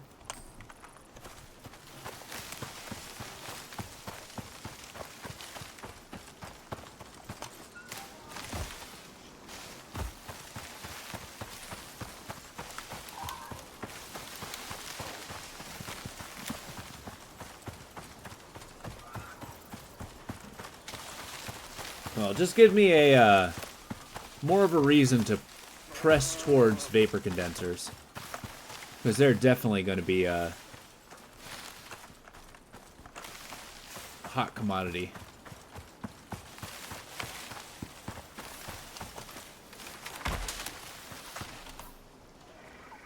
Just getting up to this cave.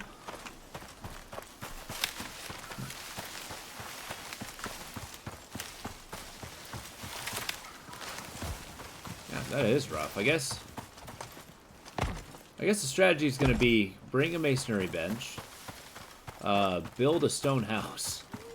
I guess that's necessary. And I guess I'll go there with a brazier. Maybe I'll kind of make it like a stable. I'll bring my horse there. Get the cold equipment. Just get the basic, like, storage stuff. So that it can kind of survive storms. Maybe I should do a 4x4. I don't know. I don't know what the right answer is.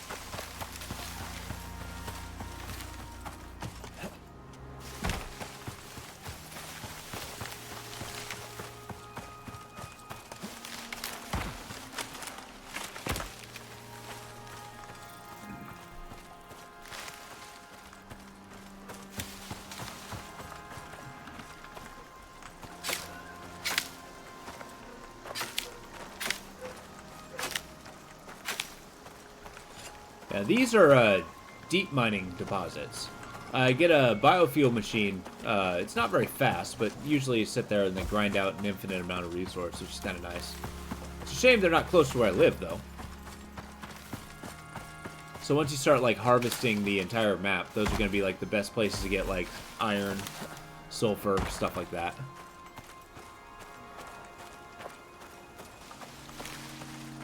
Well.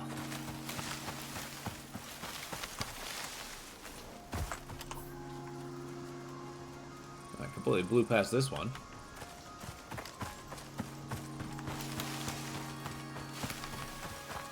I mean, it just gave me a reason to tech up further. We're still in the R&D phase, it would seem.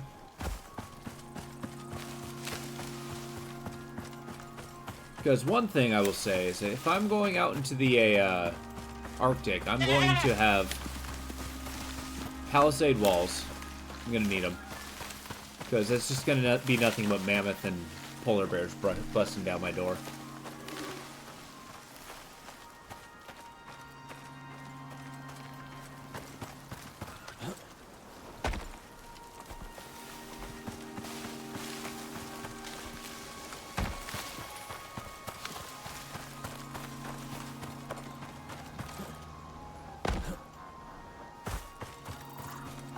Almost there. So let's fill my backpack here. And then... oh, shit. I didn't realize it was long enough for those things to respond.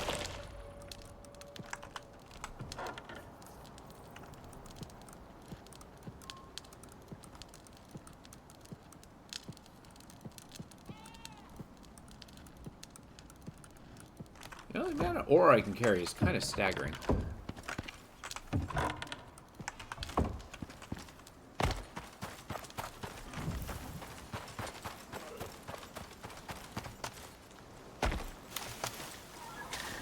That's another survival game I've been thinking about diving into, or giving it a shot. I'm kind of turned away due to the Minecraft graphics, but Vintage Story looks really cool. I kind of like the temporal distortions and like the warping of reality while you're trying to, you know, live a Stone Age lifestyle. Seems like a compelling way to kind of try to survive.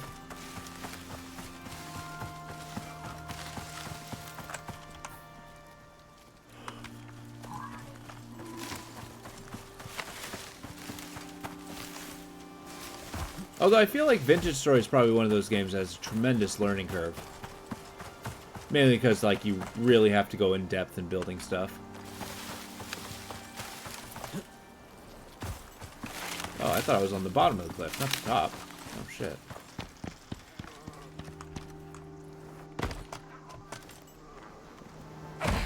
Ow.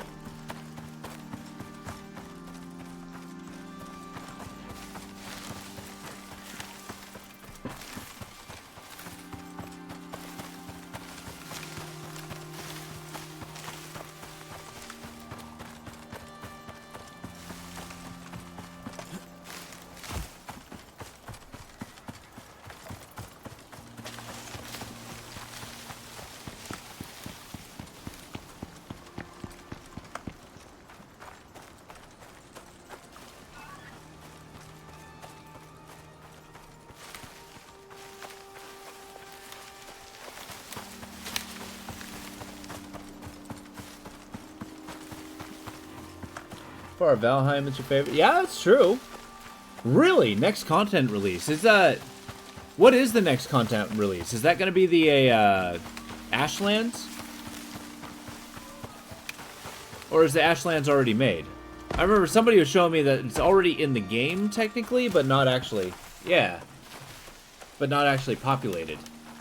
That's kind of cool. I have not played since Mistlands was released, and I have not been to the Mistlands yet, so... I feel like Valheim, that's a great opportunity for, like, you know, when Valheim gets 1.0 release, diving in and just really pouring into the story, getting all the bosses.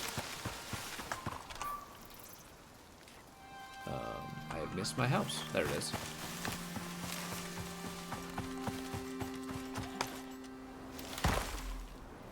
Yeah, that was an incredibly well-made game. Really? Did Mistlands not really do it for you?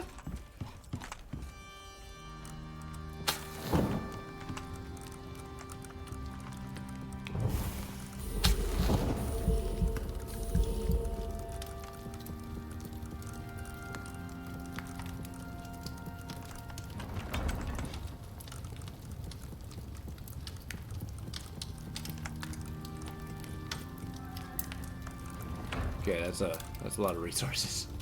Should probably turn that into steel, huh?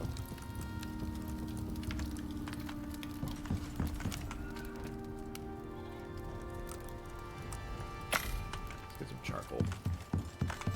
Or some regular coal.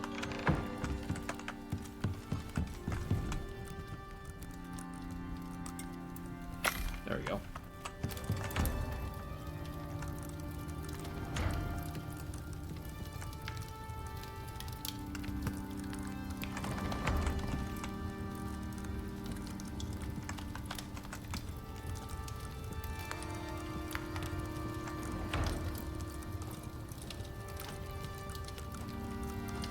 There we go. Oh, okay. Modder fight? What do you mean by a modder fight? Or motor? Is that a boss?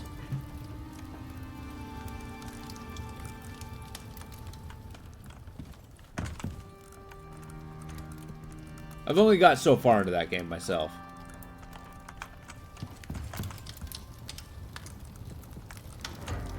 Because, you know, you can only get so far solo. Oh, yeah. Yeah, that fight's kind of ridiculous. Because, like, yeah, it's like you're stuck using bows and arrows and such.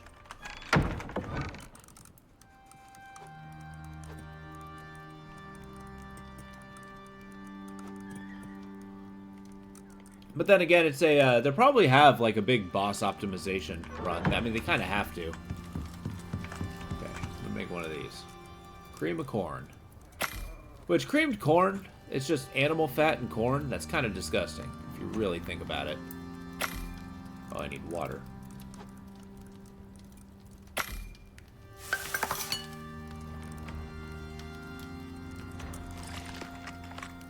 Delicious. Oh. I mean, I guess it'll definitely keep you filled. Oh yeah, animal fat. I need a little bit of this, a little bit of that. Hell yeah.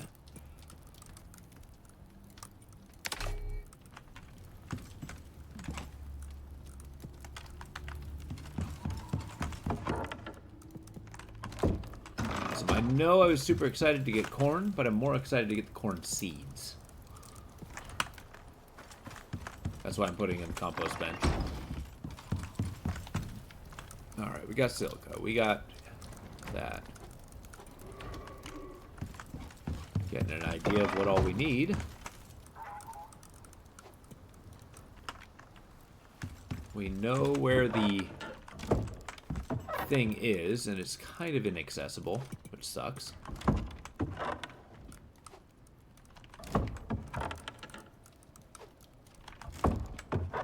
There we go. Get our tools here. Take a look, see what we're up against.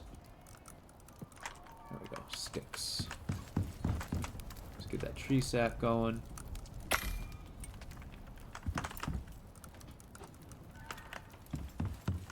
Extra wood.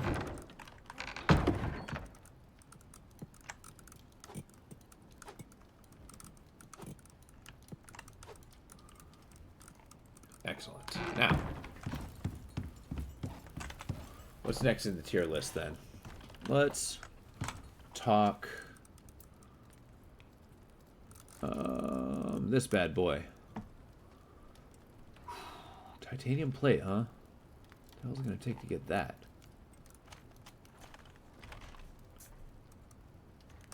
Just gonna take 3 titanium. Okay. Easy enough. Can I make a pickaxe here? I make titanium tools here, right? Oh, bummer. Where do I make my high levels? Ah, the forge. The forge. That's what I need that forge for. Okay, let's look at that then.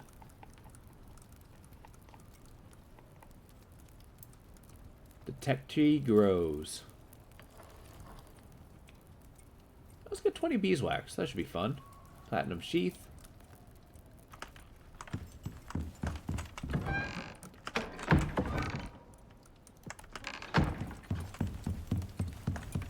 Yeah, 20 beeswax. In order to get 20 beeswax, I need...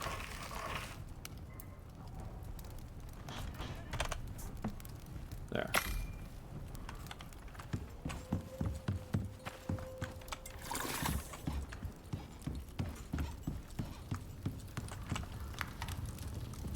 Got our gold and platinum. So how many do I need for this? Doing the math. It's on the very bottom, right? Yeah. So 16. 4, 8, 12, 16. So it's 4.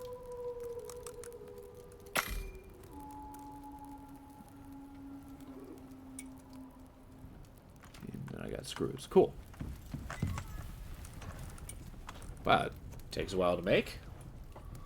Very well.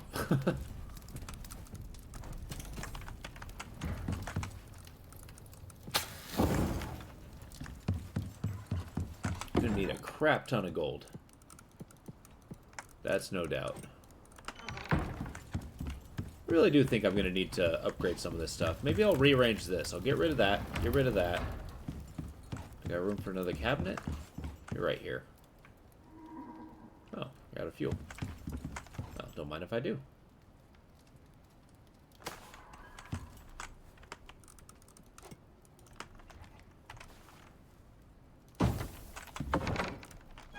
Whoa. Actually, I hit the BIOS command.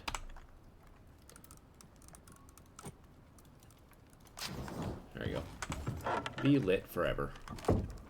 Tall. That's going to be... It's going to take wood. It's going to take nails. It's going to take copper nails. 8. Rope.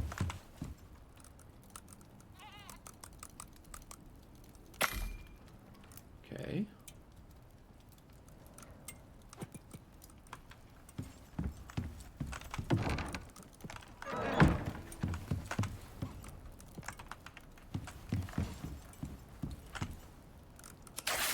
There we go. Boom.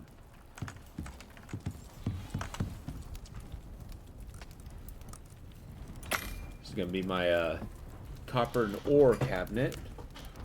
Or copper and iron cabinet.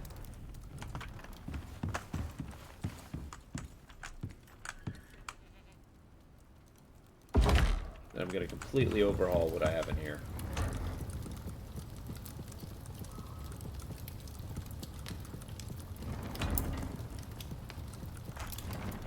Inventory full.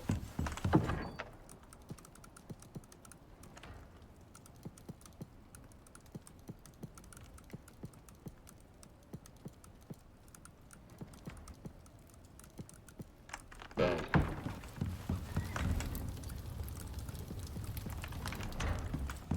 Steel can go in here.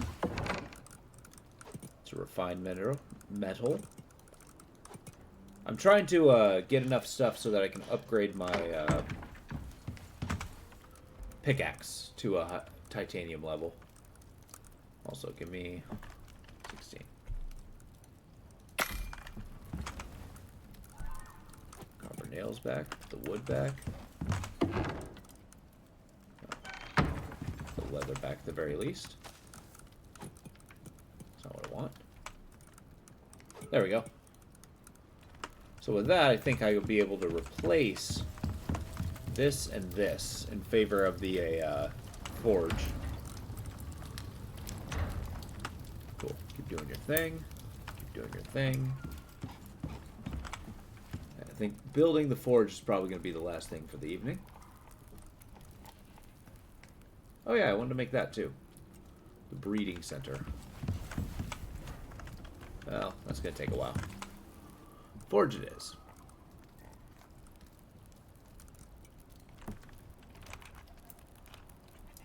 There we go. So I need stone, epoxy, steel, iron. Okay. I got the steel. I got the stack of iron. That was actually a lot easier to make than I thought it would be. Stack of stone. Get your epoxy.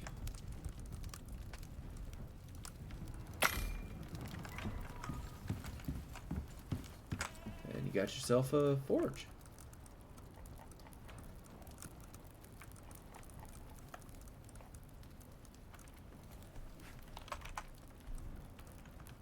Oh, I need a lot more stone. Jesus. I might have to go harvest more stone shortly.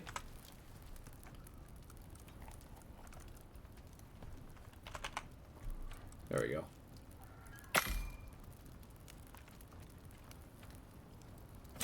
Oh, would you like me to point that out?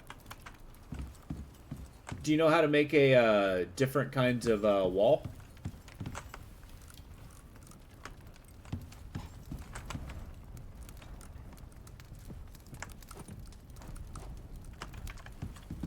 Yeah, I don't know. Some people really like wood walls. Gotcha. So there's square walls. If you have middle mouse button, if you hold it down, it'll show you the different kinds of wall you can make. For example, 7. Hold down middle mouse button. That's the wrong button. It's R. R is the correct button. I was over-enthusiastic, is what I'm saying.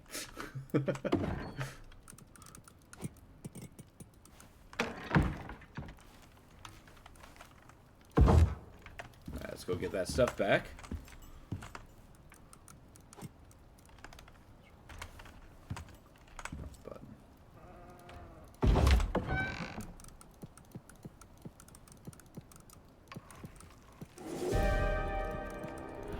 Oh, good, a storm.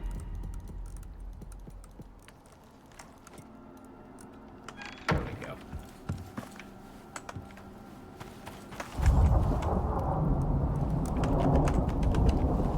Sorry, is that a lightning storm? Oh boy.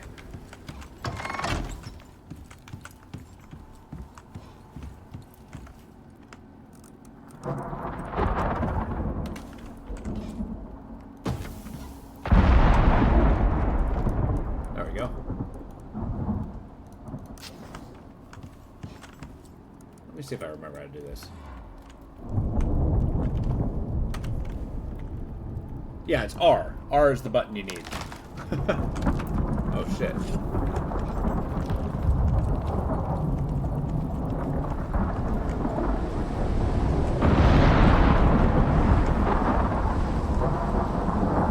Well, that's harrowing. At least it's not smashing a,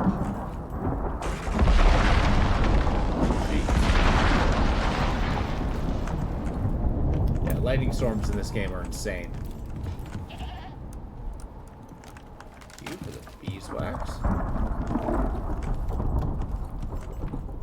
Oh yeah. Let's make it the bee center.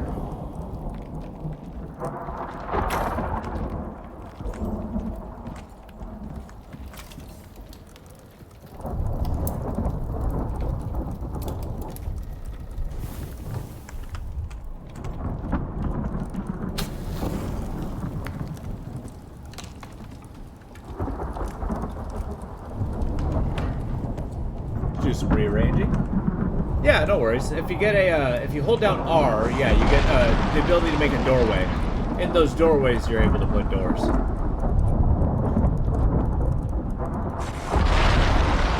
Sorry, I got sidetracked by destroying my own floor.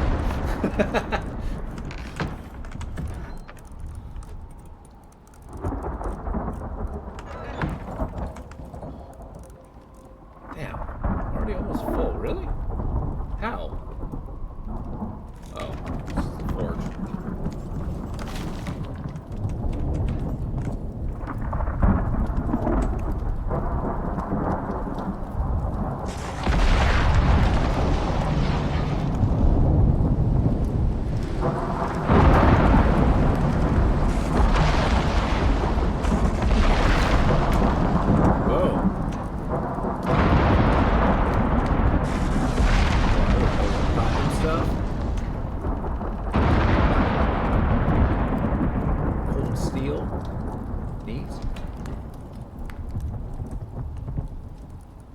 get that titanium shit.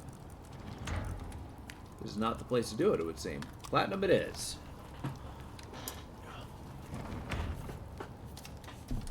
With the increased yield, that's super awesome. So I can destroy this. And destroy that.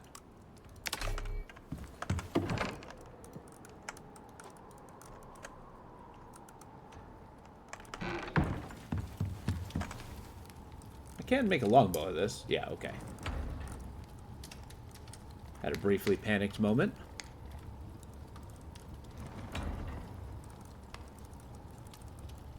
Yeah, as you upgrade stuff, some of this stuff is pretty replaceable. Let's do that platinum thing. There's this. I need fine wood. There we go.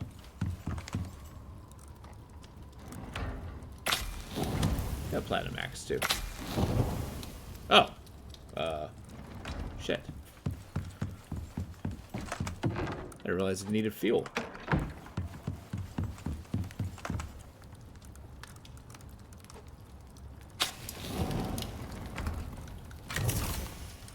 Cool. Dope. More platinum.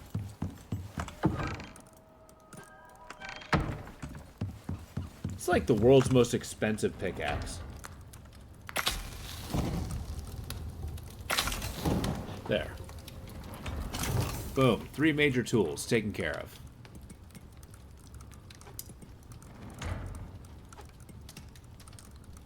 You can destroy these.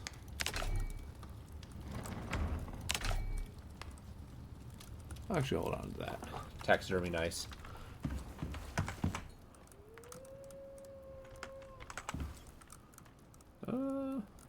Cool. Let's drop this stuff off, do some organization.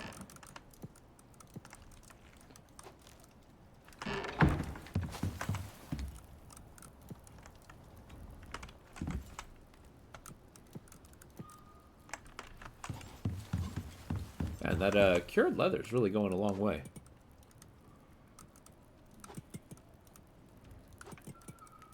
As well.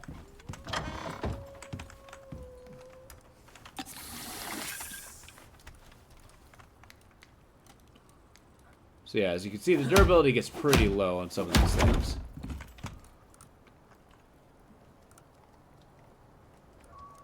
There we are. Don't need too much of that. And then we put our epoxy away.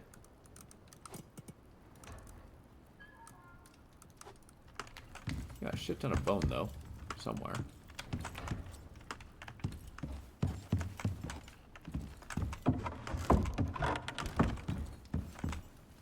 Oh yeah, where did I get the bee breeding center? Here we go.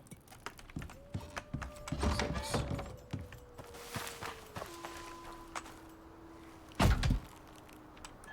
Now what?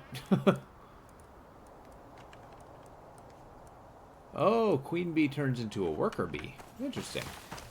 Well, I just so happen to have a queen bee right here. Queen bee, worker bee. Make me some honey bee.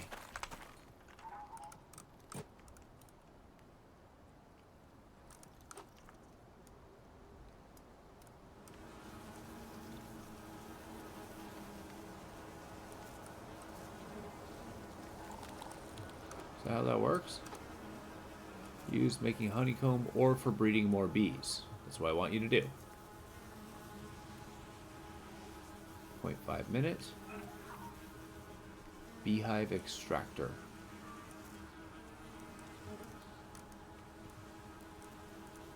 Well, that's cool. I hope you can breed bees. Come on now.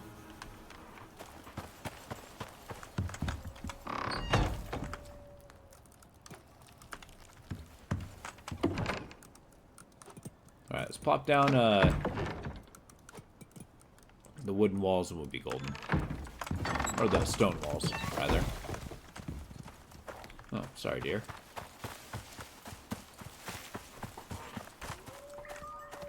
Prepare the shack.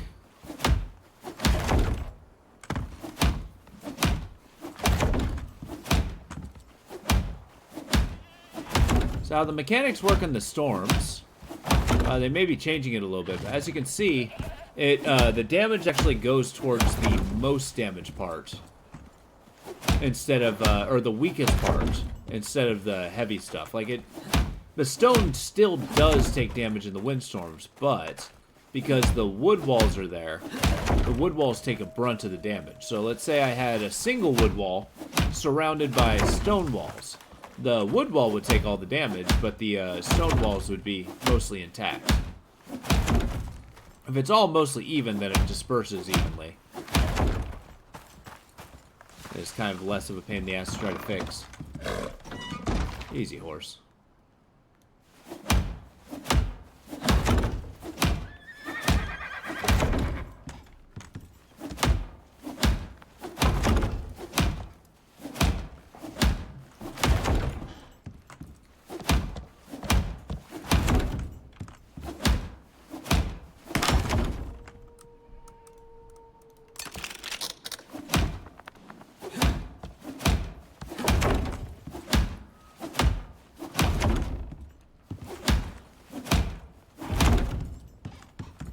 Excellent. Now,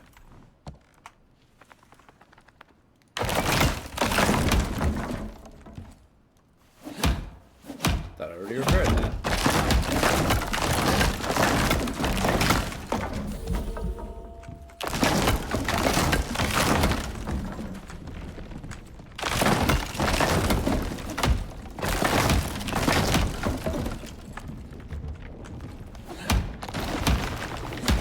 Wait, what? No!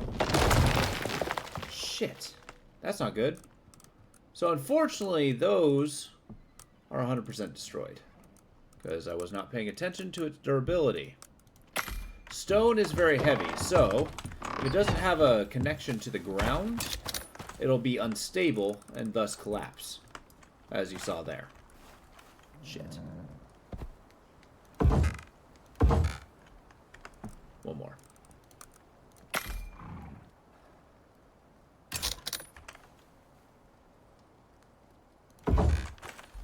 So these posts having a grounding thing won't smash because they have the solid connection here.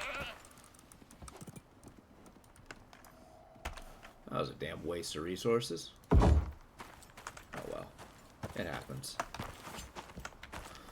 We can at least test the theory there. But... oh, we got honeybees. Okay, so you are making that. Cool.